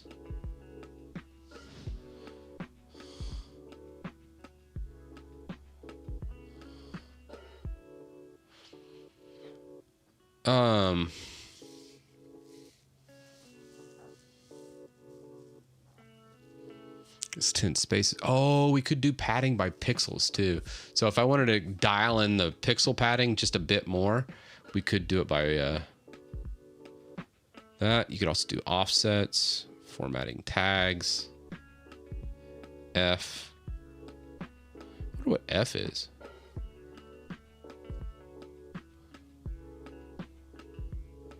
So you could also use a foreground tag like this. Okay.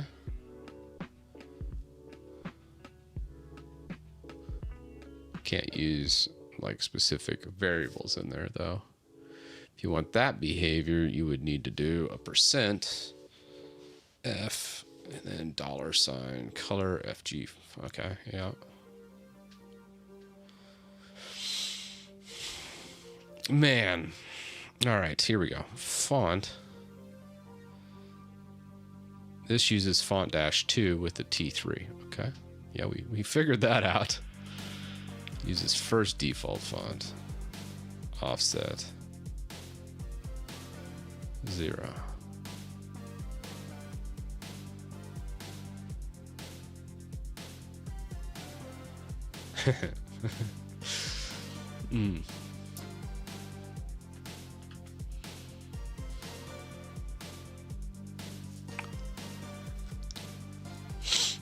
Okay.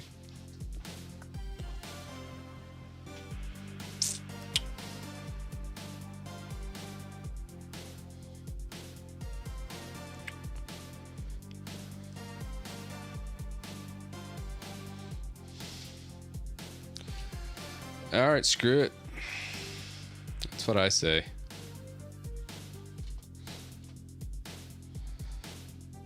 This is what you get. worthless piece of crap. I'm done. I'm done with you today. This is all I got. You have zapped every bit of my life force. We're just going to put a percent up there for now. I'll mess with it another day. It's just unbelievably frustrating. So silly too. I'm sure it's something stupid. Yeah, I don't want to use obscure icons though. Like Polybar pulse audio control, fully featured control module for, wait, what's this? PA volume features increased. Ooh, wait.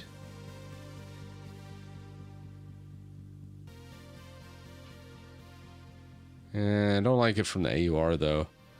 I want to kind of stay away from AUR packages.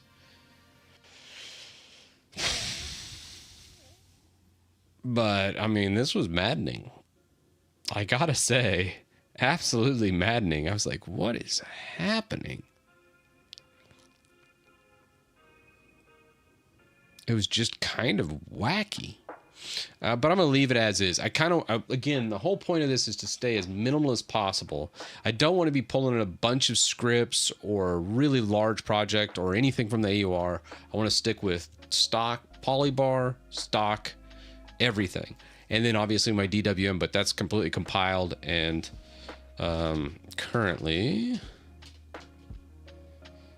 DWM right now is 107 kilobytes.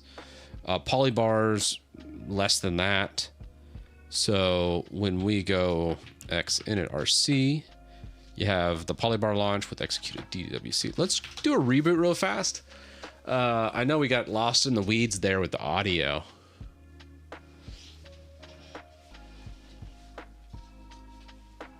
Oh, man, that was wild.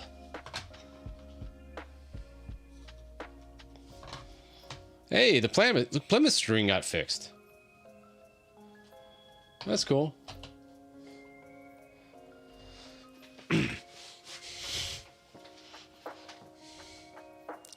Yeah, I mean, quick show would have been so much better on that.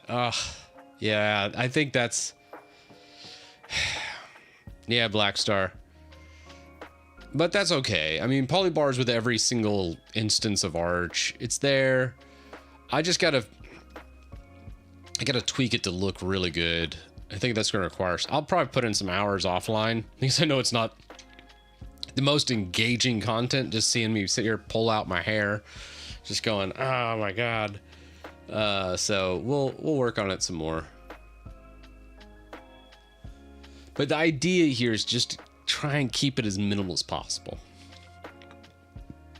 while also having a very, very just clean system, almost no overhead. I don't want any, like, a bunch of scripts running in the background to make things look neat and cool. So that's what happens with Hyperland, is too much just crap and inefficiencies happen, and then it just feels bad.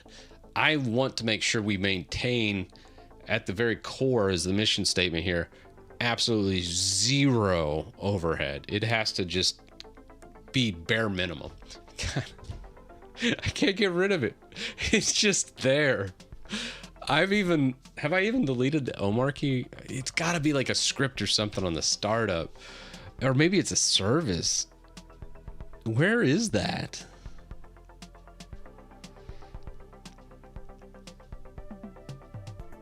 That's wild. All right, we'll have to track that down. Yeah, and I think that's the thing, Ahmed, is really I want to make sure I have something that never breaks. I just want it to always be super functional, minimal, just as clean as possible. God, I got to delete that web. It's awful. What do we have? Pictures, wallpapers. Was it wallpapers? No, I think it was Nord background, actually. There's a couple I don't like. That one's too colorful. That was pretty colorful, but I like the desert. I don't really like the planets one. Or the one-liner here. Or that one. Where's that stupid ship one that was in here, though? Saw it, right? You guys saw it right at the start.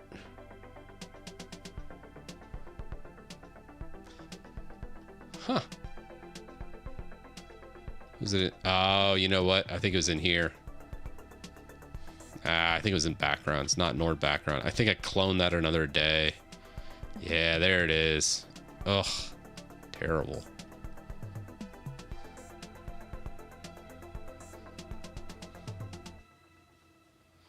And like the planets. You know, I don't like that one either. Or that one I'm tired of. Just the one line, not my thing. Rest of them look pretty good. I don't like that guy either. All right, cool. Clean that up. So now we have that.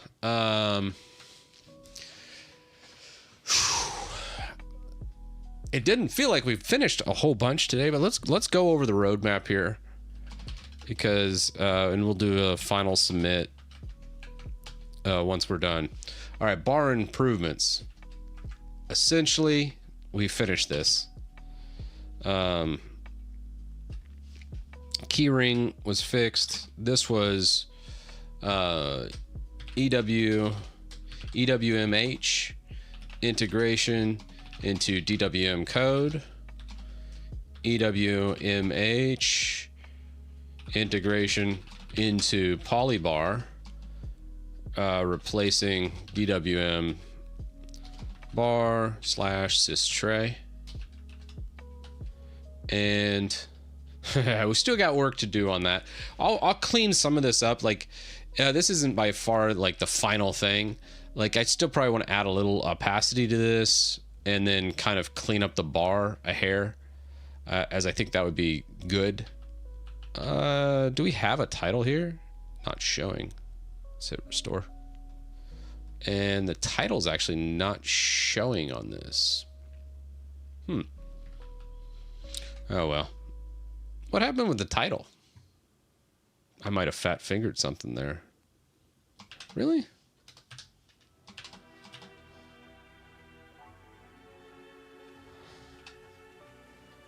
Module title internal T2 title max length 120.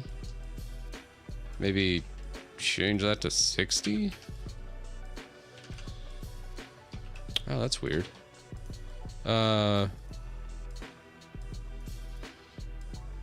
Maybe modules? Yeah, no, it says title right after EWMH.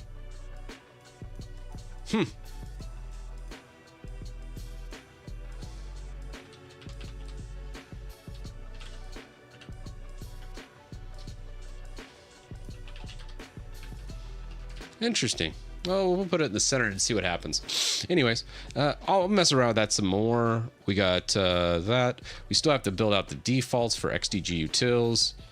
X screensaver Gibson auto setup. We need to do Plymouth screen. We've kind of been working on. For some odd reason, the shutdown works, but not the startup. Still Omarchy, so some reminiscences of Omarchy are left over somewhere.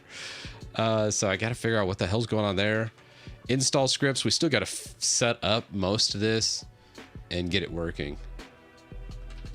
Bazelite kernel for certain games.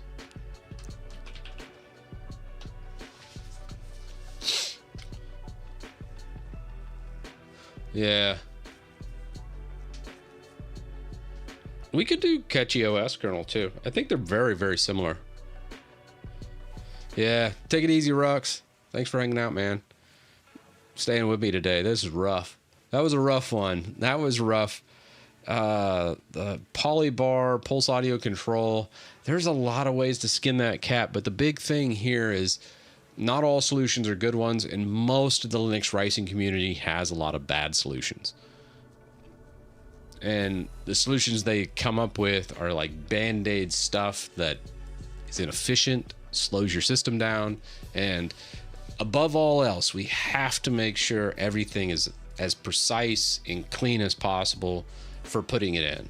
I really want to keep that as at the forefront of everything. So that's the big thing. I'm using a Garmin Runkeeper 965. It's been a good watch. It lasts like 20 days, so you don't have to keep charging it up.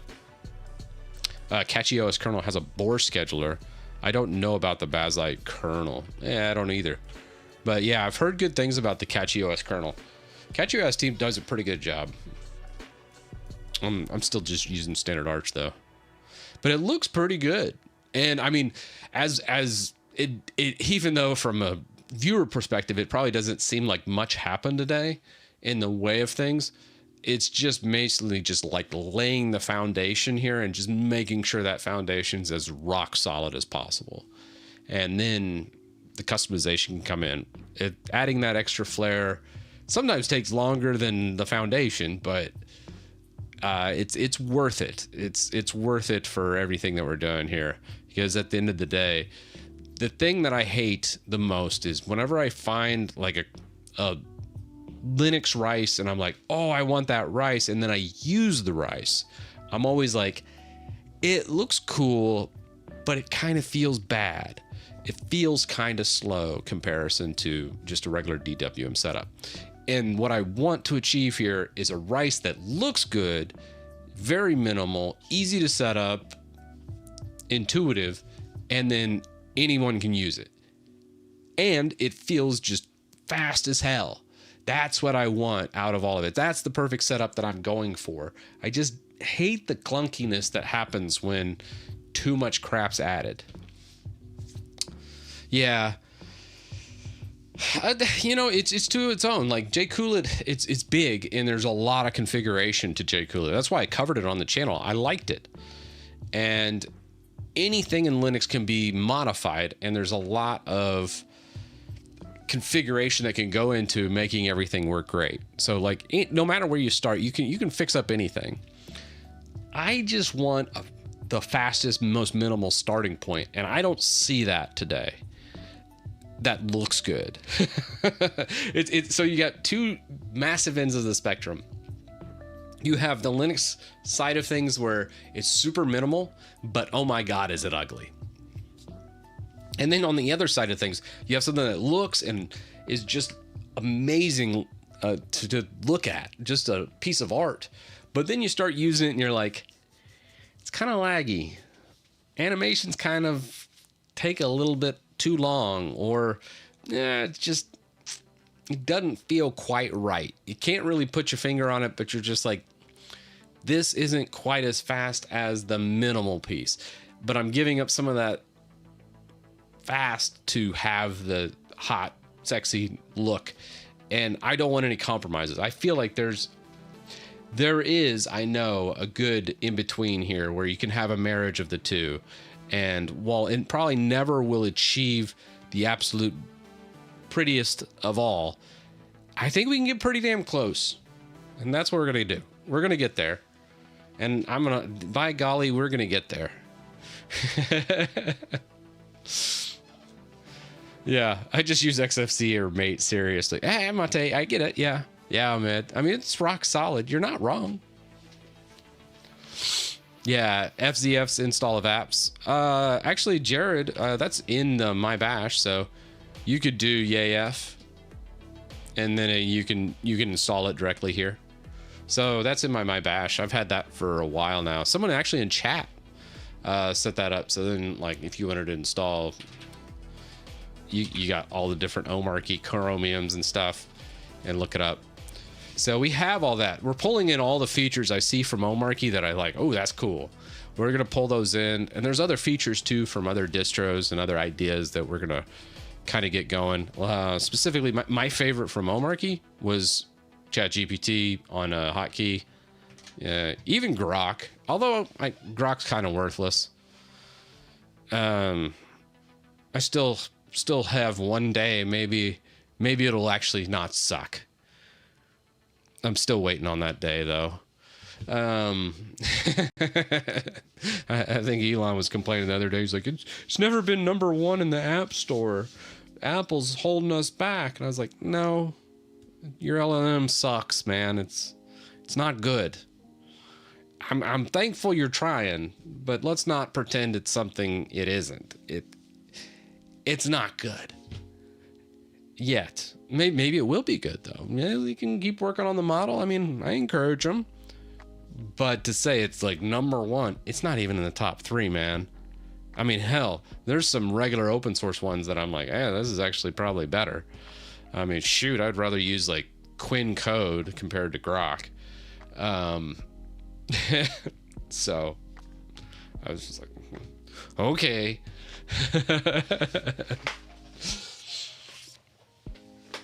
I don't care who uses what. I just want the best. That's my thing. I don't really care about the politics behind it all. I just want it to work well and work every time. I don't give a damn what else about anything else. I just want to be fast. And that's my big thing. Yeah, I think one day Dreamcatcher will all be using local AI. At least all those tech guys. There's no way we're going to keep using Anthropic and all that stuff. Eventually, the open source models will get to a point that we can run, a server in the background, maybe a 24 VRAM GPU, and then just run our own models. They'll be efficient enough and do what we need, and we won't have to go to Jippity or Anthropic or any of them anymore. So I think that's what I think. That's fair, Rux. But yeah, that's kind of where I'm at. All right, guys. Well, I'm going to shut her down. This was a wild one today. Man, that damn volume icon just beat me into the ground. Just frustrating beyond all get out. Like, I was just like, whatever. I already have Noto color emoji installed. I'll just use it. And then it's like, you can't size it. And I was like, oh my God, what? This is insane.